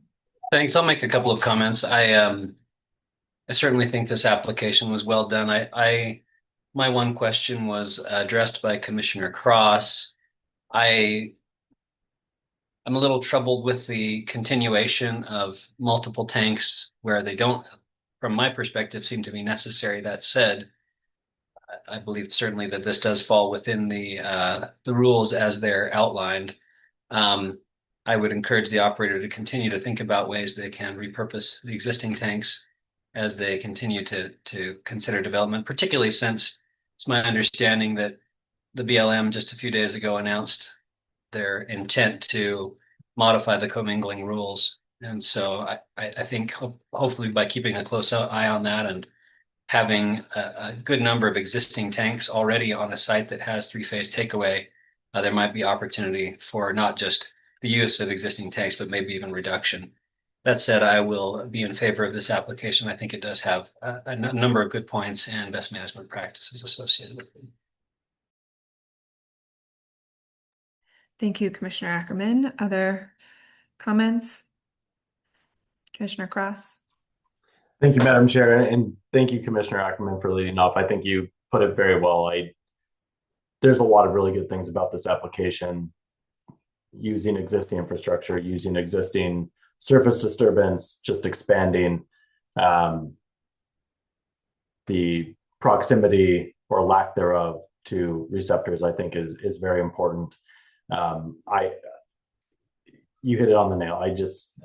I have some concerns with just the sheer number of the tanks, and oftentimes when we get operators coming before us with expansion, they talk about focusing on reduction of number of tanks, not it's something we can look to in the future or consider in the future. And so while I understand the existing commingling rules create some difficulties with that, especially given that existing development has started to decline, I don't think that the number of tanks is necessary, likely, for existing development. I feel like rather than add additional tanks, this could be something that could easily be repurposed and hopefully even further diminished in the future as production declines on new development as well. I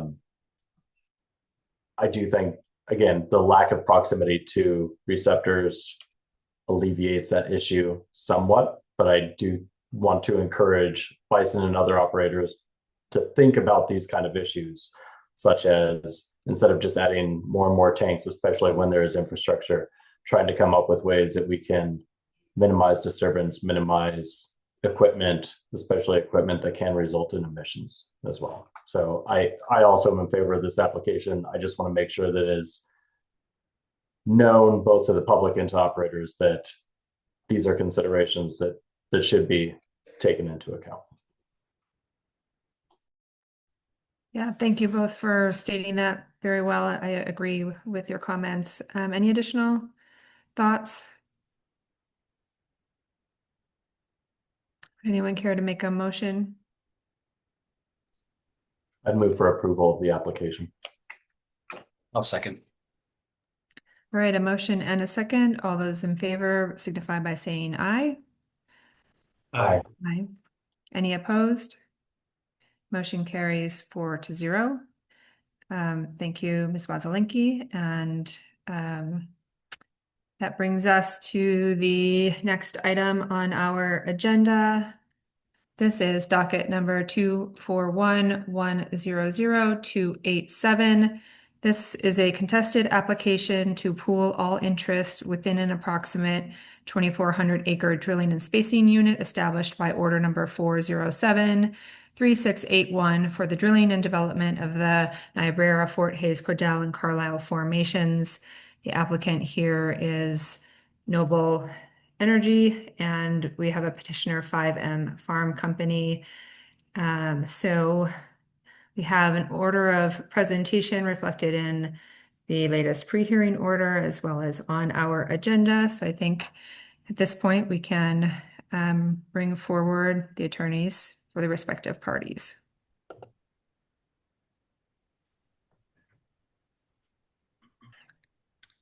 Great, thank you. I might ask first that each of you state your name and who you are representing. Good afternoon. This is Kelsey Wazelinski with Jost Energy Law and here on behalf of Noble Energy. Thank you, Ms. Wazelinski. Mr. Watson. My name is Mark Watson. I'm the president of 5M Farm Company. Mr. Fulton. Hi, my name is Joel Fulton. I'm here representing 5M Farms Company from the law firm Hamry, Rodriguez, Ostrander, Prescott. Thank you. And Mr. Douglas. Good afternoon, commissioners. My name is Brant Douglas. I'm a land representative with Chevron. Great, thank you. Okay, so first we have some time for any preliminary matters. Are there any preliminary matters that anyone would like to raise? 5M Farms has two quick preliminary matters. Okay, thank you, Mr. Fulton. Go ahead. Well, thank you very much, Commission. This is my first time appearing in front of you. So I know you've had a full day already, and so thank you for the time and for hearing our protest. The first procedural issue or preliminary matter I want to bring to the Commission's attention is our motion in limine that 5M Farms filed on June 20th, 2025. The hearing, and this concerns expert testimony. And the hearing officer denied the motion, and I don't take issue with the hearing officer's analysis. Essentially, it is the motion in limine was not right because we need to know what expert testimony is going to be proffered before we can have any ruling on an issue like this. And so I wanted to briefly summarize why we're bringing this up. And first of all, under ECMC Rule 517B, it states that the Commission in general will follow the Colorado rules of evidence, providing that such rules may be relaxed where, by so doing, the ends of justice will be better served. But when you look at that rule, it doesn't say that the Colorado rules of evidence will necessarily be relaxed in a hearing before the Commission. It says it may be. And you know this is true by looking at 517B1, which says, to promote uniformity in the admission of evidence, the Commission will observe and conform to the Colorado rules of evidence. Now, there is an exception, which is the next subsection, which is 517B2, which says, when necessary to ascertain facts affecting substantial rights of the parties to a proceeding, the Commission may receive and consider evidence not admissible under the rules of evidence if evidence possesses probative value commonly accepted by reasonable and prudent persons in the conduct of their affairs. So what the objection we're raising is a very general objection to expert testimony. And you can find what we're asking for on page 3 of our motion, which is that an expert testimony should testify to facts and not make legal conclusions. So if at the point that Mr. Douglas provides testimony saying Noble's application complies with Colorado's oil and gas law, for example, that would be objectionable because that would be offering a legal conclusion, telling the commission what result to reach.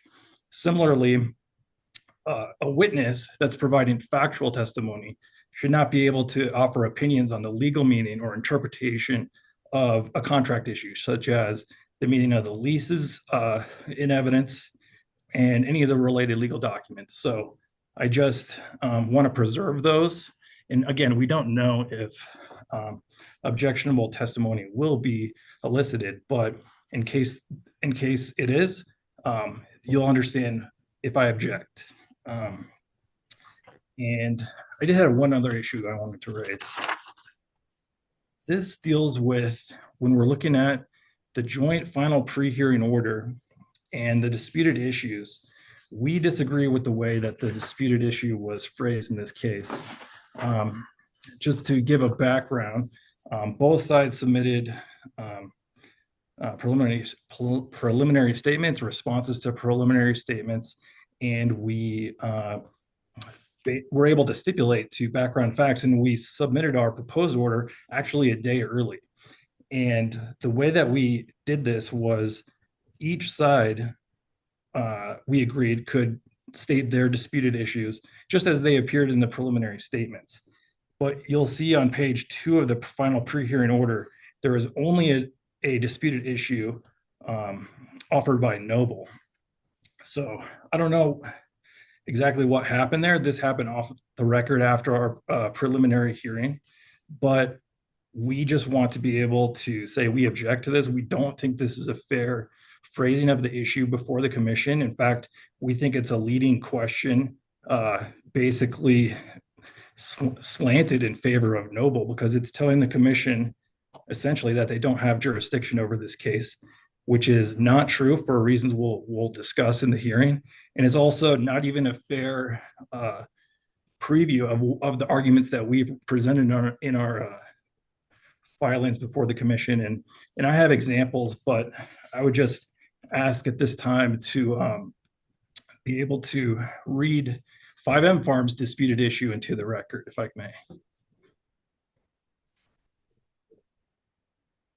So what we're proposing is to phrase the issue as follows. Whether Noble has complied with ECMC Rule 506 when Noble has sought to pool 5M Farm's lease that does not allow pooling, and 5M has not received an offer under Rule 506. So that's the issue as we see it, and that would conclude my preliminary matters for now. Okay. Thank you, Mr. Fulton. I think as I understand both of those issues, I don't know that there is particularly an ask for the commission to address here. Appreciate, sounds like on the motion in limine item, it was just making us aware of that in case there are objections that come up later. And in general, I would say, this is a commission that has experience with weighing credibility of witnesses in their various capacities. So we tend to be quite permissive about allowing evidence in, but we will take up your objections as they come in, and appreciate you flagging that item. On the second one, appreciate you reading that into the record. Would also note that, commissioners have had the ability to review all of the full written statements, and so have had an opportunity to see 5M's framing of the issues as well. So appreciate that. I also do want to give Ms. Wazelinski an opportunity to respond to either of those issues. Thank you, Chair. I appreciate it. I'll just briefly respond. I think starting with the motion in limine, Noble agrees with the hearing officer's ruling and opposes the relief requested in that motion. Noble just has one witness today, Mr. Brant Douglas. Mr. Douglas doesn't intend to testify as to legal conclusions, but he certainly has a lot of experience in land, pooling, and leasing. And he has a vast number of years in supporting those practices before the commission. And his testimony may includes some statements about Noble's pooling application and the leases, and we think you'll want to hear those. We think they're dispositive in this case. So hopefully we won't be bogged down by objections on that testimony. I think in terms of the disputed issues, I don't object to 5M reading their disputed issue into the record. I think the record is clear as to what the parties consider to be our disputed issues here. Okay, thanks, Ms. Wozlenki. So that sounded like those were the preliminary matters from 5M. Ms. Wozlenki, does Noble have any items for preliminary matters? We do not, thank you. Okay, thank you. So I think that takes us to opening statements. It sounds like it looks like we are going to go first from Noble and then an opening statement by 5M. Thank you. And I do have a presentation for my opening statement. So if we could just get that up and running here. Perfect. Okay, I'll get started. Well, again, good afternoon, commissioners. My name is Kelsey Wozlenki with Jost Energy Law. And with Jamie Jost, we represent Noble Energy in the pooling application filed in docket 2411-00287. Before I get started on my opening statement, I wanted to take just a minute to thank ECMC staff and the hearing officer for their time on this matter. Next slide. Simply put, 5M Farms petition should be denied by you today, and Noble's pooling application should be approved because it is undisputed that 5M is a leased mineral owner and therefore not entitled to a new offer to lease or participate pursuant to both the Oil and Gas Act and Commission rules. To find otherwise would overturn decades of long-standing Commission precedent, Colorado case law, and violate the clear provisions of ECMC pooling rules and the Oil and Gas Act. 5M argues that Noble admitted that the 5M lease cannot be pooled, and therefore no contractual dispute exists, and 5M is entitled to consent to the pooling and entitled to an offer to lease or participate in the wells. These arguments in 5M's petition fail to state a claim upon which relief can be granted and must be denied by you today for two primary reasons. First, the Commission does not have the jurisdiction to interpret the various oil and gas lease provisions and contracts at issue in this matter. And second, the facts before you today show that Noble's application complies with your rules and the Act, and therefore you may approve the compliant pooling application under this authority. The primary and undisputed fact of this matter is that 5M is a leased mineral owner in the land subject to Noble's application. By the plain language of the Oil and Gas Act, Section 3460-116, subsection 7, and Rule 506, because 5M's mineral interests are leased, 5M is not entitled to a new lease offer or an election to participate. These requirements apply to unleased owners only, which 5M is not. 5M attempts to argue that the Commission has the jurisdiction to interpret the subject oil and gas lease provisions to determine if the lease allows the lands to be pooled or not, and further that the 2012 consents to participate are somehow an admission as to Noble's ability to pool the subject lands. However, the Colorado Supreme Court has firmly established that a bona fide dispute over the interpretation of a contract divests the Commission of jurisdiction to settle that dispute. In the 2023 Colorado Supreme Court case of Antero v. Airport Land, the court held that the Commission does not have jurisdiction to interpret any term of a contract, even whether the contract term in question is unambiguous. Specifically, the court ruled that the determination that contract language is unambiguous is itself contract interpretation. Where parties prefer divergent interpretations of contractual language, the fact that the dispute ends in a determination that the language unambiguously favors one party's position does not mean that the adjudicating entity did not need to interpret the contract to arrive at that conclusion. 5M Farms takes the position that the oil and gas lease does not allow for pooling. Noble takes the position that the oil and gas lease very clearly does allow for pooling. Noble's motion to dismiss and response to 5M Farms' exception both cite the language within a 1994 lease amendment signed by 5M, in which the lessee is given the right to pool all or any parts of the described land with other land or leases. While the parties may differ in their interpretation of that lease language, to resolve this dispute, the Commission would be forced to overstep its jurisdiction and interpret the language of the oil and gas lease contracts, which you simply do not have the authority to do. What remains true and undisputed is that 5M Farms mineral interests are subject to an oil and gas lease. And for this reason, Noble was not required to provide another lease offer or election to participate to 5M. And Noble complied with every aspect of the Oil and Gas Act and ECMC rules with respect to 5M Farms' leased royalty interest. After hearing our respective arguments and witness testimony today, you ultimately do have the jurisdiction to make a determination on the subject pooling application, which again complies with every requirement of the Act and rules. We will present testimony today from Mr. Brant Douglas that the pooling application was properly noticed to all interested parties, that Noble tendered reasonable and good faith lease and participation offers to all unleased owners and working interest owners, and that such offers to lease and participate complied with the requirements of Rule 506. Mr. Douglas's testimony will address the status of 5M's leased mineral interest and 5M's allegations regarding the consents to participate. Before I introduce our witness, I would like to briefly walk you through the requirements for pooling in Colorado and how Noble's application complies. Next slide. Rule 506A sets forth the requirements for filing a pooling application before or after the drilling of a well by an owner that owns or has secured the consent of the owners of more than 45% of the mineral interest to be pooled. Importantly, the defined term owner within ECMC rules and the Act means the person who has the right to drill into and produce from a pool and to appropriate the production therefrom. An owner, therefore, is either an unleased mineral owner or a working interest owner. A leased mineral interest owner is not a defined owner under the statute or commission rules, as they have leased their rights to drill into and produce to a lessee in exchange for a royalty. Here, Noble is a defined owner in the subject drilling and spacing unit, and 5M is not. Next slide. It is undisputed that Noble owns over 45% of the mineral interest to be pooled and has complied with this provision of Rule 506A. The record demonstrating such compliance is outlined on this slide. Next slide. Rule 506B sets forth the requirement that a pooling applicant tender good faith, reasonable lease offers to lease or participate to all owners. Again, this means unleased mineral interest owners and working interest owners, at least 90 days before the pooling hearing. Next slide.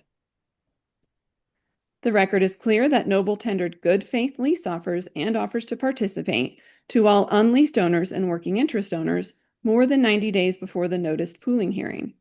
Whether a particular lease offer or offer to participate was made in good faith is not a contested issue before the Commission. 5M did not receive an offer to lease or participate because 5M is not entitled to such offers since their interests are leased. Next slide. Rule 506C sets forth the requirements for an offer to participate, including a 60-day election period, the location and objective depth of the proposed wells, the estimated drilling and completion costs, the estimated spud date, and contact information for the operator. Next slide. Again, the record is clear that Noble's offers to participate complied with these provisions of Rule 506, and 5M did not receive an offer to participate because 5M is not entitled to such offer since their interests are leased. Next slide. Rule 506C3 and 4 sets forth the requirements for a good faith lease offer, including a 60-day offer period and how to determine the lease market considering the date and primary term, annual rental, bonus payment, royalty, and other relevant terms. Next slide.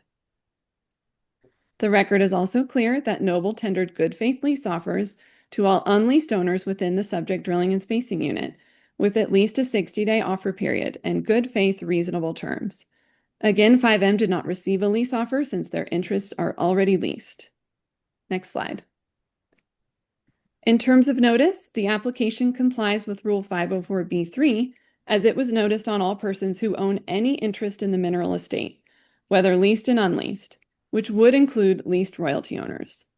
5M does not dispute and in fact stipulates to its receipt of timely notice of this subject application in compliance with Rule 504B3. Next slide. I will now turn to the corresponding provisions of the Oil and Gas Act, I will not review these in detail, but simply point out that the Act authorizes the pooling of separately owned interests in a drilling and spacing unit upon the application of a person that owns or has secured the consent of the owners of more than 45% of the minerals to be pooled. Noble's application contains an affidavit certifying to this ownership threshold.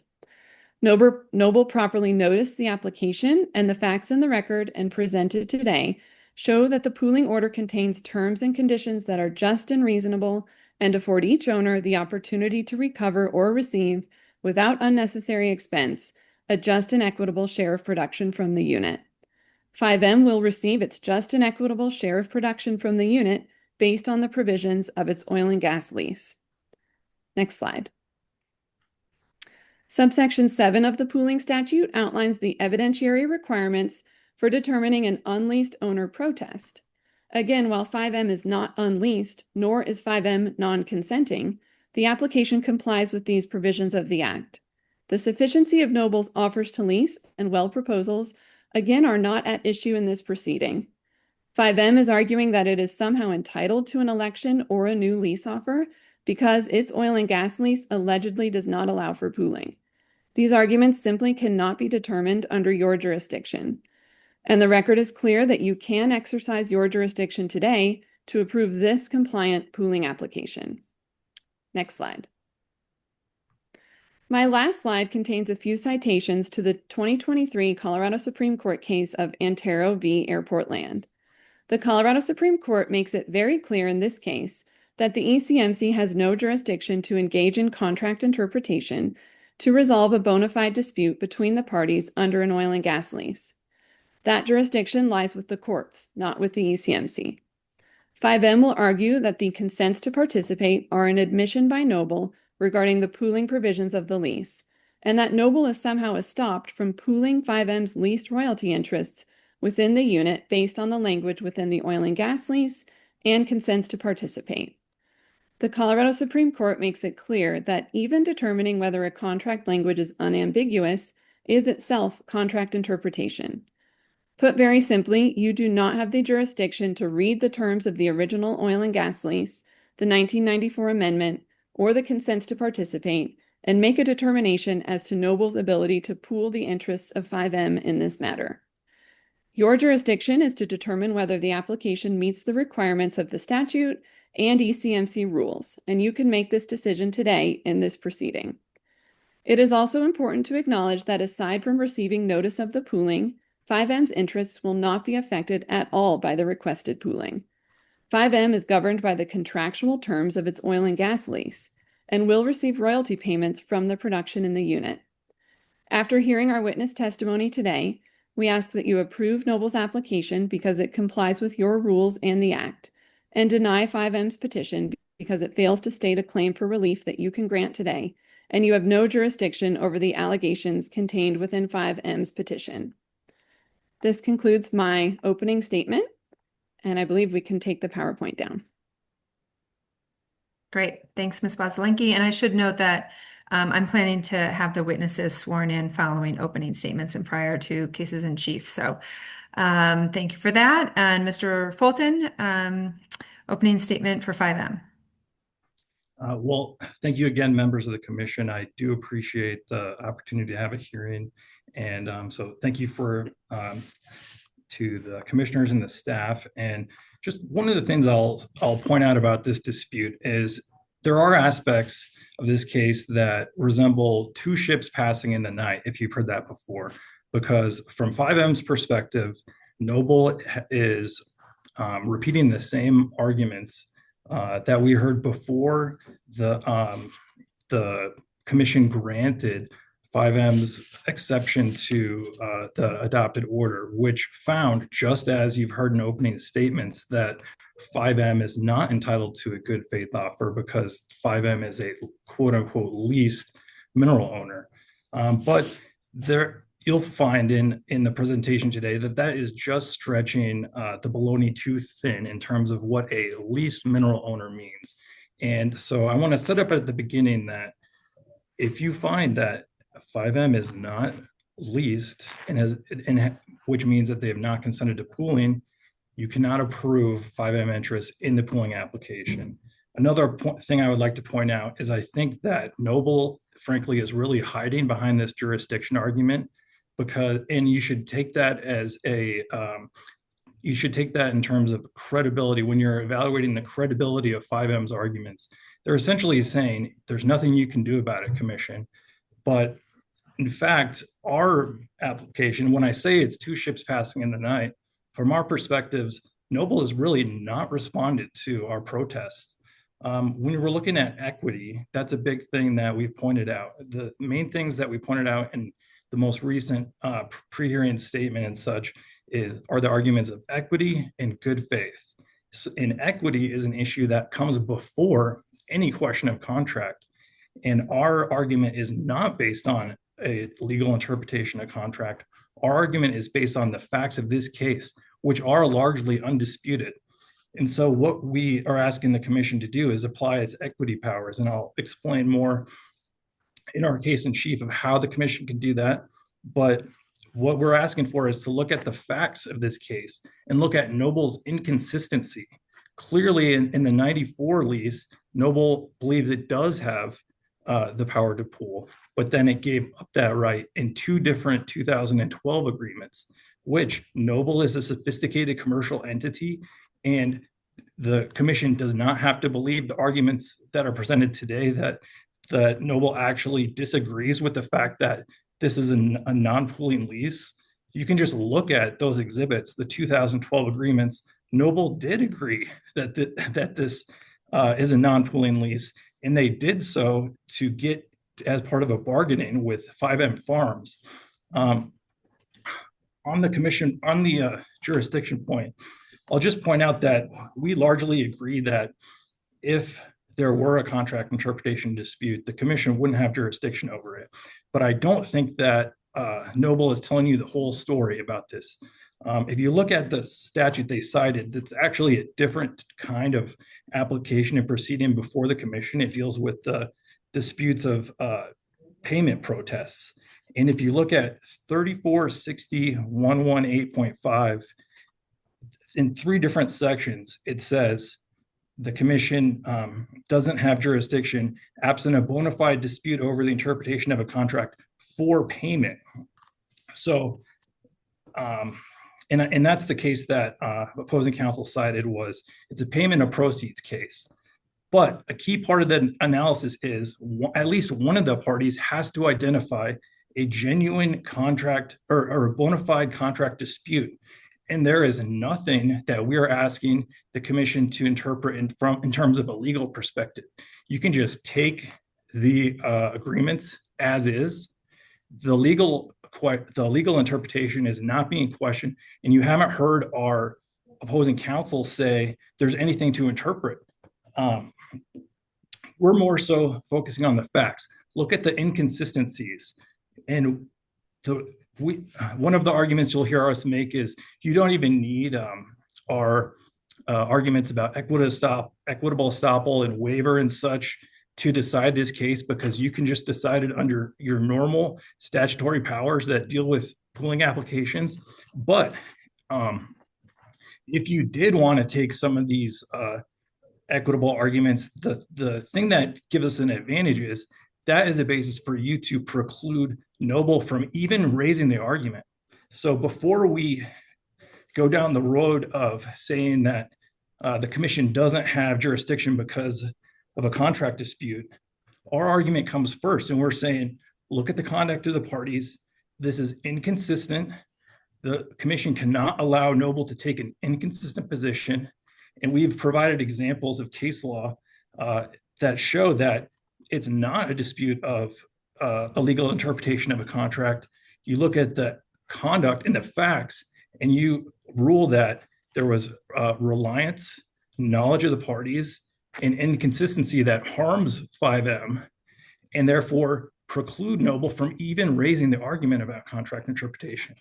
And if you do that, there's really nothing left to discuss. You heard about the 45% of landowners that Noble has to provide or obtain their consent. Well, it's undisputed that 5M Farms is not within those 45%. Also, it's undisputed that that very statutory procedure that we're dealing with is involuntary pooling. So you heard my opposing counsel say that not only is 5M Farms unleased, but they're not consenting, and that is just stretching it too far. And the last argument I'll make is about the absurdity canon of statutory interpretation. This is something that we focused a lot on in our exception to recommended order that was filed on April 21st, 2025. And on page 7 of that, it shows how when you're thinking of a term like leased or unleased, you should not interpret that literally because you'll get absurd results. And the absurd result in this case would be the fact that Noble agreed that 5M Farms lease does not have enough pooling language within it to pool a 420 acre area, whereas that was in 2012. And now, a dozen years later, Noble is using the same agreement to argue that 5M Farms can be pooled within a 2,400 acre area. So these are the undisputed facts. These facts favor 5M Farms. Noble is a sophisticated commercial entity. And in fact, Noble did not even need the commission to weigh in on this case because this is an issue Noble could have satisfied all by itself. We heard some protests about opposing counsel saying I can't object, or we need to decide the exception and have oral argument immediately because Noble has to go forward with this. And I would argue none of that is the commission's concern, at least within the statutes I reviewed. None of the public policies that the commission is supposed to enforce and carry out say that you should prioritize development over protecting the correlative rights of the mineral owners. The commission has to balance it. And this case has gotten out of balance, and all the commission needs to do is deny approval of 5M's interest and order Noble to make an offer under 506. And there doesn't have to be any specific terms or anything like that. That's between the parties. But as it goes right now, it would be an absurd result to approve this within a pooling application, and we'd have additional arguments as well. But just our point is this is all based on the facts, and the commission has the power to do anything necessary to enforce the policies under the Oil and Gas Act. And with that, later I'll be introducing our witness, who's Mark Watson, the president of 5M Farms, and he'll tell you about the history of 5M Farms, and he'll give you an idea of how the ordinary mineral owner out there is treated by some of these big companies that have been consolidated, and now we're dealing with different people over the years. And so it's hard to hold a company like Noble to a 2012 agreement when Noble's been reshuffled, and their 5M Farms has a century of history, and it has to, and all it's asking is to be treated with good faith, which the ECMC rules and Colorado Oil and Gas Act require.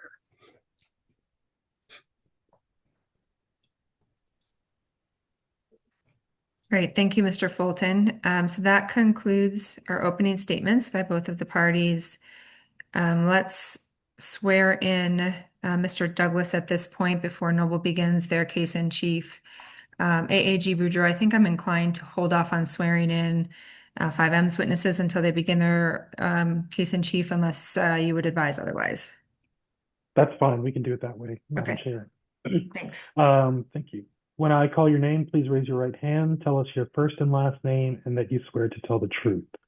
Mr. Brent Douglas. Brent Douglas, I swear to tell the truth. Thank you. And is that the only witness for Noble at this time? It is, yes, thank you.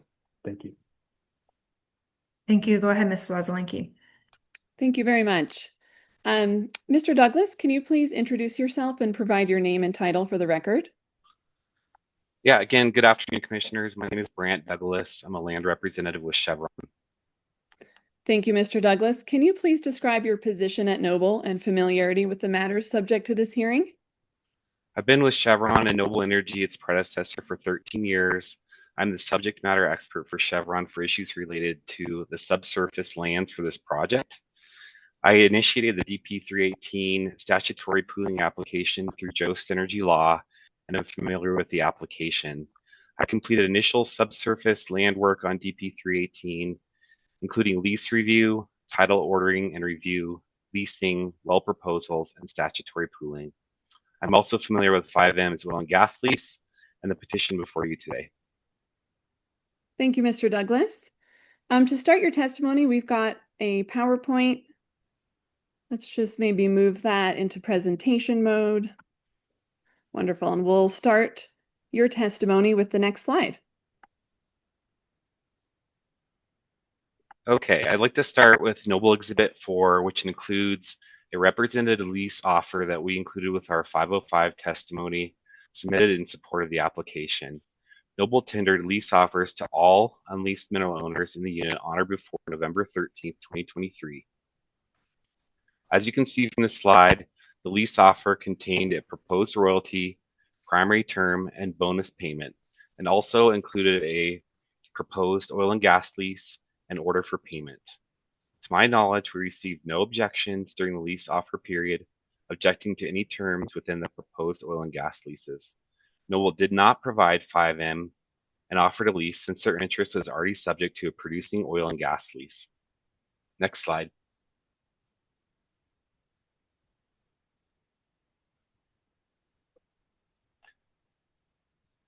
This slide also shows Noble Exhibit 4 and a representative offer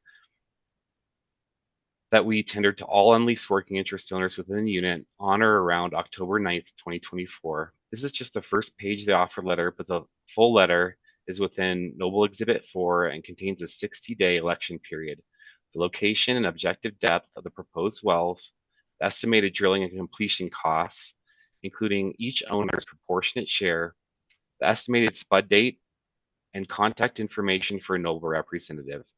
Noble did not provide 5M an offer to participate since they are neither an unleased mineral interest owner nor a working interest owner, but rather a leased mineral interest owner. Next slide. This slide shows the first page of the pooling application, which we filed on November 19, 2024, over a month after we sent out all the well proposals. The full application is contained within Noble Exhibit 3. This timing ensured that the 60-day offer to lease and participate expired well before the petition deadline for the application. After that, we filed the application on November 19, 2024, we received a notice of hearing, which our council mailed to all interested parties on December 10, 2024, and the petition deadline was January 10, 2025. We received 2 petitions to the application, which were from the Greeley-Weld County Airport Authority and 5M. The Greeley-Weld County Airport petition has been resolved, and the airport withdrew the petition on February 13, 2025.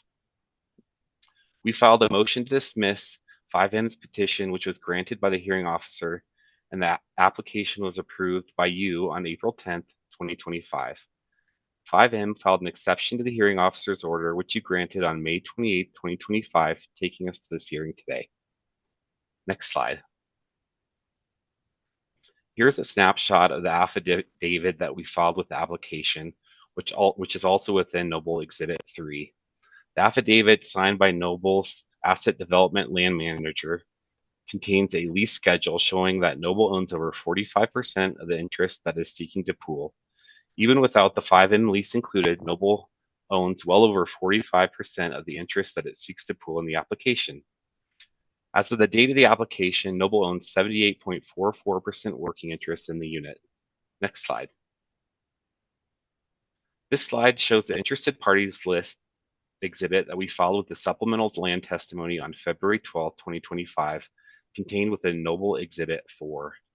The interested parties list is based on record title owners of unleased interest, working interest, and leased royalty interest at the time of filing. After the 60-day election period expired for the well proposals and lease offers, we supplemented the land testimony to include a list of non-consenting working interest owners and non-consenting unleased owners that Noble intends to apply statutory penalties to. As you can see, we listed 8 non-consenting working interest owners and 2 unleased mineral owners to be subject to cost recovery penalties. Noble appropriately included 5M on the interested party list, but as a leased mineral interest owner or royalty owner. 5M was not included on the list of non-consenting working interest owners or non-consenting unleased owners. Next slide. This slide shows 5M's oil and gas lease that was included with its petition and also submitted as Noble Exhibit 5. It is undisputed that 5M's interests are subject to this lease. Joint stipulated fact number 3 on this slide includes 5M's representation that they are subject to this 1977 lease. Next slide. This slide shows the 1994 lease amendment, which is contained in Noble Exhibit 6 and speaks for itself. We used the 1977 lease and this 1994 lease amendment to characterize 5M's interest within the unit. Based on these documents, we characterize 5M's interest as a leased mineral interest owner or royalty owner. Because 5M placed the ability to pool at the center of this dispute, Noble is including this lease amendment in the record in support of Noble's position that the 1994 amendment allows for the lease to be pooled within the unit.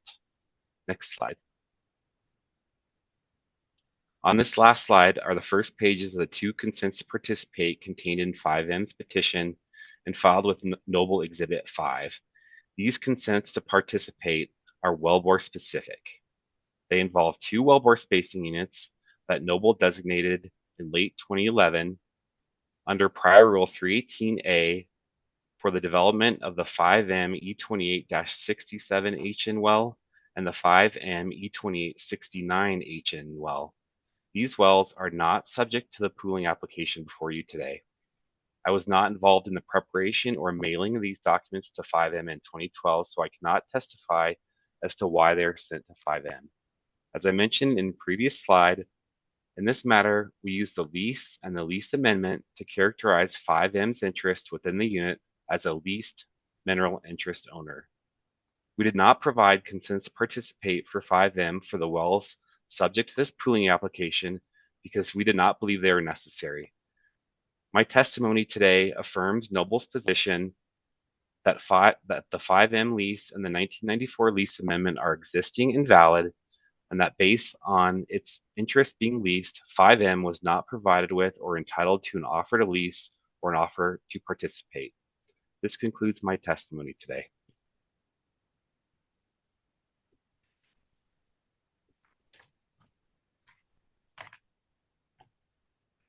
Ms. Wasilenki, do you have anything further to wrap up, or does that conclude? I do not. That concludes our case in chief. Okay, thank you. So Mr. Fulton, any cross-examination? I just 1 or 2 questions, please. Mr. Douglas, can you just go over again what you said about the 2012 agreements? What's your position on that? So my position is that they were sent in 2012 by a landman or a land representative that no longer works for Chevron. So I can't speculate as to why those consents to participate were sent. They are wellbore specific, related to 2 horizontal wells: the 5M E28-67HN well and the 5M E28-69HN well. So if I heard it sounded like you had 2 answers there, and your first answer was you weren't familiar with it, you didn't deal with these agreements, but then it sounded like you were interpreting the agreements as well. So do you have foundation and knowledge to testify about these 2 agreements, or don't you? I can't testify as to the preparation and why they were sent. I can, obviously interpret the 4 corners of the document. Do you dispute that Noble signed these 2 agreements? No, I don't dispute that. That's all the questions I have. Thank you. Okay, thank you. Ms. Wazelinski, I'm just recognizing that we didn't account one way or the other, at least as far as I know, for redirect. I'm inclined to allow it for both of you throughout the hearing, but wanted to see if there are any objections to that. No No objection. objections. Okay. Would you like to redirect, Ms. Wazelinski? I don't have any redirect. Thank you. Okay, thank you. Commissioners, any questions? Commissioner Messner. Just one question, and I don't know, Mr. Douglas, if you can answer this or not, but um, from your perspective, is it possible for Noble to be able to produce all of the DSU without including 5M's minerals? Yeah, I would say it's possible, but they have 5M has a large chunk. They have 309 acres of the 2,400 acre unit. We are under the opinion that that lease is under it's producing. It's a valid oil and gas lease. And in fact, we have two horizontal wells that are currently producing on that lease, the two 5M wells I mentioned earlier. So Really, I'm just trying to get to whether or not it's possible to produce the DSU without 5M minerals. yeah, it would be possible. We would have to change plans. Obviously wellbore plans, and we would not penetrate that lease if that was the case. Okay, thank you. That's the only question I had. Commissioner Ackerman. Thank you, and I appreciate Commissioner Messner bringing this point up. And Mr. Douglas, if I could ask you to elaborate on that just a little bit more. You mentioned you'd have to change wellbore plans. As far as I want to understand kind of the logistics associated with if you were called upon to do this and not develop 5M minerals, can you go into a little more detail on the logistics associated with that and how much it would change Noble's drilling plan for this unit? Yeah. So the 5M lease is 309 acres. So it's a large portion of the 2,400 acre unit. And so yeah, we would have to develop new well plans, avoiding that lease entirely. And that obviously would be a hassle, but also I don't know if it would be equitable to Noble because we currently own the working interest under that lease. We are taking the position that that lease has sufficient pooling, and because of those reasons, we don't think it's equitable to avoid that lease or be asked to avoid that lease. Thank you, Mr. Douglas. I certainly understand your position on that. I'm just trying to understand what the logistics would look like. Nothing further, Madam Chair, at this point. Thanks. Additional questions from commissioners? I may build on some of the questions that were asked. So you noted that you would have to change the well plans. Are you meaning that you would require additional wells? No, so we would essentially change the well plans. We would have to make an economic determination whether or not we would want to proceed with the project altogether at that point. Obviously, Noble Energy's working interest in NRI associated with the project would be affected if we weren't to include this lease that we own 95% of the working interest in. So, we would have to change the actual wellbore plans, either not penetrate that lease or make a determination as to whether or not this project is viable. Thank you. That's helpful. And maybe just could you describe from a spatial sort of sense where 5M minerals are located relative to the unit boundaries? Like, are they in the middle? Are they on the edge? Yeah, so 5M's lease is in 665, section 21, the east half southwest, and section 28 northwest, and the west half northeast. So they're on the, I guess, the western periphery of the unit. But we do have approved spacing on this project already. So that would require us to go back if we were to omit this lease, we would have to go back to the commission and ask for new spacing and a new OGDP. Okay, thanks. And then I guess on a slightly different topic, to your knowledge, have any of the other mineral owners in this spacing unit to be pooled, have any others contested the application in any way? Obviously, they're not petitioners in this hearing, but have there been any other protests? Yes, there's one other protest from an unleased owner, which is the Weld County Airport Authority. That petition we reached a mutually amicable solution, and that petition was withdrawn. Thank you. Okay. Thank you very much. Did that raise one final check on commissioner questions before we release this witness? Okay. Thank you very much. And so then I believe that takes us to 5M's case in chief, and we will need to swear in Mr. Watson as a witness. Thank you, AAG Boudreau. Thank you, Madam Chair. Mr. Watson, I'll ask you to raise your right hand, state your first and last name, and swear to tell the truth. My name is Mark Watson, president of 5M Farm Company, and I swear to tell the truth. Thank you. Agreed. Thank you. Mr. Fulton, your witness. Thank you. I also have a PowerPoint presentation. I can try to share my screen here.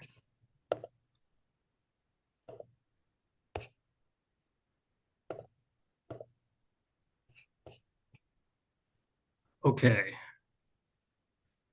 Let's see. I hope folks can see this. So my plan for our case in chief is I'll go through about 8 or 9 of our slides to tell you the authority that you have to give us the relief that requested and how you would do that and why you should do that. And then I will turn it over to our witness, Mark Watson, president of 5M Farms. He'll give you some history on the farm, and we have some pictures of the farms as well. And he also, oil and gas is his business, and he knows basically what the market would say on what would a good offer would be, or a good faith offer would be. We're not going to get into any specifics of any dollars and cents, but we're merely setting up our case that we are entitled to a good faith offer and that we have not received one yet, and that the commission should order Noble to make a good faith offer. So if I turn to the legal background here,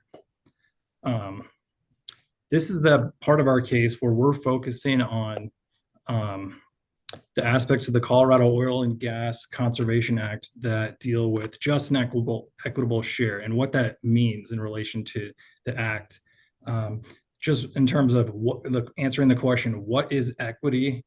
Equity, back in the day in England, there was the Court of Chancery, and equity and law were divided. And equity was seen as more, it's like water. It can fit whatever the situation is. There's a phrase that says, if there is a wrong, equity can find a right and a remedy. And one of the advantages of equity is it allows basically decision makers to reach a fair result when maybe strict application of a legal rule would not lead to a result that was necessarily intended or fair and just. So our point is this is throughout the act. And so you heard me discuss our arguments in opening statement about equitable estoppel and waiver. And yes, we believe those are valid arguments, and the commission can apply those doctrines to give 5M the relief that we're requesting. but you actually don't have to do that because you can just apply the power that you have in the statutes that I'm going to discuss. So this is probably our one of our biggest legal authorities that we're drawing on. And you heard me talk in the opening statement about how the commission is faced with basically balancing a lot of different competing factors. And one of those is found under Colorado Revised Statutes, Section 3460-102.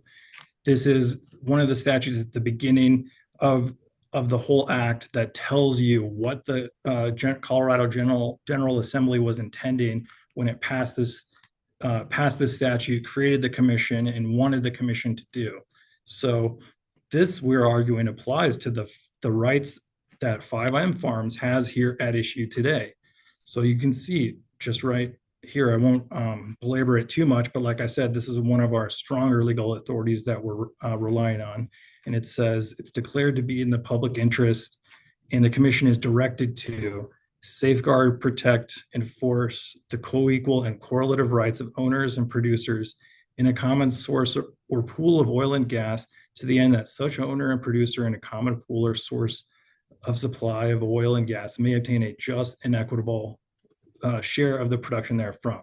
So our argument is the facts are not really contested. It's just a question of what you make of these facts, and that if you apply this statute, the commission can give 5M Farms the relief it's seeking in a situation where there's a dispute between the mineral owner and the operator about, is this a leased owner or not? And what if the lease says specifically no pooling? Or we're saying the commission, based on its expertise in dealing with different pooling issues, has the authority to ensure that a just and equitable share of production is received by 5M Farms. And one of the ways it can do that is deny the application so far and leave it to Noble and 5M Farms to work out what the agreement should be under 506 going forward. This is a little bit more support, and the idea is to just show you that this is a phrase that's repeated throughout the statute. And so that is a clue to you that this is part of the General Assembly intent, that they want the commission to decide things on a fair and equitable basis, and they want the commission to ensure that mineral owners are receiving a just and equitable share. And I mentioned in opening statement that you don't have to just take my word for it in terms of equity and equitable estoppel, and in that this case is not a legal dispute over contract interpretation. Actually, it's a factual dispute about fairness, and I've given you some case law if you're curious. The first case, this is it's a different agency. It's dealing with the Colorado Department or Division of Insurance, but this is an interesting case because the Colorado Supreme Court held that the Colorado Division of Insurance had implied powers to award attorney's fees. Now, if you're a civil litigator like me, that really surprises you because the award of attorney's fees is usually really restricted to situations where there's an express contract between the parties, or the General Assembly thinks an issue is so important that it specifically allows in a statute the award of attorney's fees. Attorney's fees are difficult to recover, and yet the Colorado Supreme Court in this Hawes case said that an agency had implied powers to award attorney's fees. So that just gives you an idea of what your equitable powers are. The next one is another example of just kind of the role of the agency. And in my mind, the agency, you all are experts on oil and gas, and you deal with technical questions of things like, in this case, like pooling, consent to pooling. How is basically the unit establishment at the beginning, which is under the same statute, by the way, as pooling, both spacing and unitization are within the same statute. We're making the argument to you under this Great West Security Company case that this case presents a technical question of fact within your expertise, and you can decide that under the circumstances here, 5M is not a lease mineral owner, or at least to the extent that pooling is concerned. Just a couple more examples of the same here, but I also want to point out that when I was talking about the agency has to balance multiple different competing policy interests, and I know it's not easy, but the point is there's no hierarchy. There's nothing within the act that says allow the operator to go forward with pooling, even if the lease specifically says pooling is not authorized. Fairness should be considered as well. And if you want a really detailed discussion on all the various factors of public interest that this commission is directed to uphold, you can read this Colorado Supreme Court case, Martinez. This is probably the most recent and thorough research that I was able to find on this. So there is some good substantive discussion in this case as well.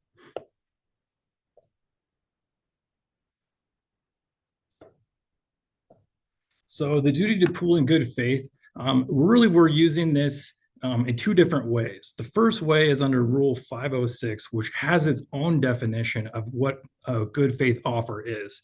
But there's also a good faith concept in the law that's specific to oil and gas lessees. And I acknowledge that maybe this is not really that developed yet in Colorado, but if our case is any clue, it will be. This is an issue that definitely is within the law within other states, and those other states have, such as Texas, have come down on the side of 5M farms. And what this good faith means in this context is essentially don't challenge the lease and tell us it says something that it's not. The oil and gas, or under this 10th Circuit case, an oil and gas lessee owes the lessor the additional duty of fair dealing, often stated in terms of good faith. This essentially means a deal is a deal, and the lessor should be, or the lessee should look out for the lessor's interest in terms of pooling and stick to the agreement as written. That is a summary of what this other concept of good faith means in the law. And like I said, if it's not in Colorado jurisprudence yet, it is coming around the corner. And we have our capsule version of our argument here at the bottom of the page that, in a nutshell, says Noble has exercised the pooling power in good faith with respect to 5M Farms simply because of what I laid out in opening statement. There's no offer to participate. The 2012 agreements that are signed by Noble specifically state without any dispute or legal interpretation necessary that the pooling language in the leases is not adequate for a 480 spacing unit, which means that pooling unit at issue here, 2,400 acres, essentially it is illogical and unfair to argue that what wasn't good enough for 480 acres is good enough for 2,400 acres many years down the line.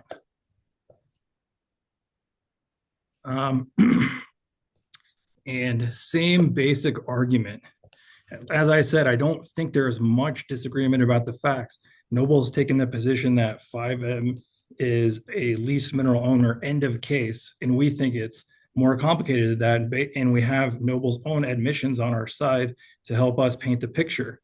And right here, the lease, you'll see when I show it's our Exhibit A in the record, which is the lease from the 70s that the parties agreed to a royalty rate of 12.5%. And again, we're not going to say the commission has any interest in ordering the parties to agree to any percentage at all, but we're just showing that 20% is kind of an estimate of what would be more fair. But we're not saying the commission needs to rule on that, but what we are saying is 12.5% is not it does not meet the definition of good faith under 506, which I'll highlight here. Good faith means a state of mind consisting in observance of reasonable commercial standards of fair dealing in oil and gas operations in absence of intent to defraud or seek unconscious advantage. And we're saying a 12.5% lease doesn't comply with this Rule 506. And my witness, Mr. Watson, will testify a little bit more about that pretty soon here. So slides 8 and 9 deal with equitable estoppel. And like I said, the commission doesn't necessarily need to get into this if it doesn't want to. It can just apply the normal aspects of the statute that I've discussed previously. But this gives 5M an advantage because it shows that before we get down the road to any discussion of lack of jurisdiction because of contract interpretation, there is a prior issue, and that's fairness and equity. And we have, I think it's on the next slide, but just to show you briefly that these are the elements and that these elements are met. So full knowledge of the facts, unreasonable delay in asserting the available remedy, and reliance and prejudice to another. And we've summarized our case here. And again, it's based on facts that are not really disputed. You've heard that 5M Farms is not within the 45% of owners that have consented. 5M Farms did not receive a offer under Rule 506. And we believe this is inconsistent conduct because you heard Noble, you have to say this is a self-serving interpretation when they say we're going to rely on the 94 agreement and we don't really know what happened with the 2012 agreement. But I think as the commission pointed out in some of its questioning, Noble was required to obtain 5M's consent to the spacing and unitization agreements. And so the same, and those agreements discuss pooling and the parties' powers to pool. But if consent was necessary in that situation, consent should be necessary in this situation. And last thing, and again, just to point out that this is intended to point out that, again, this is not a contractual legal dispute. This is a factual dispute. So I gave you an old quote from the 1800s to show that the thing I'm arguing today has been argued for many years. And just kind of a summary of this doctrine. Basically, this is the key here. Whatever Noble's rights were in 94, it intentionally gave up those rights in 2012 and has not attempted to assert its 94 rights until 2024.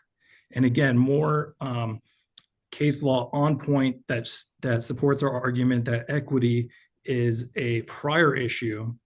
Before, there's also a principle in the law that the mere fact that the parties disagree about the meaning of a contract doesn't mean that there's any legal issue involved at all. It's just the fact that they disagree.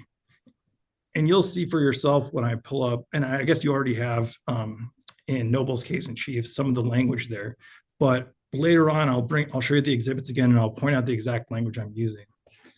Last argument for me before I present my witness is this argument that we've made previously, but it's just the absurd result. You're going to want to avoid an absurd result.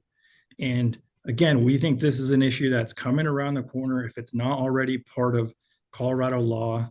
And I really would say that my opponent in the opening statement talking about this would overturn so much precedent. I really think that's overstated. I don't think there's one example that you've been provided to support that claim, that this is somehow, that our request for relief, if the commission ordered Noble to comply with 506, that would overturn precedent. I don't think there's been any proof of that. So our argument is if you did approve this, that would be a misapplication of the statute, and it would be contrary to the law that's out there in other states.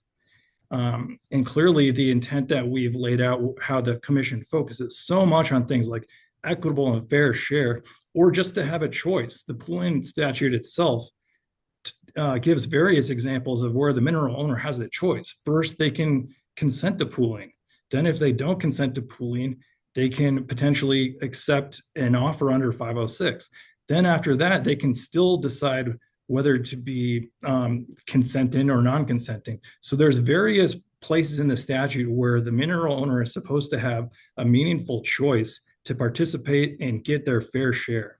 And with that, I'll turn to our witness. He is the president of 5M Farms. He's going to share with you the history and of that dates back over a century, as well as some of his dealings in oil and gas law. And he has knowledge of the market and what a good faith offer would be under similar circumstances. So that would be Mark Watson. Thank you, Joel.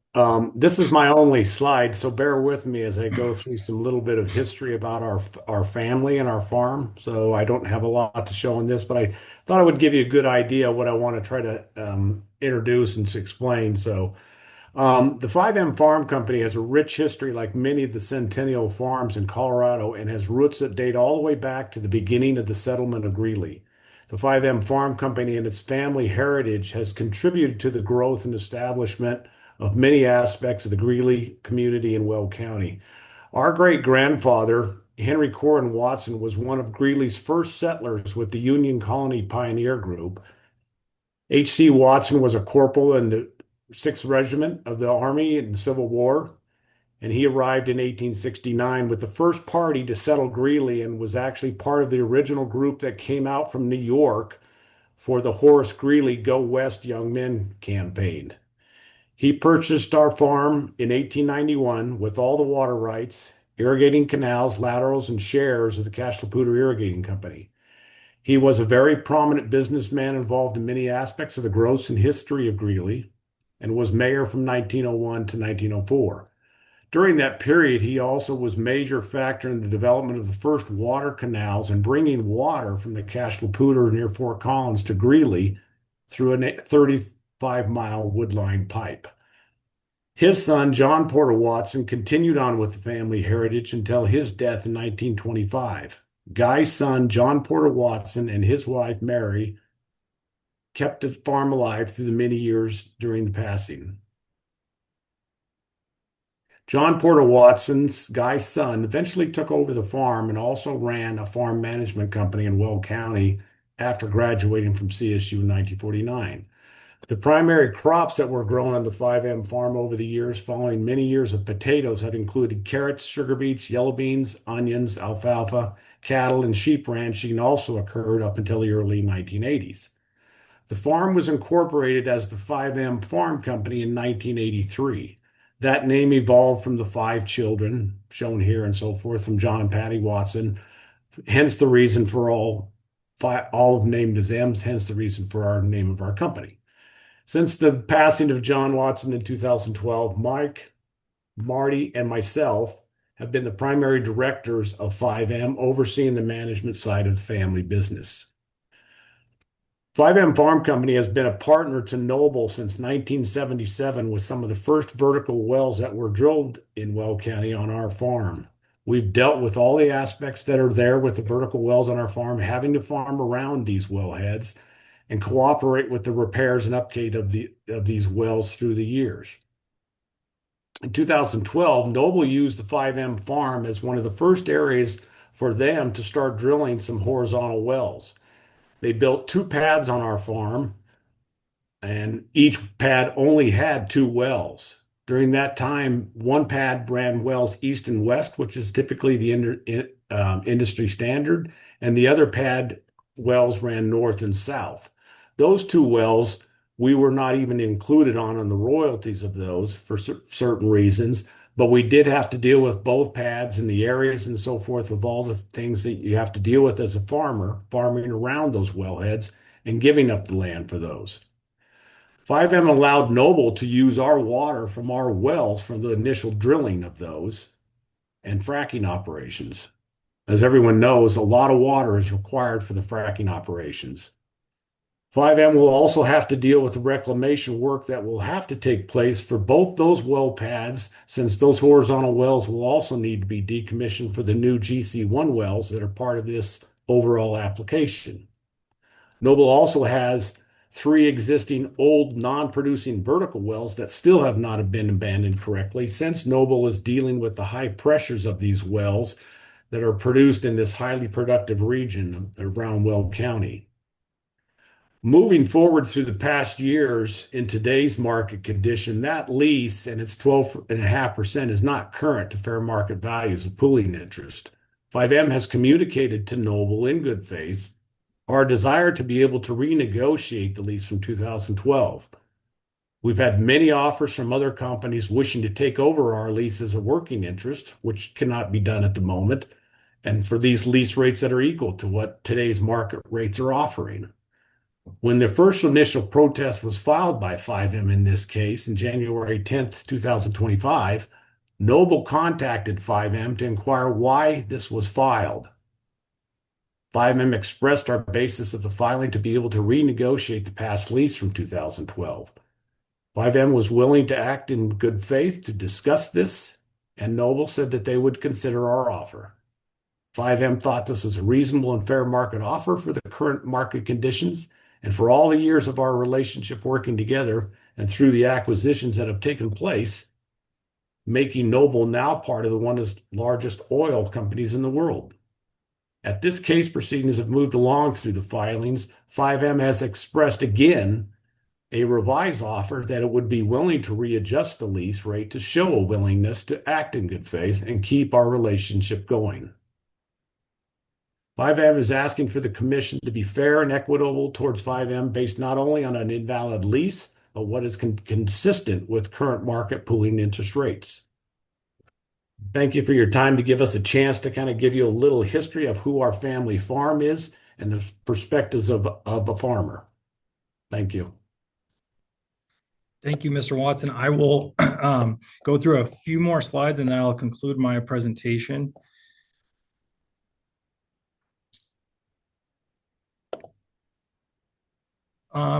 And just to recap what we're asking for, and which I think is clear by now, but it's always important to reiterate the requested relief. And we've explained to you how you do have the authority to give us the relief right here, which is deny pooling of 5M's interest until Noble has complied with the election notice pursuant to Rule 506 in the pooling statute. And again, the way we see the analysis is you interpret the meaning of leased mineral owner and whether if that was applied literally, even though the lease says no pooling, and Noble has signed that. Noble's a sophisticated commercial entity, and whether they today tell you they agree with that or not, the exhibits show they did agree with that. And so once you've determined that issue of whether it really matters that 5M is leased or unleased, the key is their lease does not allow pooling. And so there needs to be a little bit more analysis, dig a little bit level deeper of what Noble's presenting to you, and then you will get the fair and just and equitable result. And you've heard from Mr. Watson that there's been attempts to follow through with this. And then I guess I would comment on some of the questioning earlier from the commissioners as to whether Noble could conceivably move forward without including 5M Farms interest. But there is another simple interest that or a solution that I mentioned in opening statement, which is Noble can come to the negotiation table, negotiate in good faith like they're required to do, include 5M Farms lands in the application, and then everyone goes forward. But the way that it's gone so far has been essentially the Noble's trying to put this on the commission and put the pressure on the commission to make a decision to force Noble to come to the table, when really this is an issue that Noble is well capable of solving by itself. I'll just jump to the exhibits. So you saw some of this earlier, but I'm just going to point out at the bottom here. So you see 5M Farms, 320 acres. but it talks about the royalty, and that's a 1/8 royalty interest, otherwise known as 12.5%. So that's in the record. We don't think the 94 lease really has any relevance because, as I said, whether it's true or not that Noble had a right at one point in time, the 2012 agreements say something very different. And also, there is no issue of contract interpretation. Noble kind of half-heartedly make that argument as we better make this argument because it might get us off the hook. But no party has presented any specific language to the commission to say, interpret this language, commission, there's a dispute. There isn't a dispute, and that's why I call them facts and not legal interpretation. So this is the first of two agreements, and it's true that they are wellbore spacing unit agreements, but first of all, pooling and spacing and unitization are almost synonymous, and they're dealt under the same statute. But even if you disagree with that, let's look at the exact language that Noble, the lessee, and 5M Farms lessor agreed to. And it's not even clear to me, by the way, I've worked on this case, it's not clear to me that what we heard that the basis for including 5M Farms in the application was the 94 agreement. I had never heard that before today, and it's not clear to me in the record if that's true. But if it is true, this is a clear waiver / new agreement that vitiates the 94 agreement at this bottom paragraph. The lease does not contain adequate pooling provisions for the well, and Noble and the lessor desire the wellbore spacing unit lease lands to participate in the wellbore spacing unit for purposes of paying and receiving royalties from the well. So that language means two parties came to an agreement and wanted 5M Farms to participate and acknowledged that they could not do so forcibly. So if consent was required in this instance, in terms of wellbore spacing unit, it's certainly required in terms of pooling. And it's and same thing, it's just a different well, but the same language included here. And that's why we're relying on the two agreements.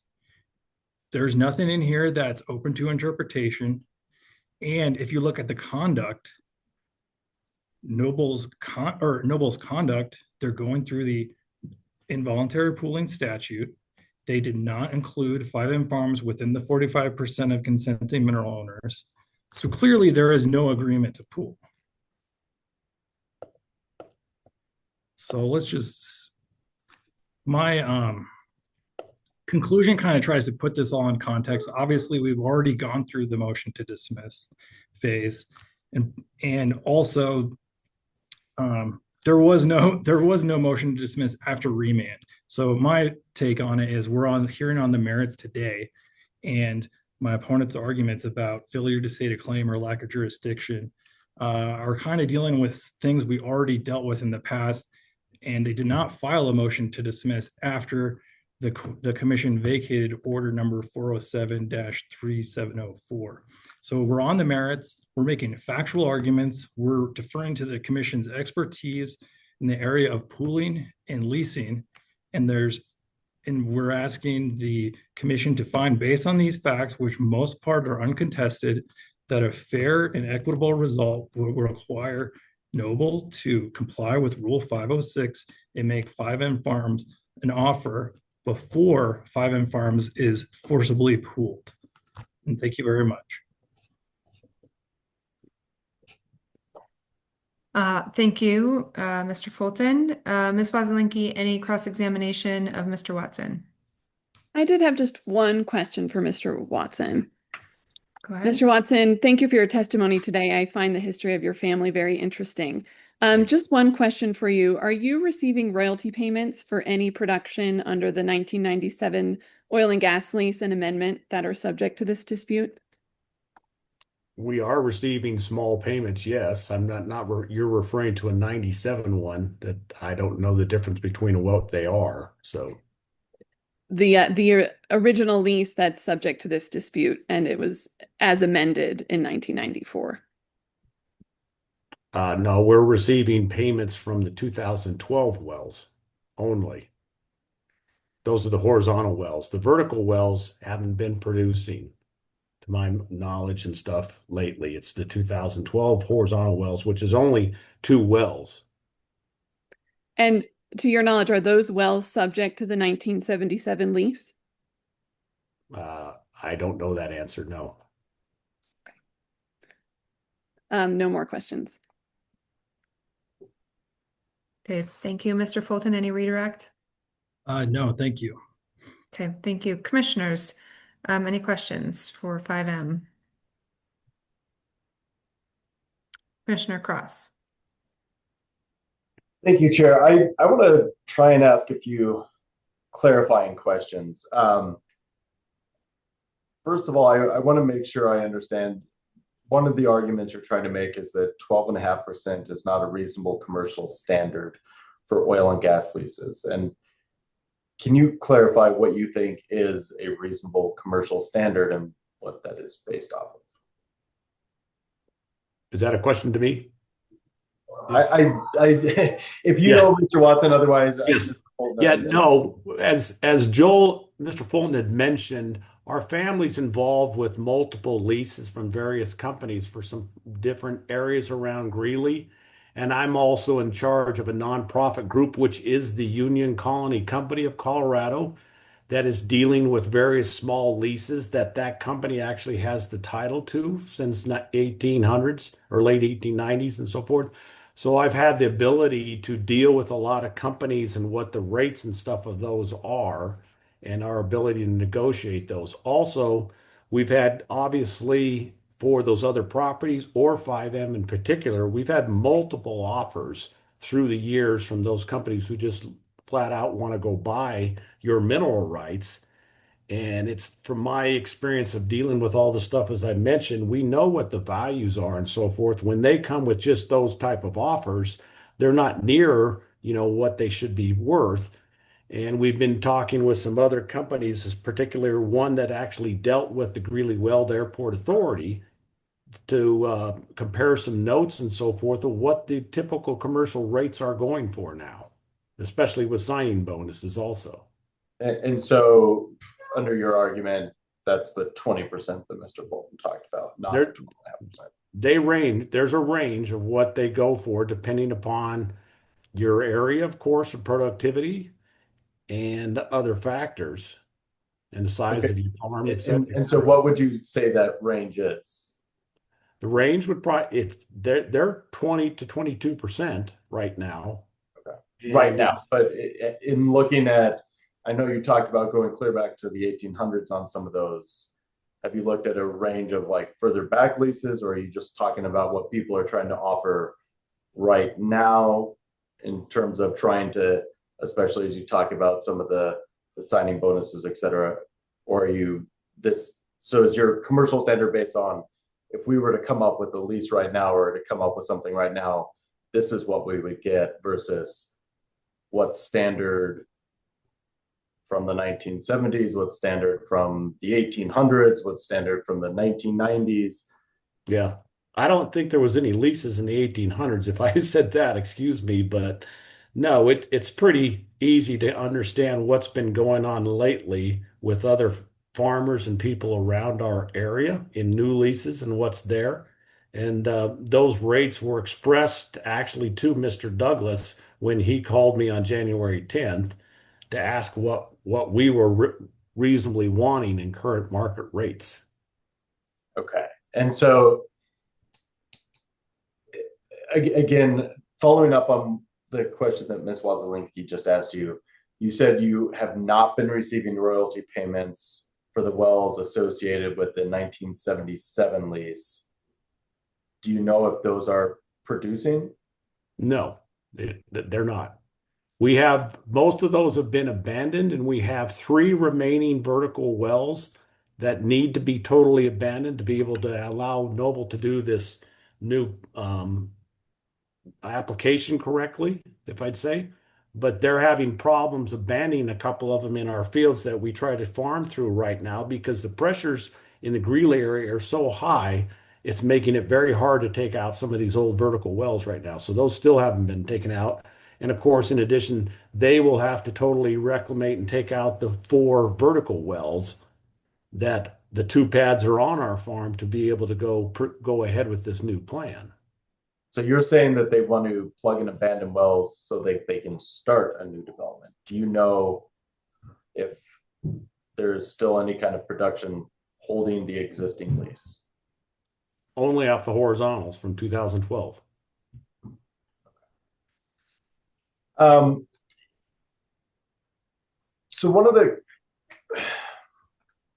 there was some discussion during the previous testimony from Mr. Douglas about where the 5M minerals are located within the proposed drilling and spacing unit.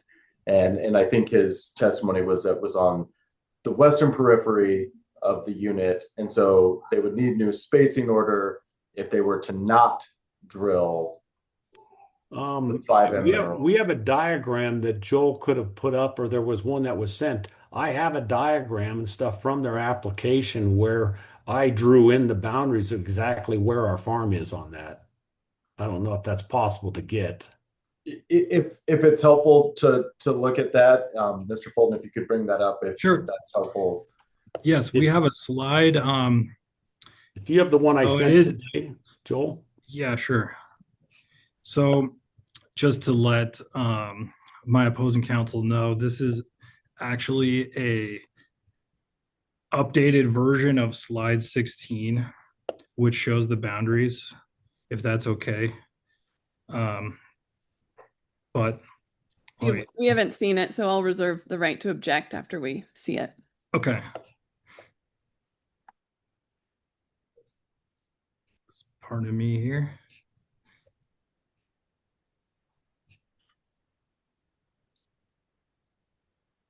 Let's maybe get that up and give Ms. Wasilinski a minute or so to view it before we continue with commentary on it. That's the one there. This was included in Noble's overall application, but obviously I took this on the GC1 in the upper area and the shaded green area. If you can blow that up just a little bit more, Joel. That is the area of our farm of what we own in section 28 and 21. So obviously, as you can see in the top, as Mr. Douglas knows, is the wells are designed to continue on to the west through our farm as it goes into other areas over there, other farmers.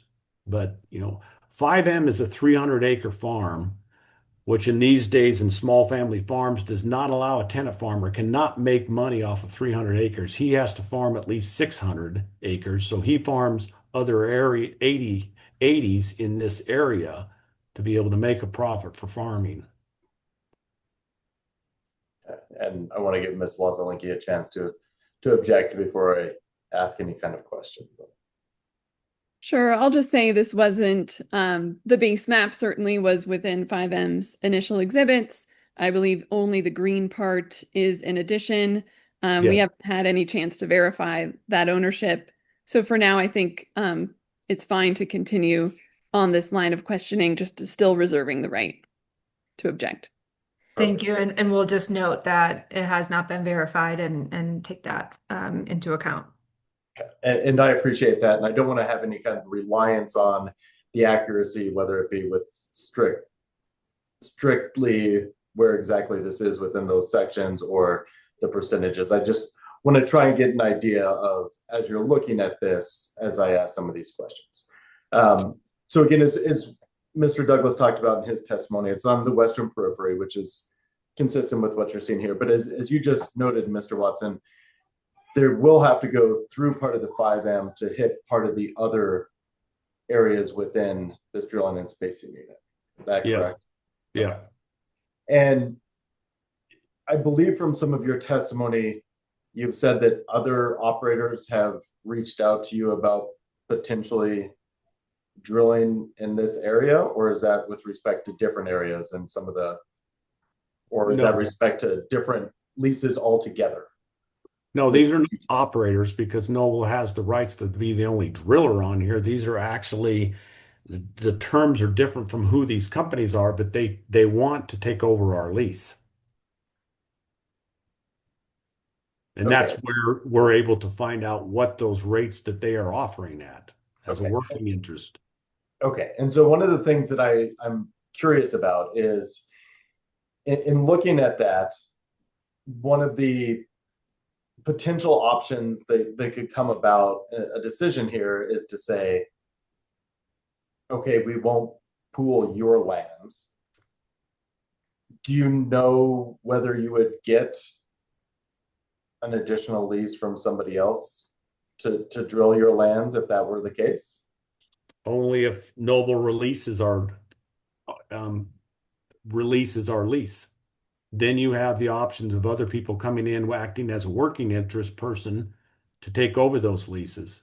It's similar to the case of what was explained earlier with the Weld County Airport Authority and how that was done. Slightly different, but those values and market rates are very applicable to what we're trying to ask for. But you have not had any kind of conversations with other operators about potentially drilling that, about potentially using the surface area to try and access those minerals or anything like that. Is that correct? No. And do you know what would happen to those minerals to the west of the 5M farm? Should this not be pooled? Should this not be drilled? If it was to exclude your lands? Well, I would assume that he would not drill those horizontal lines that farther west into our land and into those areas. But you look at the economics of the whole development and stuff, that would make their whole GC1 plan not feasible. And I guess what are you basing the feasibility, economic feasibility off of in terms of like not drilling that? Covering the cost, as Mr. Douglas kind of insinuate, or not insinuates, as he explained earlier when he was saying, well, when you look at the overall development plan and the numbers and so forth, they want to go ahead with this, and so do we. So you do want to go ahead with it. You don't want to go, but you want to do it at a higher royalty rate is essentially the ask. Yes, we've had a long relationship with Noble, as I explained, with a lot of different people that have come through the years that have gone through this company, because Chevron's a big company. They have a lot of people that they've moved and fired and done so forth. But, when you have different people that you have to deal with through all the years, sometimes that's how you get to this situation. It would just be nice to meet in person and try to work this out. Okay. And I guess I want to, and again, I realize I'm asking hypotheticals here, but I'm curious that if Chevron were to move forward, if we were to not pool the 5M lands, and if Chevron were to move forward drilling the wells as proposed, but not to extend it into and through and past the 5M lands, would you, as you said, perhaps if they release you from the lease, then you were opened up to it, would 5M be amenable to having a different operator locate a future well on 5M land? Obviously, that wouldn't be feasible. Okay, so if they were to not drill through here, it's possible there would not be additional drilling of your mineral rights. Yeah. On a plan this big, that doesn't seem logical, but there are applications and other drillers out there that might want to then set up and do that on ours. I don't know. Okay. I think those are my only questions for now. Thank you. Oh, actually, I want to take that back. I did want to ask one other additional clarifying question. I have in my notes here. Could you again just try and clarify? I want to make sure that I understand your argument. You said they have not sought to enforce their 94 rights until 2024.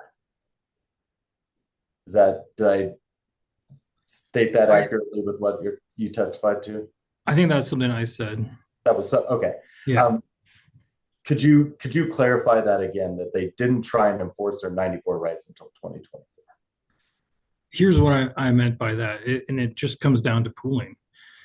One of Noble's exhibits is our 94 lease, which does have a big, huge pooling clause. We argue in the interim that those rights, if they existed or what have you, they're gone by the 2012 agreements because those agreements discuss the extent of pooling allowed and say that pooling provision is inadequate. And so we're saying by 2012 they no longer have pooling rights. However, now the pooling application is filed in 2024 based on, and you heard testimony, based on the 94 lease provision. That is the point I was trying to make. So you're saying that they're trying to rely on the 1994 amendment, and you're trying to say that doesn't apply in part because of everything that happened in 2012. Yes. Okay, so you do want us to look at those contractual differences. Well, only in terms of inconsistency. We're arguing this is inconsistent conduct, and there's no bona fide contractual dispute in either of those leases. And we're just looking at points in time, saying that in 2012, clearly there is there's basically new agreements. And you can just look at the agreements. Like, for example, Noble is not contesting our interpretation of the 2012 agreements. We are not contesting Noble's interpretation of the 94 agreement. The agreements are what they are. We're debating about the impact. And one of the threshold issues, if I go back to this payment statute, the payment dispute statutes, if I have it here. Well, I guess one of the things I just want to understand, big picture, is you're saying you don't dispute the 94, they don't dispute the 2012, so there's not technically a contractual interpretation dispute, but you're saying don't look to their 1994, look to their conduct, which is where you're getting your equitable estoppel argument coming in. Look beyond the contract, look at their actions, not the contract itself, correct? Exactly. Okay. I think that's my only questions. Thank you. Okay, thanks. Okay, thank you. Additional questions from commissioners?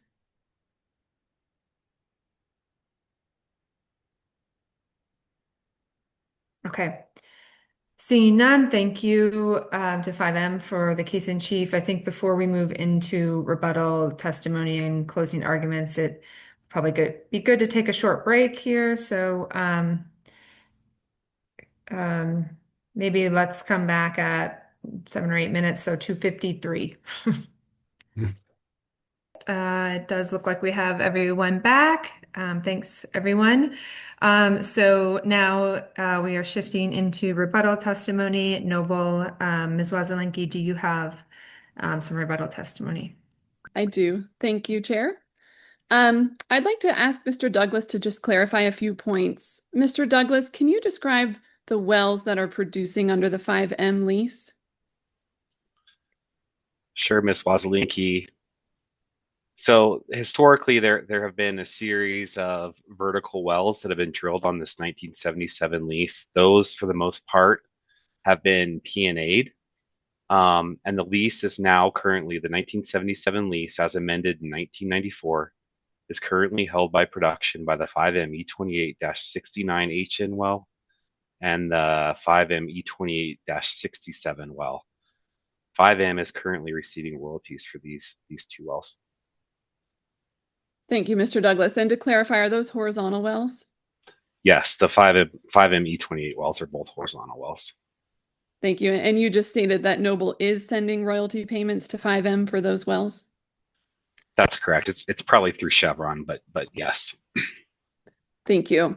That's it for my questions for Mr. Douglas, but I do have a few additional rebuttal points.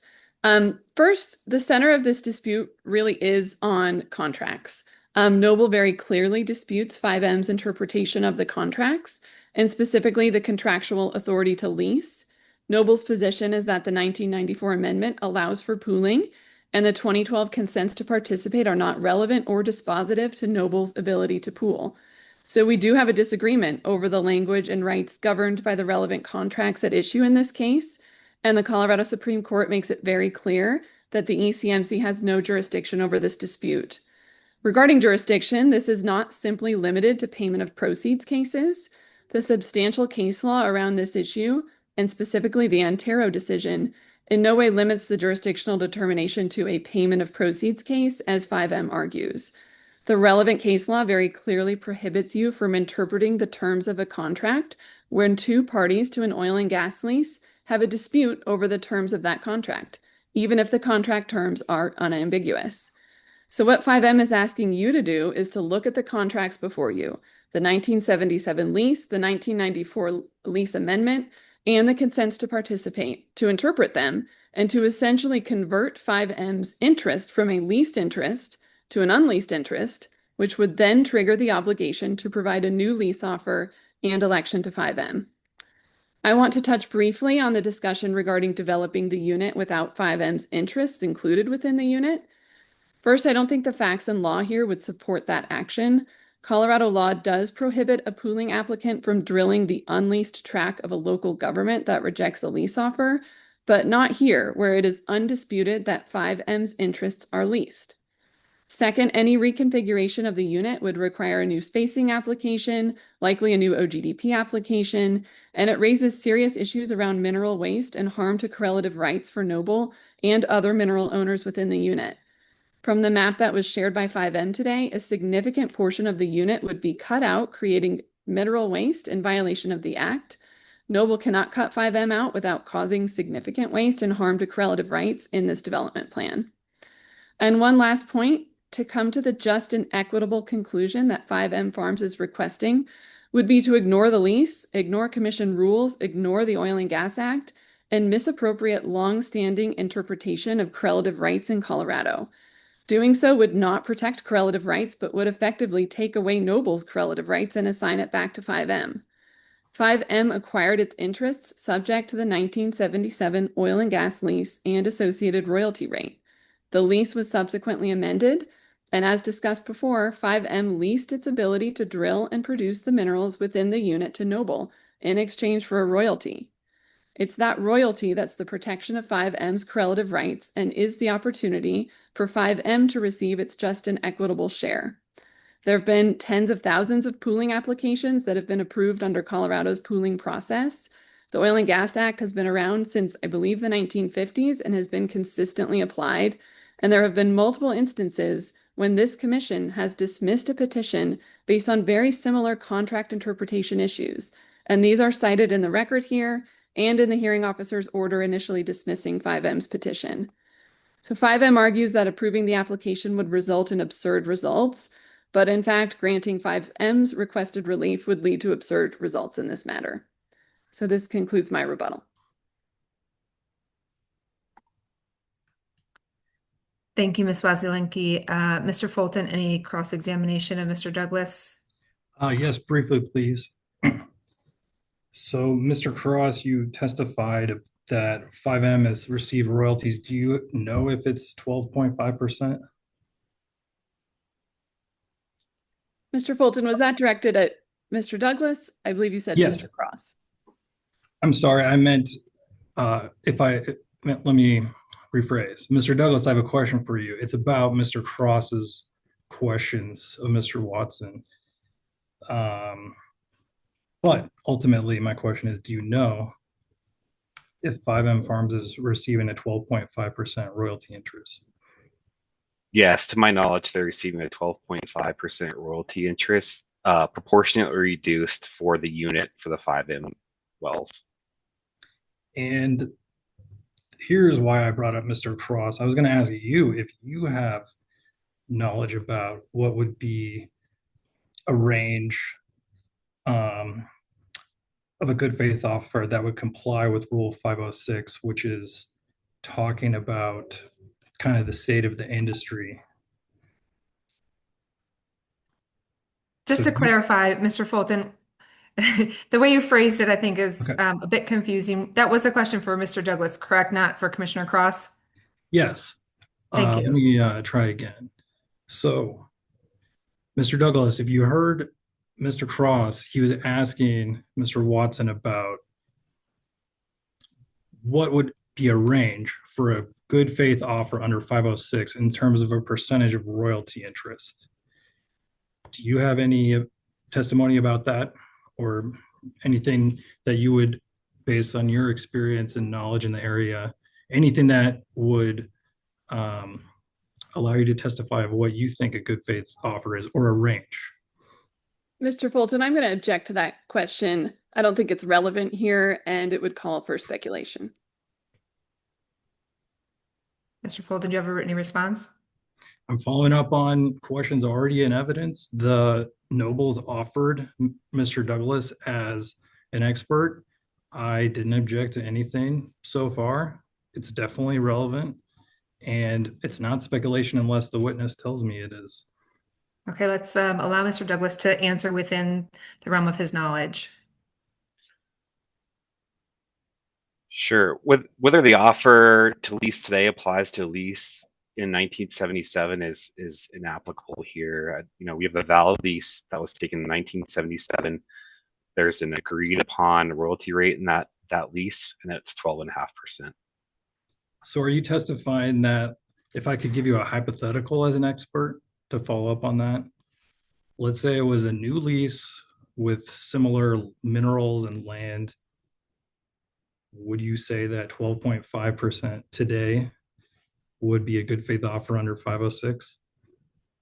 Mr. Fulton, I'll maintain my objection. Again, this is not relevant to the dispute at hand.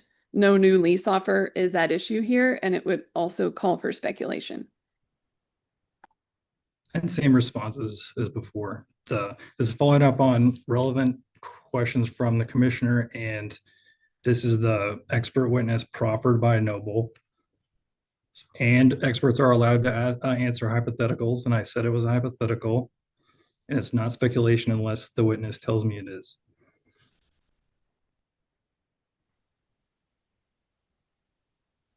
Yeah, I consider this to be speculative. Yeah, sorry, Mr. Douglas. Just for the record, let me say, yes, I think ruling here will be the same as the previous. Just please answer within the realm of your knowledge. So I do consider this to be speculative. Do you want me to continue to answer? That's okay. Thank you. That's all my questions. Okay, thank you. Ms. Wasilenki, any redirect? No, thank you. Okay, thank you. All right, then that brings us to 5M's rebuttal testimony. Okay, I'd like to make a couple points. Just briefly, I think, again, I'd reiterate that it's two ships passing in the night. You haven't heard any points at all about equity from Noble to contest our argument that equity is a prior issue, and that the commission should look to the facts and the conduct of the parties and can stop Noble from even making a contractual argument. You haven't heard any rebuttal to that.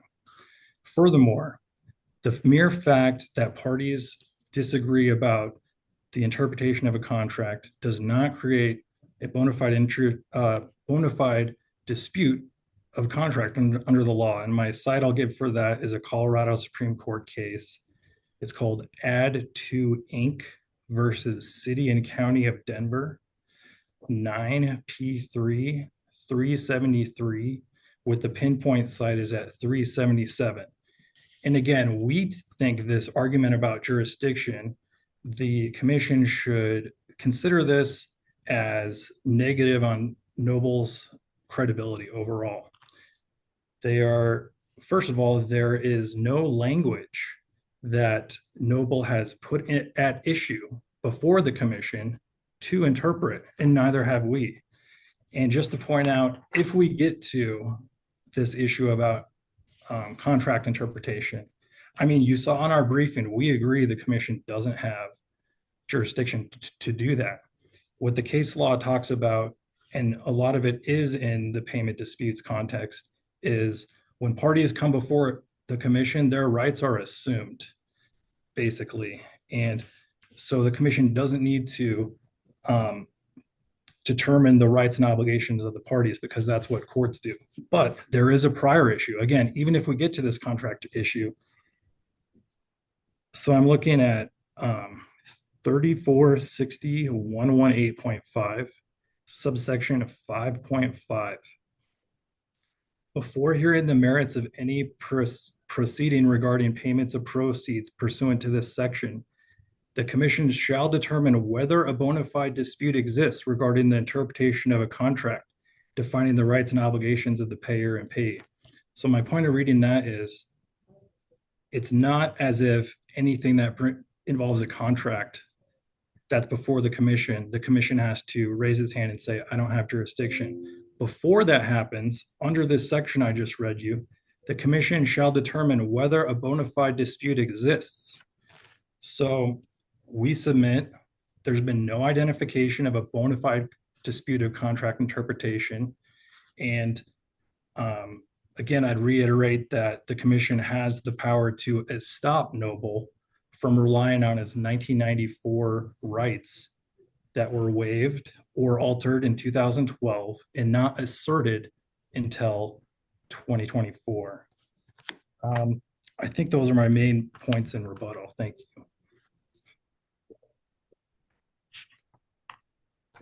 Actually, if I may, one more.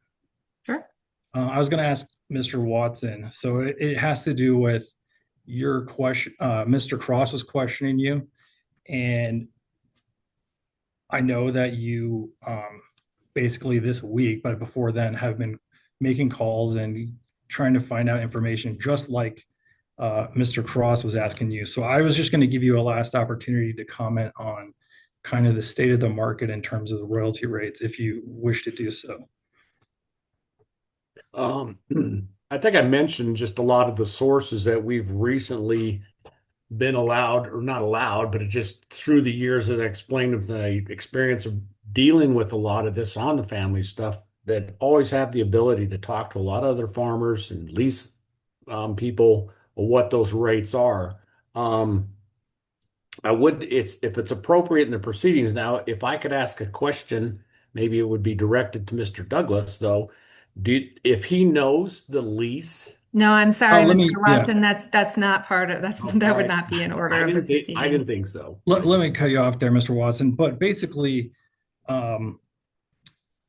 isn't it true that you don't want the commission to be the one that's going to evaluate or like decide the royalty rate in the end of this? Isn't that true? Say that again. You don't want the commission, other than the fact that you disagree with the 12.5% royalty interest, you don't want the commission to be the one to decide the royalty interest that you would get if you got a new lease officer. Isn't that right? No, I don't think Okay. that's their position either. Okay, that was all I had. Thank you. Okay. Okay, thank you, Ms. Wazzalinki. Any cross-examination of Mr. Watson? No, thank you. Okay, thank you. Okay, so that brings us to closing statements. Are the parties prepared to go straight into closing statements? I am, yes.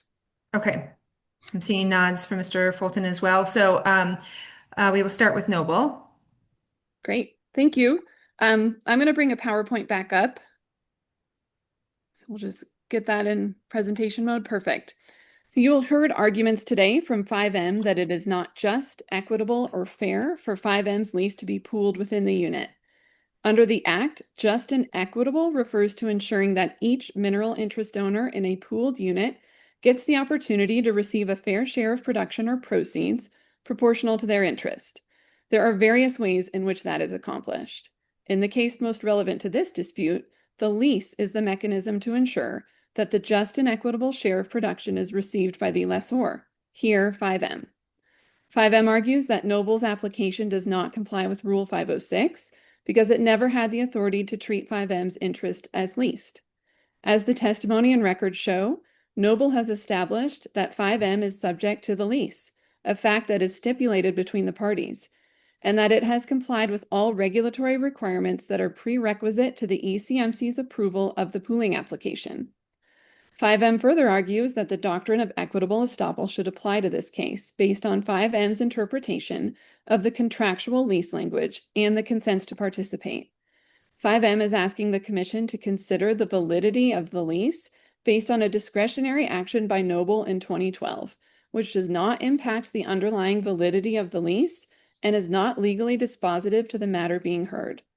5M's request would lead to inequitable results and entitle 5M to claim an unjust share of production and proceeds. If you grant 5M the relief it requests today, not only would you contravene the requirements of Rule 506, the pooling statute, and longstanding Colorado case law, but you would give 5M a benefit that it is not entitled to, and to do so, you would be required to interpret a contract that you have no authority to do. What you do have the authority to do is determine if the application meets the requirements of your rules and the Act, and you do not need to interpret any contract between the parties to make this decision today. Next slide.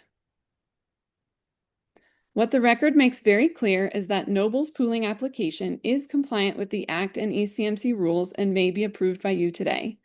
5M does not dispute the existence of the oil and gas lease, as amended, that governs 5M's mineral interests in the land subject to the pooling application.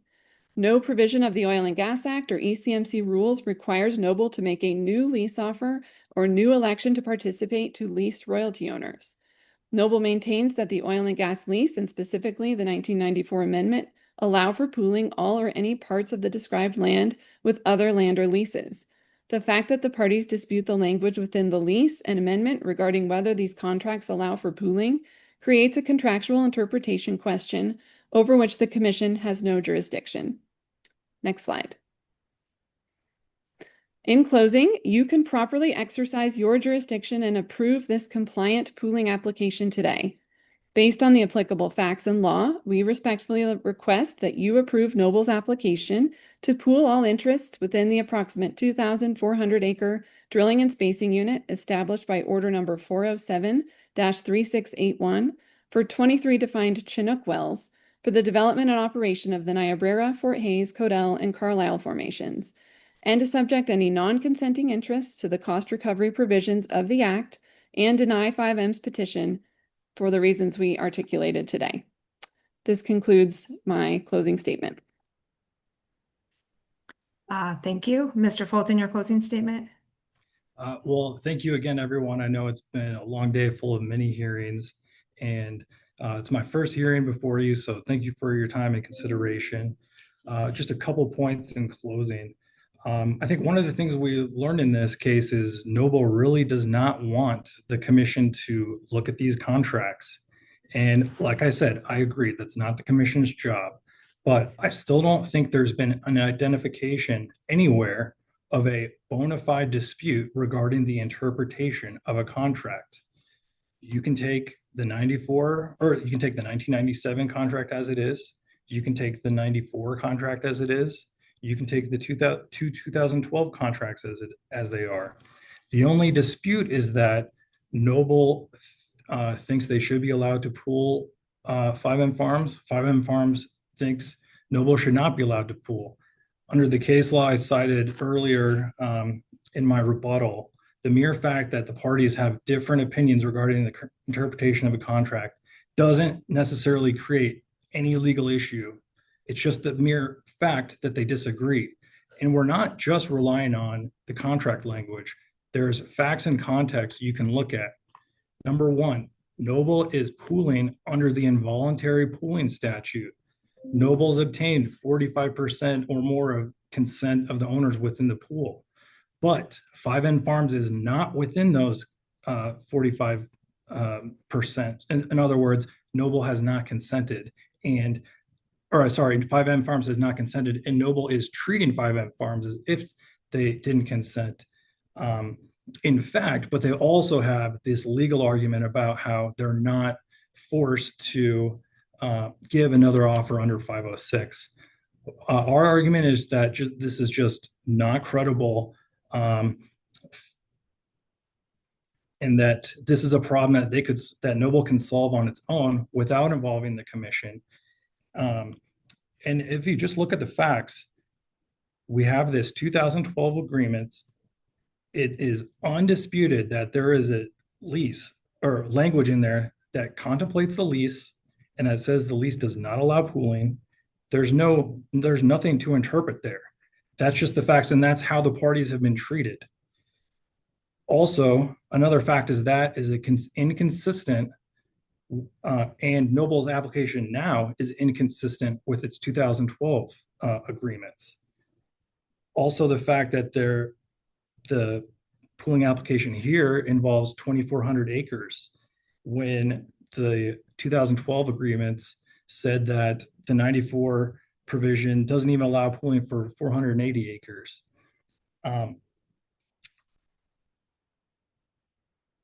Also, I mentioned the fact that Noble has brought up things like difficulty, like this is just a problem for them in terms of their planning their development. But really the fastest way and the most fair way to address this is to have Noble comply with 506. That's how the rules are set up. And also in terms of another credibility question, I just asked you to consider the rebuttal involving Noble's expert. I had two questions that were based on the commission's questions that were objected to that Noble tried to hide from you. And one of the questions that I asked that was completely fair about if we had to do a new lease today, what would it be? They could have even said 12.5% and said no answer. And that's how we feel like we've been treated throughout this is Noble is just expecting the commission to allow them to do this, but that's not fair or equitable because Noble's a sophisticated commercial entity and it specifically made an agreement with 5M Farms about pooling, and there's a reduced royalty rate involved in that bargain. And so we just think we should be entitled to an offer, and that's the fastest way forward to develop all the pooling and allow 5M Farms to participate.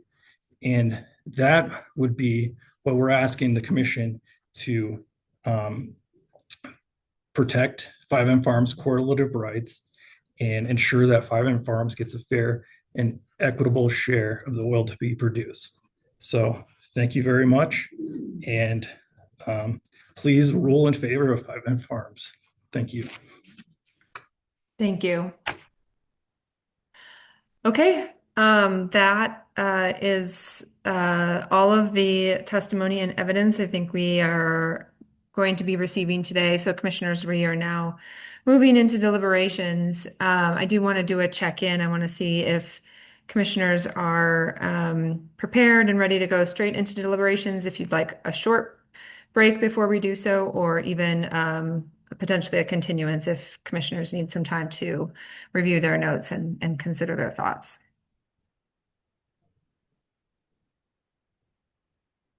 Yeah, Commissioner Ackerman.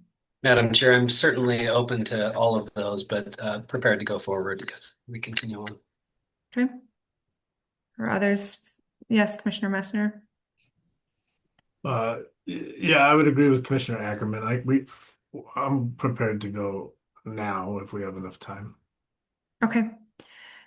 We had some time constraints that we've been able to resolve, so I think we are okay to go forward then. So would anyone like to kick us off? Commissioner Messner. Thanks, Madam Chair, and thank you to the parties. Appreciate the information and that was provided and thoughts and arguments. So I'm going to look at this from a pretty simplistic standpoint, and my lens is just and reasonable. And I think one of the things that I wanted to determine right off the bat, well, from a just and reasonable standpoint, I want to ensure that we are being just and reasonable to all the mineral owners within this DSU, not just 5M, not just Noble, but all the mineral owners inside of this. And I wanted to determine if it was just and reasonable um, to and reasonably possible to be able to develop the minerals inside of this DSU without including 5M's minerals.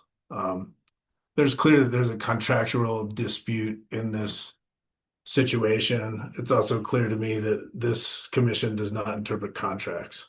So I'm not looking at this from a contract standpoint at all. I'm looking at it from, whether or not this pooling application meets the act and our rules.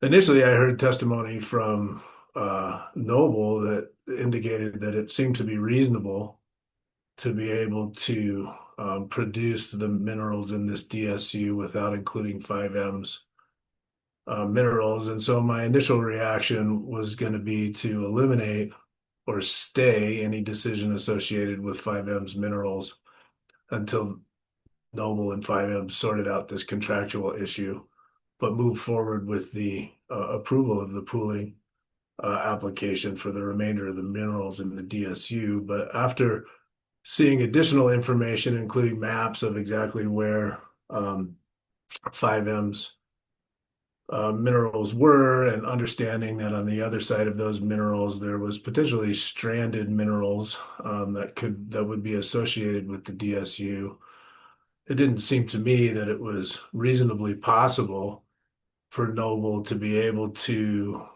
produce this DSU without with eliminating 5M's minerals, because it would strand minerals on the other side of 5M's minerals, which would be not just and reasonable for the mineral owners that would be stranded, and to me would fly in the face of the rules of the act of the commission. And so, from my perspective, it's not necessary to determine whether pooling is allowed under a private contract, only to determine whether the pooling application has met the obligations under the rules in the act. The act allows pooling, and there's plenty of case law that indicates that it is a valid exercise of the police powers of the state. I think that the application meets the standards of the rules in the act.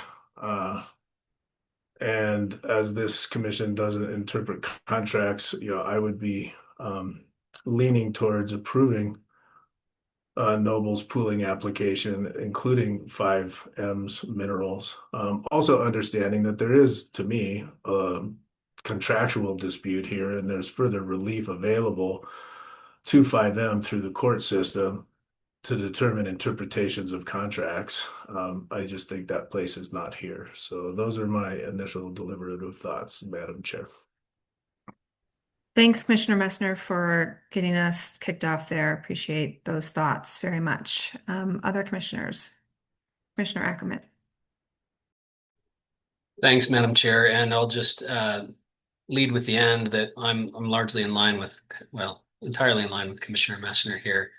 I wanted to frame just a little bit kind of my deliberative thinking, and wanted to do that by kind of starting with my comments from the exception hearing when we voted to return this to have a contested hearing on the pooling issue on its own merits. And at that time, I stated that it's been made clear over the years during previous hearings that the commission does not have the jurisdiction to settle bona fide contractual disputes, and that the crux of this issue stems from a dispute over the terms of the existing 5M lease, but that the commission does have the authority to hear, approve, and/or deny pooling orders. And in addition to that jurisdiction, the act grants the commission authority to set just and reasonable pooling terms. So I stated at that time, while I wouldn't expect that we would be able to solve the lease dispute issues in this hearing as to whether or not 5M's existing lease does or does not allow for pooling in the manner that was proposed by Noble, this pooling hearing would allow the commission to determine whether any further just and reasonable pooling terms should be included in the order. So I'm viewing this similarly through the lens of Commissioner Messner, that it's not an attempt to solve those lease contract issues or really even consider them as part of our deliberation, or whether there is even a valid lease. But really, are there any other just and reasonable modifications that can and be or should be made to the pooling order based on those disputes?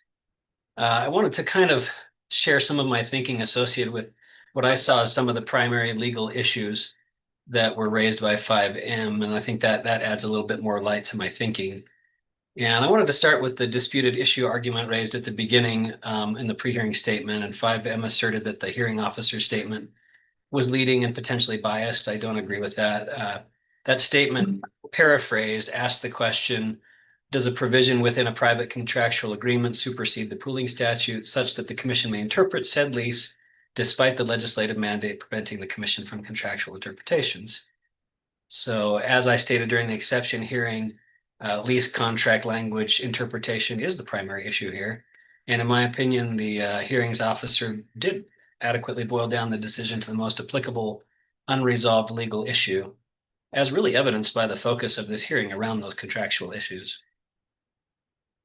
To the point of estoppel and waiver arguments, 5M's estoppel and waiver argument, as I understood it, is that the commission should base our approach on the assumption of overall powers of equity as an administrative body rather than arguments that rely significantly upon the strict interpretation of language in the lease. And I think, just frankly, this argument is thin and it's in opposition to a pretty strong body of case law regarding the commission's authority associated with resolving disputes of contractual language. If 5M wants to continue to make an argument under equitable treatment or any other argument about the language of the lease or its amendment, that argument's appropriately made to a contract mediator or before the judiciary, as it's been made clear to us that the commission does not have the jurisdiction to settle those bona fide contractual disputes. And then as far as the good faith argument, 5M's good faith argument's a tough one for me because yes, the statute does require a good faith offer to lease, but it only requires that when a mineral owner is entitled to a lease offer as they are unleased. From my perspective, 5M is clearly leased and is not statutorily entitled to a new lease offer regardless of the pooling provisions in its existing lease or a desire by either party to renegotiate an existing lease. And I didn't see 5M identifying any statutory language that allows the commission to invalidate an existing valid lease based on a pooling clause, lack of pooling clause, or any other contractual term that would then take a leased mineral owner and call them an unleased mineral owner.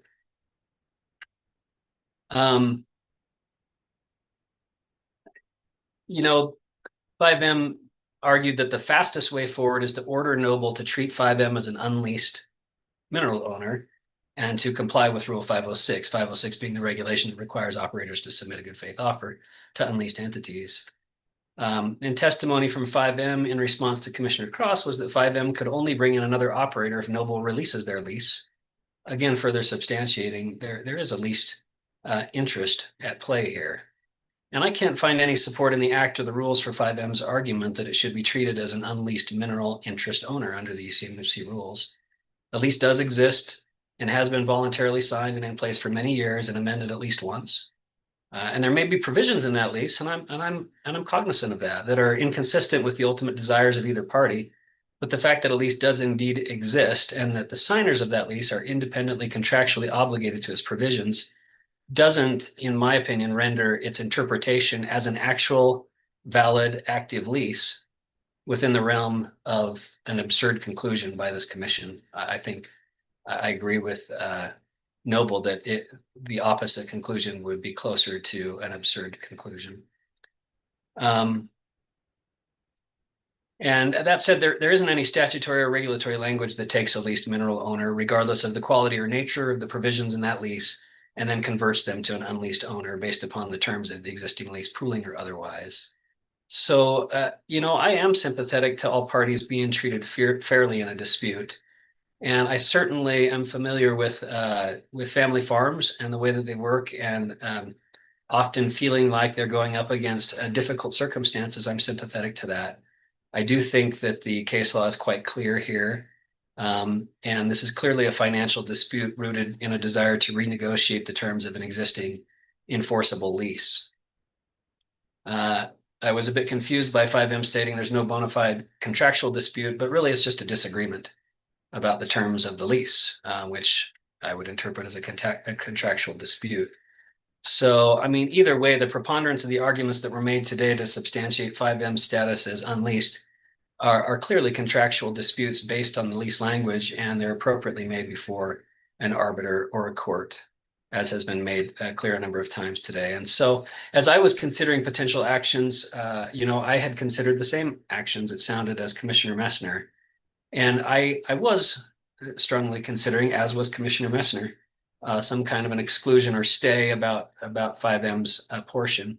I didn't find a compelling argument today to do that. Rather, I did find compelling reason to approve the application as submitted by Noble and encourage 5M to continue to seek the remedies in the appropriate jurisdiction that are available to them if they feel so inclined.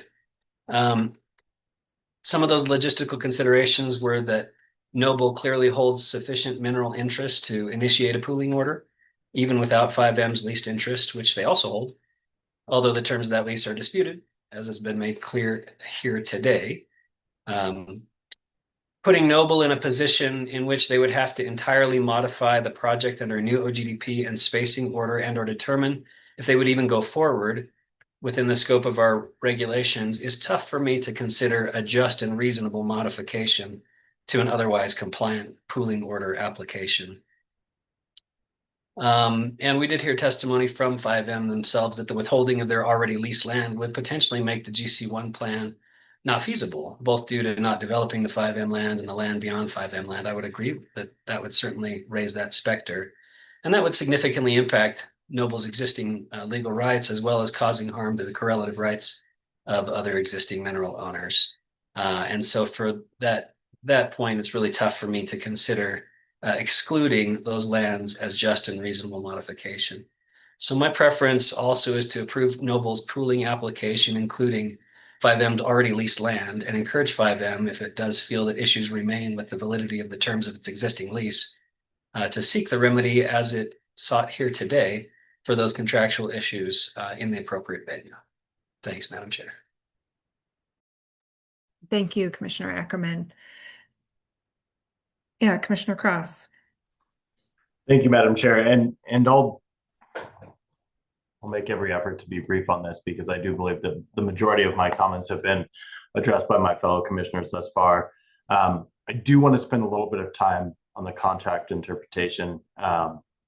This is a contract dispute, as Commissioner Ackerman said. I think several things point this out, saying that there's no dispute about terms of a contract, but then subsequently arguing which version of a contract applies means there is a contract dispute. We're not trying to argue about, oh, well, subparagraph 6B, there's no dispute about, and therefore there's no contract dispute. But if you're saying you shouldn't be looking at that contract at all, you should be looking at this contract, that means there's a contract dispute. I think it's further evidenced by the fact that 5M here is trying to bring in an estoppel argument. Essentially, by bringing in an estoppel argument, you're saying ignore the terms of the contract, look at actions, not the contract itself. And so if you're trying to ignore the contract, that means there's ultimately some dispute about what the contract is, what the contract says, how the contract should be applied. I think it's also noteworthy that,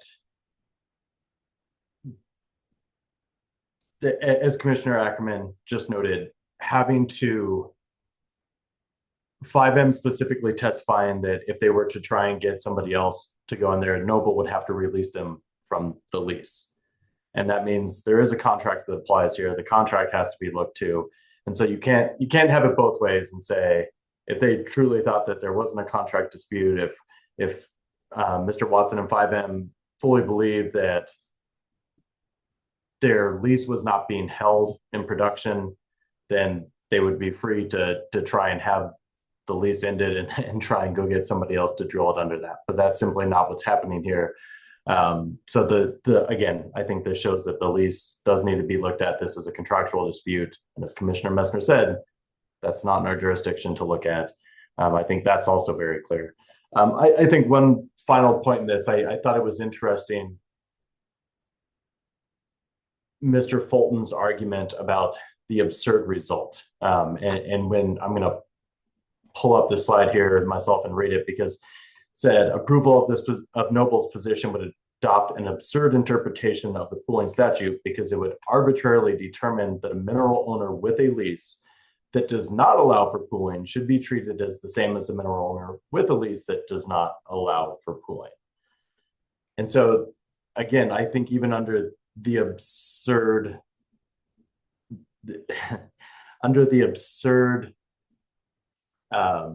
result argument made by Mr. Fulton, it again shows that you're talking about treating someone with a certain lease condition being treated as someone with a different lease condition. And so it again shows that there is, in fact, a lease dispute here. And again, it's very clear that we do not have jurisdiction to determine contractual disputes, interpretation disputes. And so, as has been said, this is something that if there is a contractual dispute, it can be raised in the district courts above us that would have the jurisdiction to make that kind of determination. The second thing I want to talk about is something that Commissioner Messner brought up, and this is one of the things that really stuck out to me as well, is the idea of, would there be a way to pool everything except for the 5M minerals? And that's why I thought it was helpful to talk to Mr. Watson about, looking at the map, understanding where it is, trying to understand what would happen to the other minerals here. Because if this was something just at the, and I believe using Mr. Douglas's words, the western periphery, and if it was the very end of the laterals here, maybe that's something that could happen. But that's simply not the case here. You're going to be stranded minerals, and that's, as Commissioner Messner said, not something that's equitable or just and reasonable to the other mineral owners within that.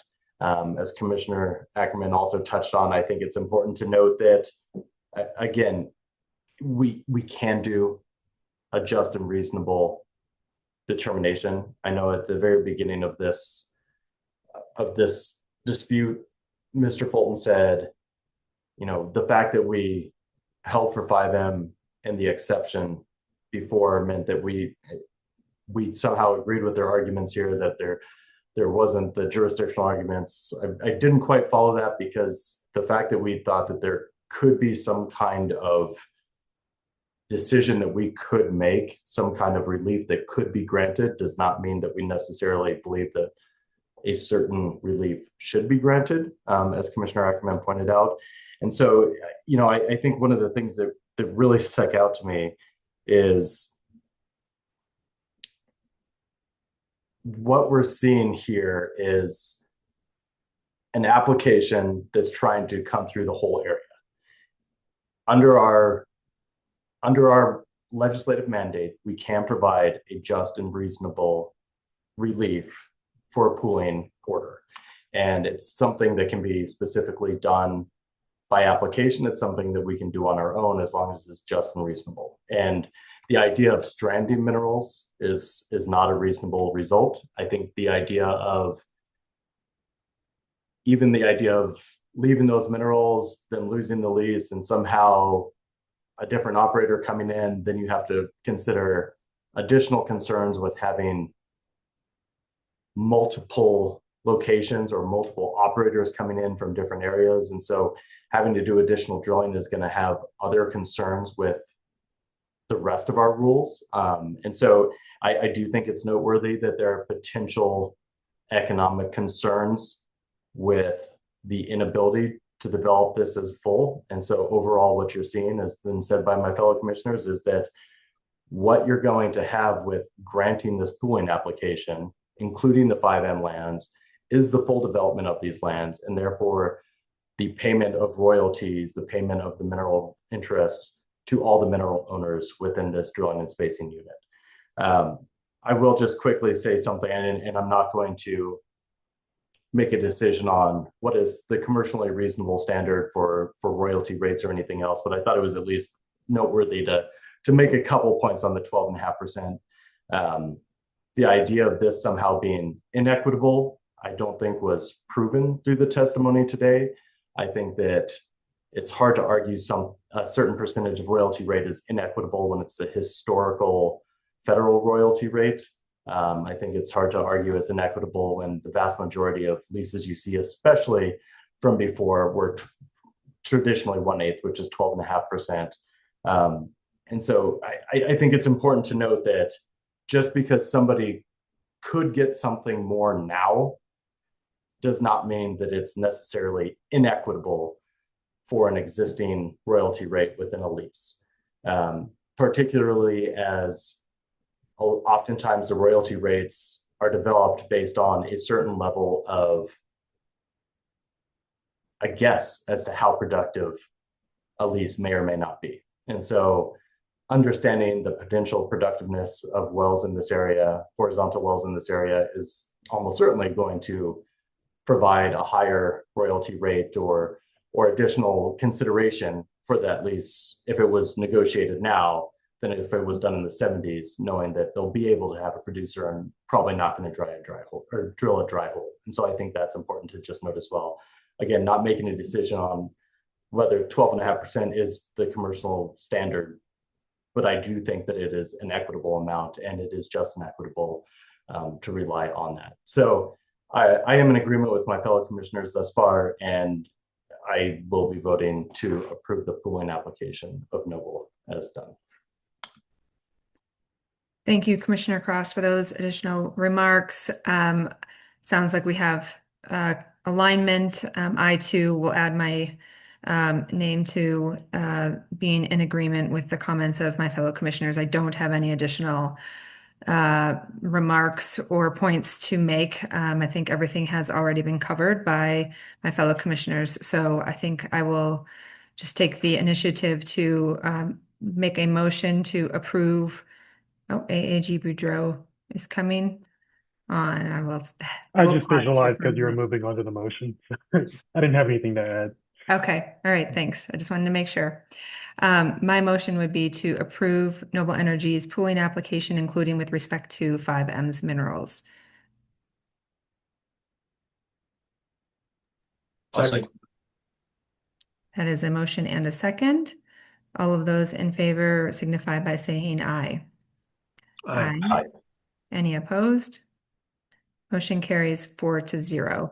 AAG Boudreau, did you have any comments or anything? I want to make sure that we address that, if so. No, Commissioner Oath. I have nothing to add. Thank you. Okay, thank you very much. Thank you to Noble and 5M for your participation and all of the information and arguments that you provided in this hearing here today. We appreciate it. And that is the last item of business on our agenda here today. So I would entertain a motion to adjourn. So moved. Thank you. Thank you. We have a motion to adjourn and a second. All of those in favor signify by saying aye. Aye. All right. Thank you all.